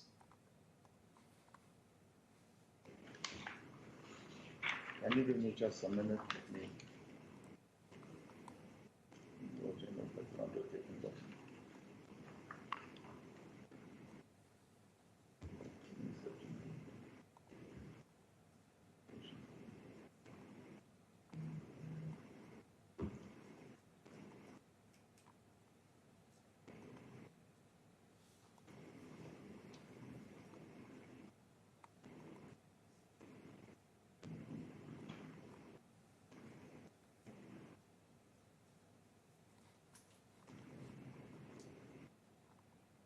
Okay. You know, I think, What's the answer? yeah, I think I have to see the original document again to answer this question. You can't remember why you thought. Yeah. Whatever I listed, you know, this is based on the original document investigation. So I need to see it. I don't have the any notes here. Looking at it now, is there anything that suggests to you that this was signed in blank and then the text was added? Yes, I need to see the original. Yes. No. Looking at this copy on the screen, is there anything about the copy on the screen that suggests to you that it was signed before the text was No, added? the copy of the screen has no indication so far. Okay. Now let's look at well, there's another possibility, isn't there, that he signed it after it was printed.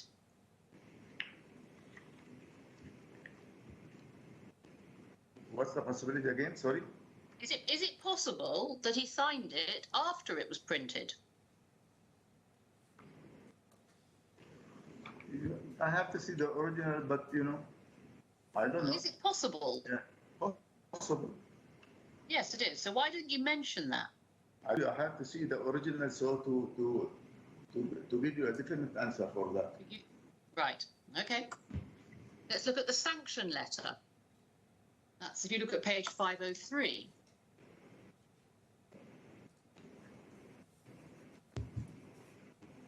You got that?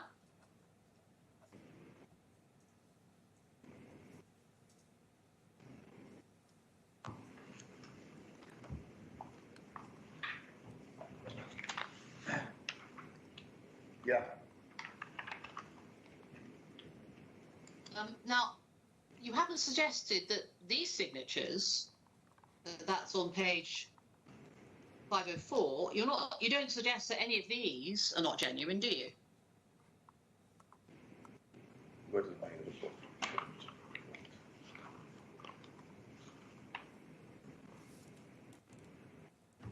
Have you taken to your report? Yeah, If you can look at page 574.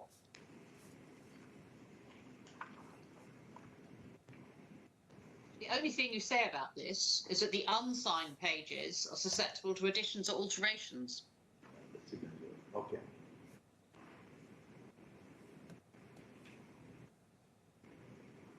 Yeah, I found out, you know, I just mentioned that the previous 5 pages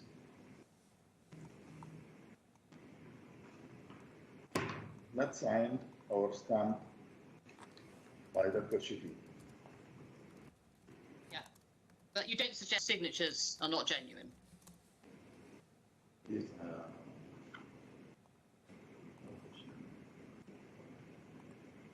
yeah. I didn't come You to just the confirm. You don't detail. suggest that they're not genuine. Okay. Right. Let's move on to the corporate guarantee of NMC Healthcare LLC. That's above. That's above number Q3. It's above in the table. Again, you don't suggest that the signature there is not genuine, do you?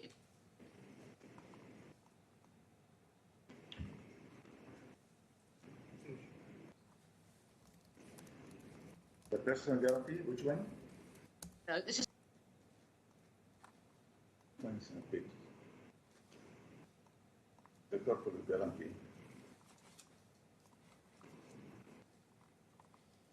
These are 12 pages. well.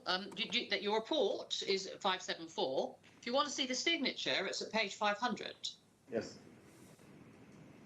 One signature, yes. Yeah, you see that Q3. It's signed by Dr. Shetty, and you don't suggest that's not a genuine signature, do you? This is a weird signature. I saw that.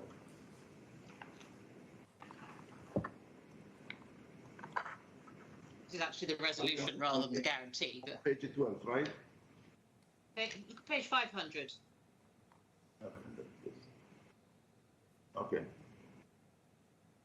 Minute of meeting. Yep. Board of Directors was informed that the company has been following credit facilities from Bank of Baroda, which have been sanctioned at the request of the company. Then there's a resolution that the corporate guarantee be issued and be executed by Mr. Shetty.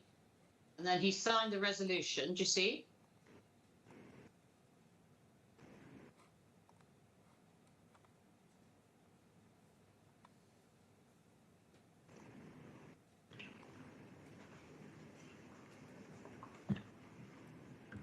Just give me a minute, please.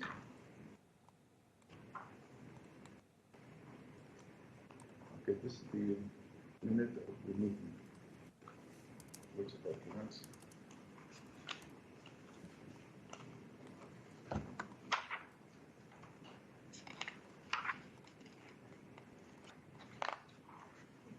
Just what's so difficult about this, Mr. Albar? You've seen the document, you haven't suggested that the signature is not genuine. Q3, right? 500. 500. And if you want to look at the guarantee execution page, that's at 502. Neither of those is suggested by you not to be genuine. Yes. Yes. So it's pretty obvious that Mr. Shetty must have been aware that he was signing a corporate guarantee. Do you agree? I don't know. Judge can draw his own conclusions. Okay. I wasn't within, to answer this question. I don't know. Right. Okay. Let's look. Can we go back to page 549, please? Ms. O'Sullivan, And this is. I'm not going to stop you, but Yeah. there is a law of diminishing returns in relation to all of this. I know. I've only got two, but I quite agree. I mean, you know what? I'm very much guided by your lordship. I'm not going to carry on. I mean, there are two more, but it's the same points. Yes. Yes, all right. So let me I'm just. Not stopping you, but I'm just saying. I think. I literally had two or three, but you got the gist. Yes. You got the gist. So I'm just going to put my case now. I think it's pretty clear where I'm from. Mr. Albar, your report is utterly lacking in independence. Absolutely independence, yes. You don't have the faintest concept of owing a duty to the court. I'm presenting this report with my knowledge. No, understood, and not to your client. Your report is entirely slanted. You mean? To the interests of, it's entirely one-sided It advances only the interests of your client without considering the obvious alternatives. It's not to the interest of my client. This is my findings. This is my findings. But it's not the interest of my client. You have taken it upon yourself to speculate that signatures have been fraudulently pasted on documents. No, There is no basis for your speculation. my speculation, based on my findings, but, I'm not in favor of Dr. Shetty. I'm not on his side or on the side of the lawyer. This is my finding. Yeah. You've also taken upon, you deliberately suggested that Dr. Shetty may have signed pages in blank. I deliberately what? You have suggested that Dr. Shetty may have signed documents in blank, just blank pieces of paper. I don't know the way he signed or the way he deals in his company. Everyone sometimes they signed in a blank, This is. You've not been instructed by him. I cannot assure that Dr. Shetty, signed in a blank or not. He's the one. Has Dr. Shetty instructed you that he signed blank pieces of paper? I think, last time I met with him, I asked him this question, he denies that. Right, so your client has denied it, and yet you decide to speculate that he may have done it.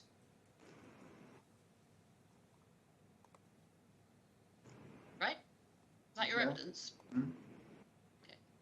You're speculating that the bank is engaged in fraudulent and dishonest actions. I don't know, what you are heading for, but, as far as my concern, I am, I'm not in favor of Dr. Shetty. I'm not standing with him, I'm just presenting my opinion based on the documents I had. And, You've this expressed, is, yeah. sorry. I'm sorry, but, I'm also, maybe sometimes, experts make mistakes sometimes, so for that, they need to recheck the documents again and again. If there are some issues, I raise it. You have expressed views which are not relevant to your supposed expertise as a forensic document examiner. Which were not relevant? I'm sorry, I didn't get that question. Sorry for that. Your expression, when you speculate, when you comment that pages are unstapled, or that seals are not on the pages, or that signatures are not on every page, that has nothing to do with being a forensic document examiner, does it? Well, it's a part of our job, We have to list everything we find out. But our main job is the verification of the signatures. This is our main job. But But sometimes the courts also order us to find out these are signatures are placed later on or earlier, the date of the signature, the date of the document executed. These are some questions we receive sometimes. You haven't made any attempt to follow internationally recognized standards, have you? I don't need it. So the answer is no. I don't need it. I'm not looking for, this is enough for me to be recognized by the system here within the UAE. This is more than enough for me. The fact is, Mr. Albar, you're just an expert for hire who is indifferent to the truth. Sorry? You are an expert for hire. You give evidence for your client. You don't care about the truth. No, I care about the truth. Sometimes I refuse cases. Sometimes there are some cases I refuse to take private sector because I believe that those or the signatures are genuine, not fake as they are. So we work based on our we have sworn on that, and we are working aligned with the Ministry of Justice and courts. But that but I'm not seeking, to be recognized internationally. They come to me from all over. Anything else to say? This is it. I have no further questions. I've got some questions, Mr. Albar, before I ask Mr. Shaheen if he wants to re-examine.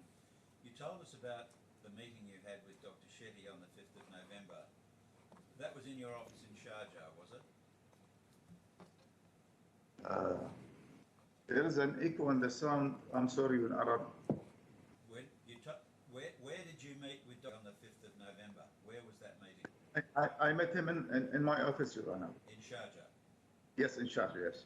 Were there any lawyers present at that meeting? Yeah, he came with Mr. Shaheen. Came with Mr. Shaheen, did he? And who organised the meeting? Who organized the meeting? Yes. He called me personally. Dr. Shetty called you personally? Dr. Shetty called me personally, and he said that he's coming to meet me. All right. But I didn't know that Shaheen is coming with him till they showed up in my office. How often have you communicated directly with Dr. Shetty? Have you spoken to him by telephone? That was, started when all this, cases started back in 2020 by his son-in-law and his daughter. All right. So my question was, how many times have you spoken to Dr. Shetty? On the phone? Yes. On the phone? Yes. On the phone? Yes. Maybe a few times, a couple times. And how many times have you met him? No, I haven't met him till he showed up in my office. I haven't seen him. And I didn't know that he also came to the UAE, till maybe after months. All right. And do your accounts, do you send those accounts to Dr. Shetty or do you send them to Mr. Shaheen? What's that, sorry? Do you send your accounts for your services, do you send them to Mr. Shaheen or they go to Dr. Shetty? He has an office running this one. So Dr. Shetty has, so you send your accounts direct to Dr. Shetty? my office, my secretary is dealing directly with the account. I don't know about that. All right, thank you. Mr. Shaheen, do you re-examine? Only one question, Your Worship, because that question was hypothetical. I just want to clarify.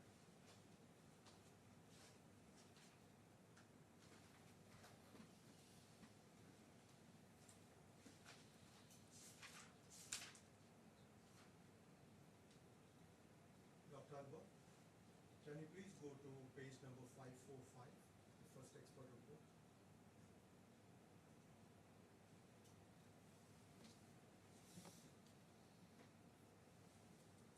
545. It's your first expert report dated 24th July 2020. Yes. Can you turn to page number 549?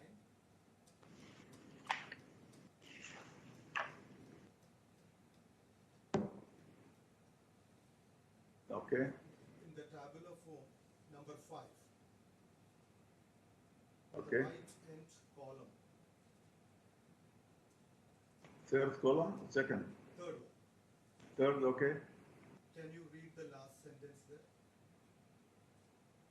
Compared to the specimen signature of Dr. Shetty, the signature on this document do not appear to be and raises suspicious concerns.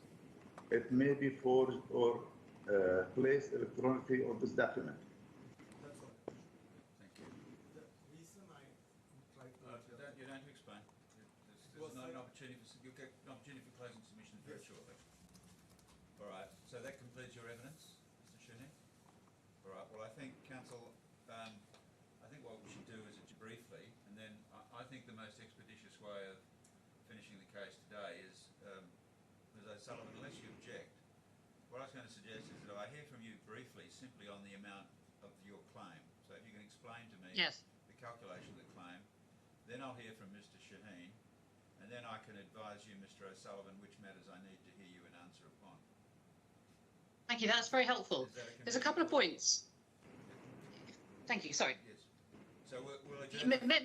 Yes, if I could, I probably will need the calculation has been I just need to check back to find the interest calculation on the basis of the judgment. Would you like 10 minutes, 5 minutes, 10 minutes? Yeah, 10 minutes would be helpful. 10 minutes. We'll There's a couple of other points I'd like to raise, which is I have now discovered the witness statement from Mr. Shaheen complaining about Mr. Albar not being given access to the originals, which is extremely troubling. And I might forward that to the court during the short break. And the other thing is that I will be asking, well, I mean, obviously you will consider your judgment, but I will be asking you, in the event that you give judgment for the bank, to direct a hearing as to whether a cost order ought to be made against Baker Tilly and Mr. Albar personally, some of the costs. But I appreciate that's not something that you can hear today, but I'm going to ask you. Let's not get ahead of ourselves. Indeed, understood. So, all right, we'll adjourn for 10 minutes. We'll come back and follow the course I suggested. All Thank you very rise. much.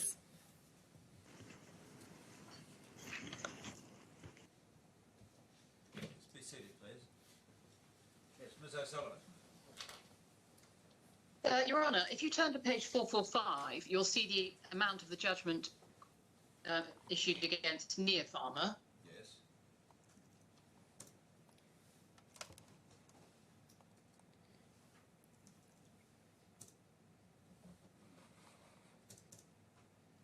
And you ordered interest to accrue at 9% per annum. Yes. Yes. So, applying that rate, the interest today to today's date is You're breaking up, 1,510,365. I'm afraid, Ms. O'Sullivan. I'm afraid you broke up during that Sorry, sentence. Could you repeat the numbers again? I'm so sorry. So the judgment sum is 31,737,664.74. Yep. Interest since the 17th of May to today is 1,510,365.03. The total is 33,248,029.70. Hang on. So interest is one. And that's all US dollars. 1 million. 1,510,365.03. 510,365.03.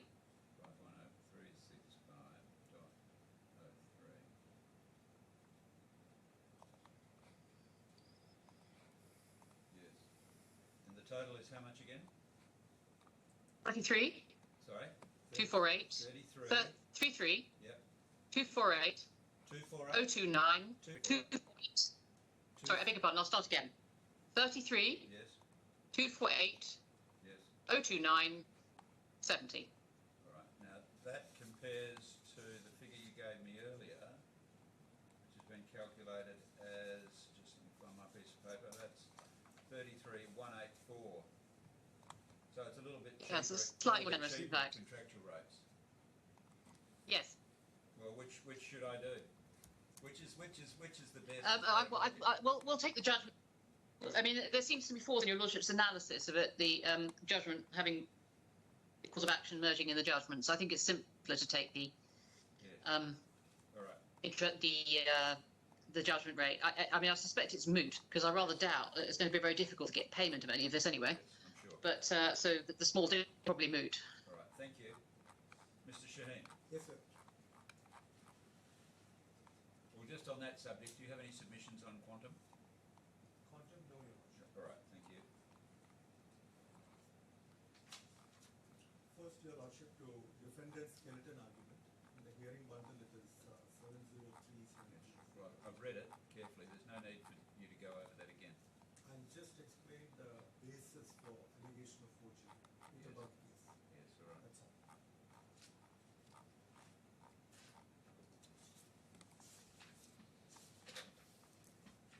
It's in page number 703. Yes. Petersburg Candidate Printer Forgery. In the Petersburg case, the English Court of Appeal addressed the standard of proof required in fraud claims. The defendants argued that the trial judge had incorrectly set an excessively high standard requiring proof beyond doubt and had taken a piecemeal approach to the evidence. The Court of Appeal rejected this reasoning, emphasizing that in fraud cases the correct standard is whether there is a reasonable basis for the allegation. The reasonable basis for the allegation here is the expert report which was there prior to this trial itself in the immediate judgment application itself. And your lordship found that there is some reasonable basis for it and ordered a trial. That was a very different question to the question. I now must determine which of the two experts is correct. Yes, your lordship. That's why the trial is here. So the burden and balance of proof doesn't help. I've got to do so. One of them's right and one of them's wrong. So one of them is right and one of them is wrong. Which one is right? The experts. Yes, of course. They have diametrically opposed views. One of them is right and one of them is wrong. So burden of proof and standard of proof are not going to help. I'll come to that, your lordship. Yes. Now the court clarified that an innocent explanation need not be preferred unless it is more plausible than the claim Mr. of Shaheen, this is irrelevant. We've got to the point now of deciding whether or not the signature is forged, and innocent explanations are not to the point. There are two. Ms. Radley's evidence is clearly that the signature was by Dr. Shetty. and Dr. Albar, say Mr. something. Albar's evidence is to the contrary. Now, Yeah, I've this got to is where we decide are. which is true. Yeah, this is what we need to find out now. Yes. Which one is true? So I'll come to that slowly. I've made my notes. So again, here in the same case, it stated that treating the parties unfairly by imposing a higher standard of proof on allegations of dishonest. That should not happen is what this judgment says. And the correct test is whether the allegation has a reasonable basis in support of the allegations. We have a contradicting expert reports. Two reports, one saying that it is an original signature, one report saying that it is a scanned signature. So this is the reasonable basis for that allegation as I'm putting it before. Now, next one is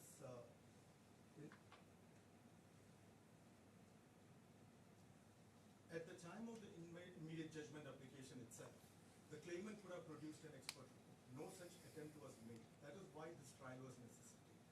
If at all there was an expert report and there was a conclusive finding in that expert report, we could have done this exercise what we are doing now at that time.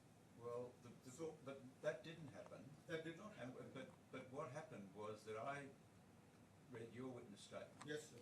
At pages 599 to 601 of Yes. the previous, of the witness statement you filed, where you said that there had to be a trial because Mr. Albar was not given an adequate opportunity to inspect the documents.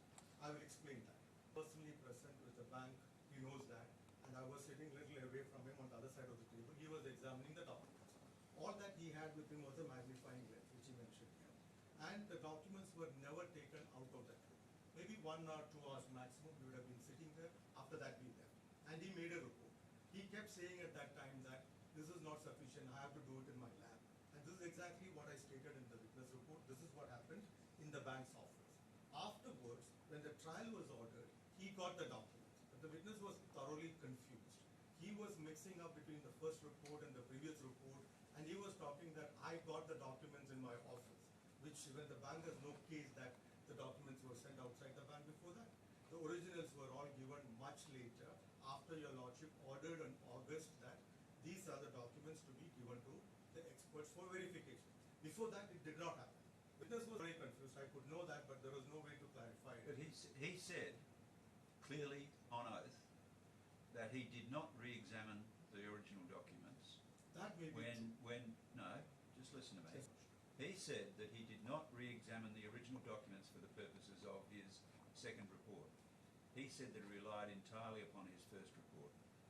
And he also said that he undertook a microscopic examination. Now, that's just not true. I didn't get the last sentence. He said that he formed the view in his first report Yes, sir. based on a microscopic examination. Yes, Now, if your witness statement is true, that is not correct. that's not correct. Well, then he said to the court that he didn't conduct a microscopic examination the second time around. He relied on his first report. That part I'm not privy to, because I was not present when he was doing Well, this. but that's what he said. So how can I accept any of his evidence? No, see, that's up to him, your lordship. And to Well, it's up to you relying on his evidence to defend the case. No, I'm not His evidence was utterly inconsistent. Now, I'm not relying on this report, your lordship. I'm an officer of the court. I'm helping the court arrive at the right All right, conclusion. all right. I only saw what happened during the first exam. Well, he was a terrible witness, Mr. I Albar. can't comment and possibly. Well, he was a terrible witness. He's one of the worst expert witnesses I have seen in a very long time. I cannot comment. I can't even explain what I'm going through. So the first part of it, Your Lordship, it happened honestly as I stated in my witness statement. In the bank's premises, it was not taken out. Only thing I saw was a magnifying lens with him and he was examining it. The documents never went out. Bank would vouch for it. Afterwards, when the trials documents were given to him, there was confusion between the party instructing him, which is the client himself, and him regarding the second report. But see, that's fundamentally wrong. That should not be happening. Experts should not be direct instructed by clients. It's totally inconsistent with their independence and their obligation of independence. That's another one of the many reasons why I have very grave doubts as to the honesty and integrity of Mr. Albar. Your Lordship, my point was that I should stay away. That is the way I follow. I should not be sitting with the expert, or I should not be telling him what to do or what to do. Instead, so you defaulted the position so that he sat directly with the client. That's how he was hired also. I did not hire But him. that can't possibly be right, Mr. Shaheen. The lawyer abdicating the field in favour of the client in a circumstance where the expert has a duty of independence is completely wrong. See, Your Lordship, he's not only on this case. There are 3-4 other cases also where. Well, it just makes it worse, doesn't it?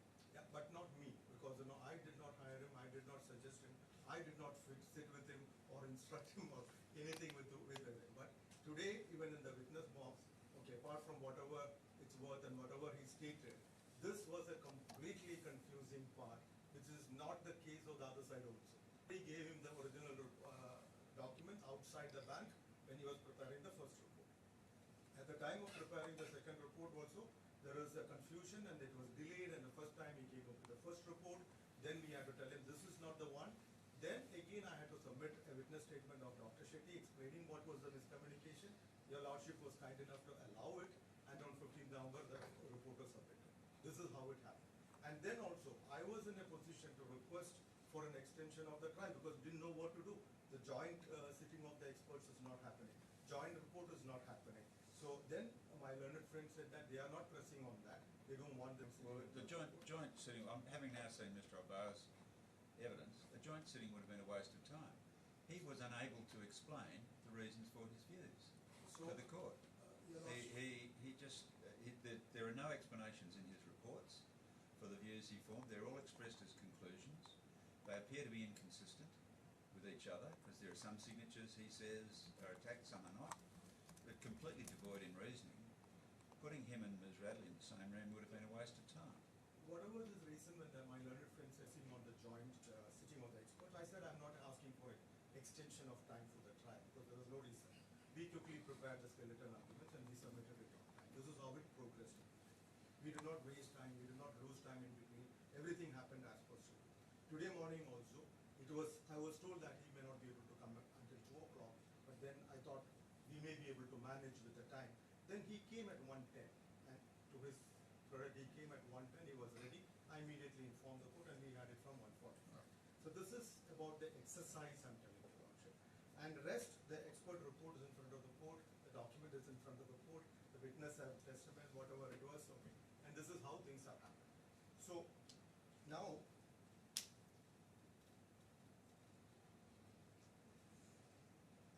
the issues I'm raising regarding this documentation, the way it is happening. First of all, in the skeleton argument, the opening sentence itself from the claimant is that there's only one witness of fact, which is Mr. Chauhan, and it is stated by them that he will not be able to throw light on anything what happened prior to 2020. And I requested Mr. Chauhan to tell us who were the people. Mr. Bhaskaran and another person, they were the people who were organizing everything, and they have a procedure that is mandatory for the bank to verify the signatures. Signature has to be placed on the document in front of the bank's office. Those two officers whom he named, he confirmed that they are still with the bank in different branches. It was easy for them to cite them as a witness, examine them, confirm that they evidenced. They saw Dr. Shetty signing the document, which was not done. So that due care did not happen. That discharge of duty did not happen. That is why we are thrown to totally rely on expert reports here. Now, the validity of electronic signatures, Your Lordship, we had a brief discussion today morning. For the first time, the issue of electronic signature also came in when the expert Well, reports. Mr. Shaheen, I told you this morning that I could cut this said. That was only on DFSA rule, sir. No. I told you that I would indicate to you what I'm going to find in relation to the electronic signature, and I'm not going to find that that signature was applied electronically. So Okay, that was the finding. there's no point in you addressing me on that. I'm going to find that the signature was applied manually, Then, not electronically.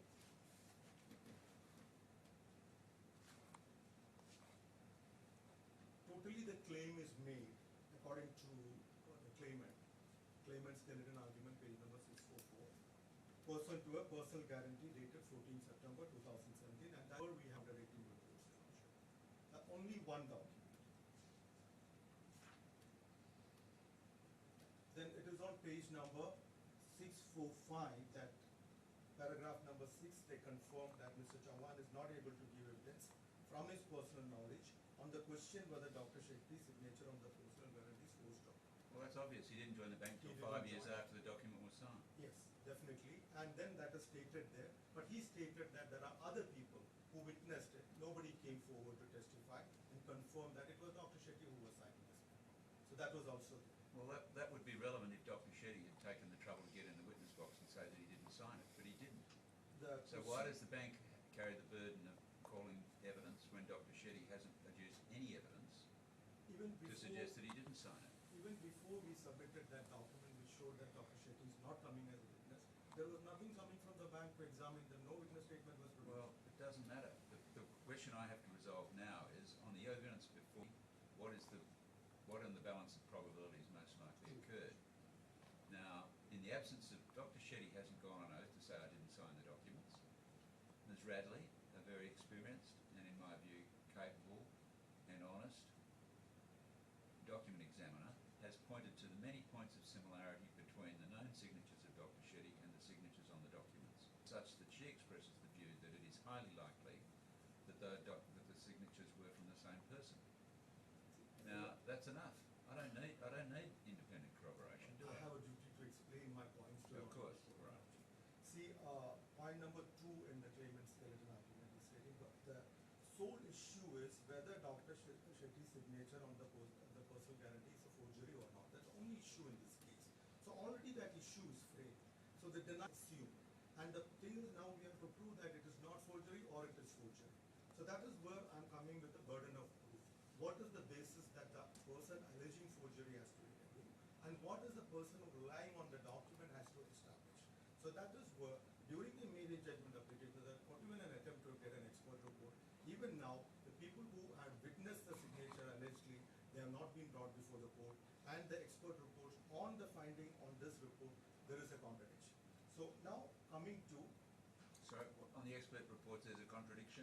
Between Dr. Alba's finding and Dr. Alba's finding, I There is don't a think carries contradiction. any weight at all, because he was unable to explain how he did it, or why he did it. There's nothing in his reports. That's If a point, objection, sir.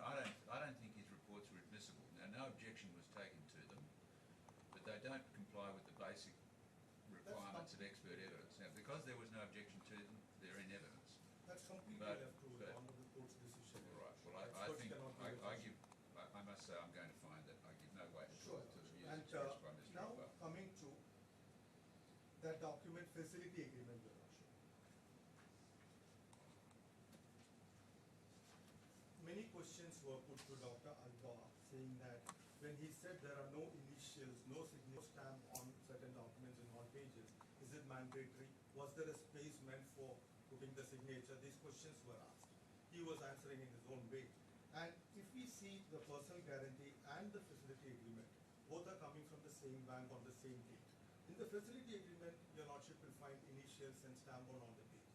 In the personal guarantee, we don't find it at all, only on the last page. Now, coming to the facility document, facility agreement. So what's the point of that observation? That is, there are 2 different ways of executing document. The facility agreement is executed in a particular way, so that is customary according to me, which I have seen with other banks also here. The personal guarantee is a standalone, it's a different way, other pages are not initial at all. Many of the other documents what they produce also, other pages were initial. Only in the personal guarantee, no initials, no stamp, nothing on all the pages, only on the last page. And so what? What's the point? So the finding of Dr. Alba, what has come before the court is that it is possible tampering could have happened, especially... But there's no evidence at all of any tampering. There's There's not a suggestion at all. Your client hasn't said the documents were tampered with. Why would you speculate about whether there's been tampering when there is, in the words of Justice Lemiere, not a skerrick of evidence to support the proposition that there's been any tampering? The client stated that he would only rely on an expert report. This is what his statement of defense said from the beginning. So Well, that is why. But Mr. Al-Bar was adamant that he couldn't say there'd been any tampering with the document. All he said was there was a possibility. That's all. That's all I'm saying. But- There is a possibility. But there's no evidence that that possibility has been taken up. And I did ask Ms. Reddy, when you saw this possibility highlighted in Dr. Alba's report, did you ask your client, I mean not your client, the bank, whether what was the purpose of stapling, unstapling, removing, keeping it again Well, and again? there are lots of She there are said lots no. of there are lots of possible explanations for that. Of course, when documents are involved in litigation, of course they are unstable for the purpose of copying.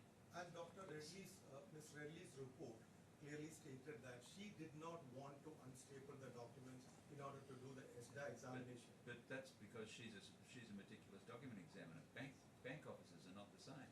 Bank officers undo documents for the purpose of copying them and sending them to their lawyers. One of the So possibilities. we're missing the point here. The point is that there is not a jot of evidence to suggest that anybody bank had any reason to tamper with this document. Absolutely none at all.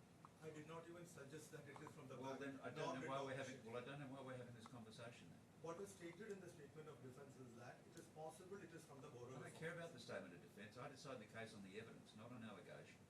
Yes, Your Lordship. And Ms. Redley stated that it is destructive for anybody to remove and restaple a document is destructive. She stated that in the expert report. So that is why she didn't do it. The bank did not know that it is destructive, but they have done it.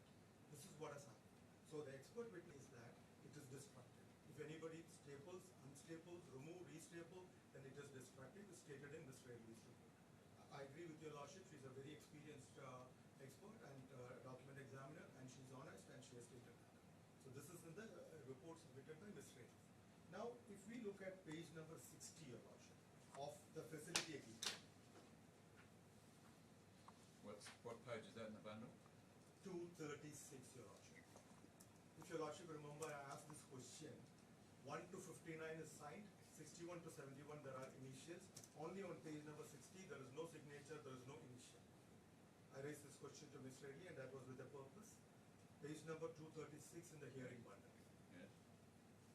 There is specific space for both the signatures from the borrower, from the lender.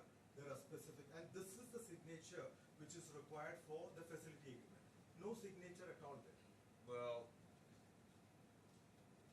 No judgment signature. has been entered in the debt created by the facility agreement, and your defence was based on the signature of the guarantee, and that's the only issue I'm trying. I'm not reopening the issue about liability under the facility agreement. I'm pointing out the anomalies in the documents presented before the court, what was presented to the expert as crucial documents, the 7 documents. Most important, I agree. Well, the only document I'm concerned with in this trial is the second The document, personal which is guarantee. the guarantee. Yes, Your Lordship. So I'm just pointing out this is there, the signature is not there. And finally, on the facility agreement 247, it is just a signature page and the signature is there. It's after the schedules, after the printing was on a different toner, printing color, security printing. This document is not even created in one shot. It's not printed in one session, it's printed separately. But it's just not, I'm not trying that issue today, Mr. Shaheen. You should limit your arguments to issues that are Yes, relevant to the Your issue Lordship. I'm I'll come trying.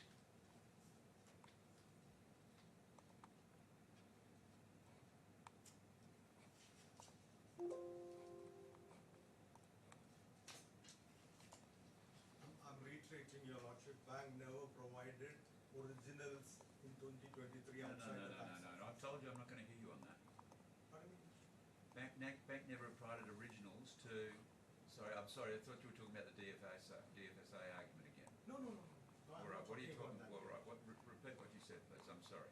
Yeah, I'm talking about the procedure, how it happened, how the Yes. witness totally messed up, getting confused Well, with you this. told me all that. Yeah, I it's understand that. only in the bank that examination happened, never outside. Everybody will say that. There's no confusion on it. Well, then that just further destroys Mr. Albar's credibility, doesn't it? No comments.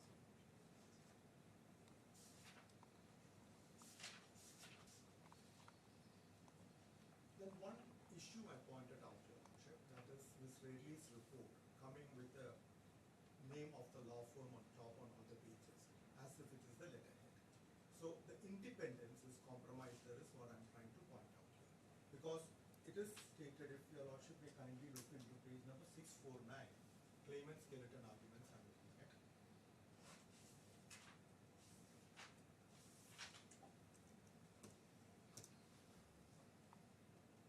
Paragraph number 18, your lordship, bottom part. Yes, I'm well aware of the decision in the Icarian Reaper, and I'm Icarian well aware of the need for expert independence. You don't have to remind me of that, Mr. Shaheen.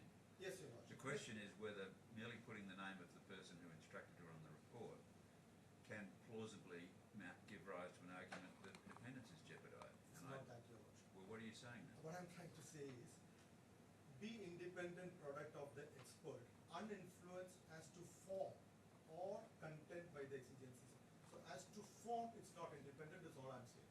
I'm not talking about her honesty, I'm not commenting upon her integrity, anything like that. So as to the form, it's influence. It's not uninfluenced as to form as required in this judgment, is my point. Well, she just simply identified who instructed her to produce the report. What's wrong with that? Every expert report one ever sees identifies who they got instructions from, and very often attaches the letter of instruction. So the form, when it is as a one sentence that I've been instructed by so and so, I fully understand. But coming it as if it's a letterhead on every page, my humble submission is, it's as to form, it doesn't look independent.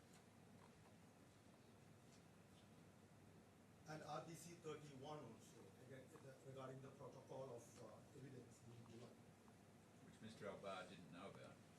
It applies equally to both the experts, and he doesn't know that, and if I comment 3 on Ms. Redley's report, there will be 30 on the other report. I'm unable to comment on that, but I will focus on my job, your worship. I will only comment on Ms. Redley's report. Here it is stated 4.1, experts must not serve the exclusive interest of those who retain them. This is stated in 4.1, your worship. So here, many portions I was suggesting clearly, you sound like an advocate now. I'm not talking about her analysis or the illustrations, what she did. Okay? She has done a much better job than Dr. Albar. But Why do you call him Dr. Albar? I don't know, everybody calls him and he writes like, Well, he's not entitled to be called Dr. Albar. He hasn't got a doctorate from anywhere. I've met him all through people. That's all right. So here, many instances I pointed out to Ms. Redley were, she was making assumption on questions of fact. She was talking about like one possibility being pushed. So there is a slight impartiality there, impartiality not being maintained there, as she's serving the exclusive interest of one party who retained her. This was my point on that. So I'm pointing out 4.1 from the RDC 31, where her report is also not 100% impartial. And for 5.2, not to give or prepare evidence for use in the proceedings, that is stated. Then coming to page number 737, under the facts, many points I raised to, I don't want to repeat everything, your lordship. Question of fact, they should not express a view in favor of one or other disputed version of the fact unless, as a result of particular expertise and experience, they consider one set of facts as being improbable or less probable. This is what she stated, what is stated in the law, and this is why I was asking several points. Is it a question of fact? And she agreed that some of them were questions of fact, and she expressed an opinion on that. Based on her expertise. Yeah, that's what she said, based on my expertise. Well, that's what ultimately, the expert opinion, all expert opinions go to assist the court to make decisions of fact. So, all she was saying was that, for example, because there are so many points of similarity between the signatures that are known to be those of Dr. Shetty and those on the disputed documents, in her opinion, it is much more than not that it was Dr. Shetty who signed them. Not on the signature, Your Lordship. I'm not on that. There she has considered the other probability and ruled out that possibility. She stated this is most probably signed by Dr. Shetty himself. Not on that. On the other points like printing, page number, or the page being stapled, unstapled, these are the places where she gave that stretched opinion. Only point. In my view, that it's none of Mr. Albar's business, because I can see, I have Exhibit 2 here. I can see that it's been restapled. I don't need an expert to tell me that. So the question is, does that give rise to any suggestion, any reasonable inference the document has been tampered with? And the answer to that question is no, in the absence of at least some evidence to suggest that there might have been tampering. And there isn't any evidence. We did not say that it has been tampered. Should the possibility of being tampered is all that was pointed. See, if your Lordship, just taking an example, when we notarize a document, the way it is stapled, because the way it is kept with the pasting of that stamp, imposed stamp on it, it makes impossible for anybody to open it afterwards. So a bank, if they had done something slightly better and signing all the pages or something like that, it would have been more tamper-proof, I would call it. But here, There's no evidence of tampering. Your say- client has not said that he didn't sign the documents. I did not think he did say in the statement that he did not, and that's. Well, he hasn't given any evidence that he didn't sign He the didn't step documents. into the witness box, that I agree, Your Lordship. Well, then there's no evidence of So, tampering. So I don't know why we're even talking about it. Only pointing out the possibility, that's all. And when she is saying that it is possible that it could have been removed, restapled for the purpose of sending it to the lawyers or for taking photocopies, that is where I said expressing an opinion on the fact which is not supposed to. And she did not ask for any clarification from the bank on that point, whether this is what happened or not.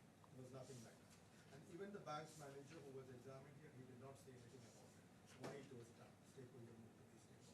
Why the pages were removed, especially when there is nothing, just the printed document. Anybody can replace a page. There is a possibility of doing it.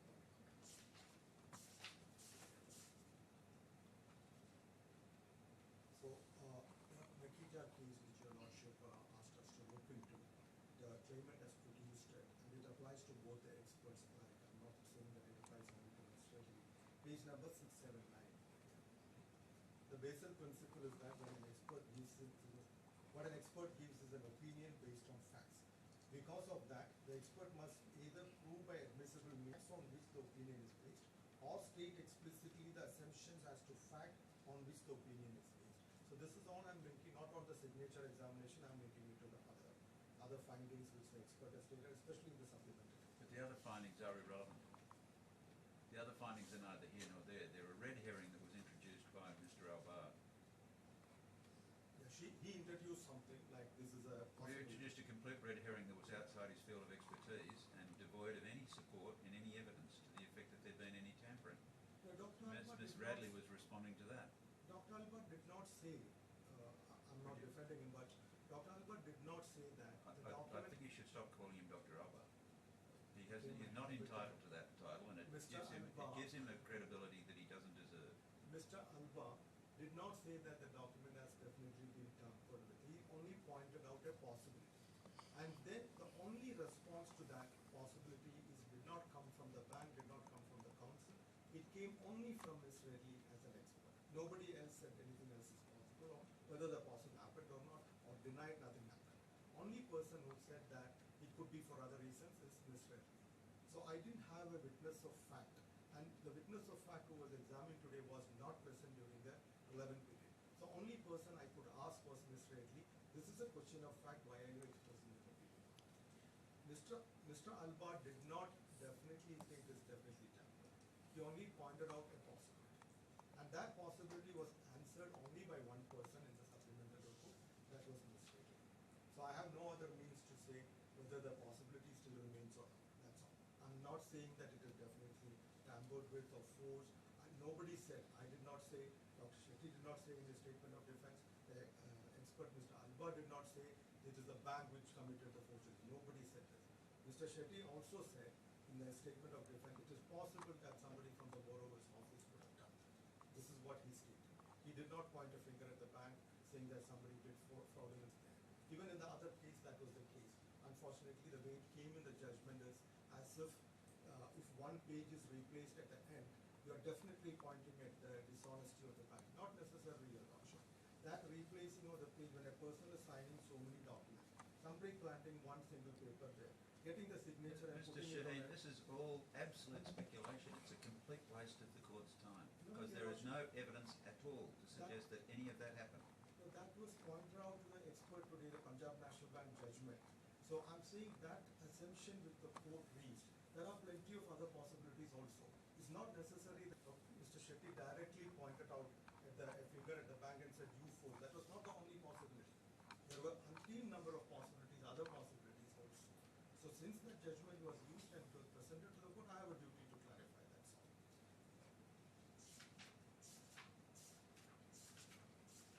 So I'm not going deep into material. Very many points I have noted, but the meaning is more or less the same. When you're expressing an opinion on the fact, you should give reasonable basis for that, and it's not the expert duty to do that. And the expert should not behave like an advocate creating evidence or arguing on behalf of either party. Independence has to be maintained. So it applies to both the experts. Now, the only reason why I was trying to interrupt the honorable court on that hypothetical, it is not my learned friend who asked the question. It was your lordship who was asking the question. As your lordship rightly said in the morning, I am an officer of the court. I have to ensure that everything is happening properly. There's a small role to be played in that also. That is why when that expert was not swearing in, I said it's better that let us swear in or affirm so that it doesn't happen afterwards. So this is our duty. Same way when your lordship asked, your first report did not say that it was an electronic signature of force. This was hypothetical. The first report did say that. No, that's what I put to him, that he said it's forged or electronic signature. And I asked him if they're the same thing. Yes, no. And he said yes, they are. And that's bizarre because there are hundreds of documents out there with my signature on them, applied electronically with my authority. And they're not forged. Yes, sir. So it was... So the way I'm not on the fact of the matter, I'm only on the way the question was put. Your first report is not saying so why.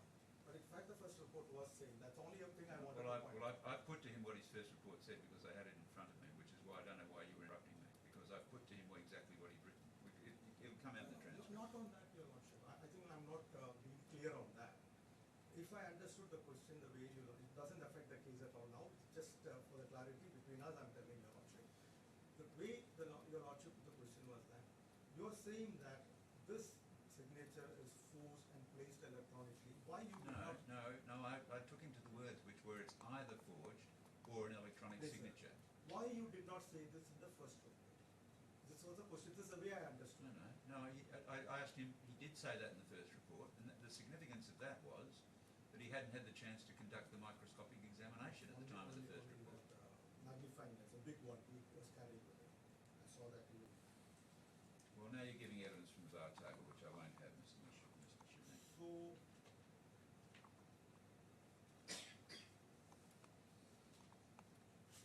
that's all your lordship. All right, thank you. All right, well, Ms. O'Sullivan, I don't need to hear from you on the issues of liability. I'm satisfied for the reasons you've set out in the skeleton that the bank has made out its claim. And so I will order that judgment be entered against the fourth defendant in the amount of the debt currently owed by the first defendant to the bank, which, having merged with the judgment, is now a total of $33,248,029.70,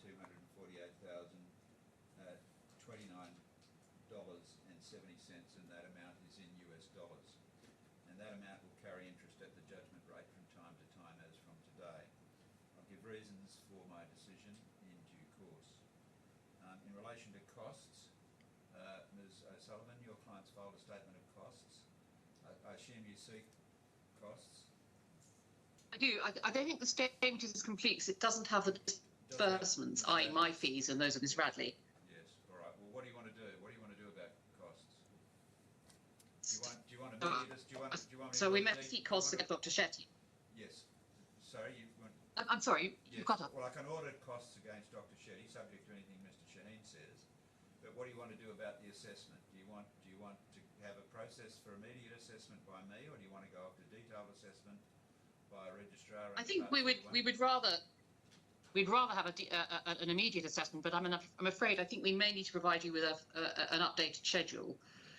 If it's possible for me to do that later today, that would be much appreciated.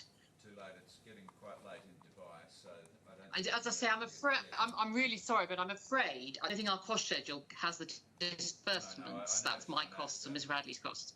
All right. Well, Mr. So I'm afraid then. Yes. What do you say about Sorry. Well, we'll talk about time later, Mr. I leave it Shaheen. to the honour.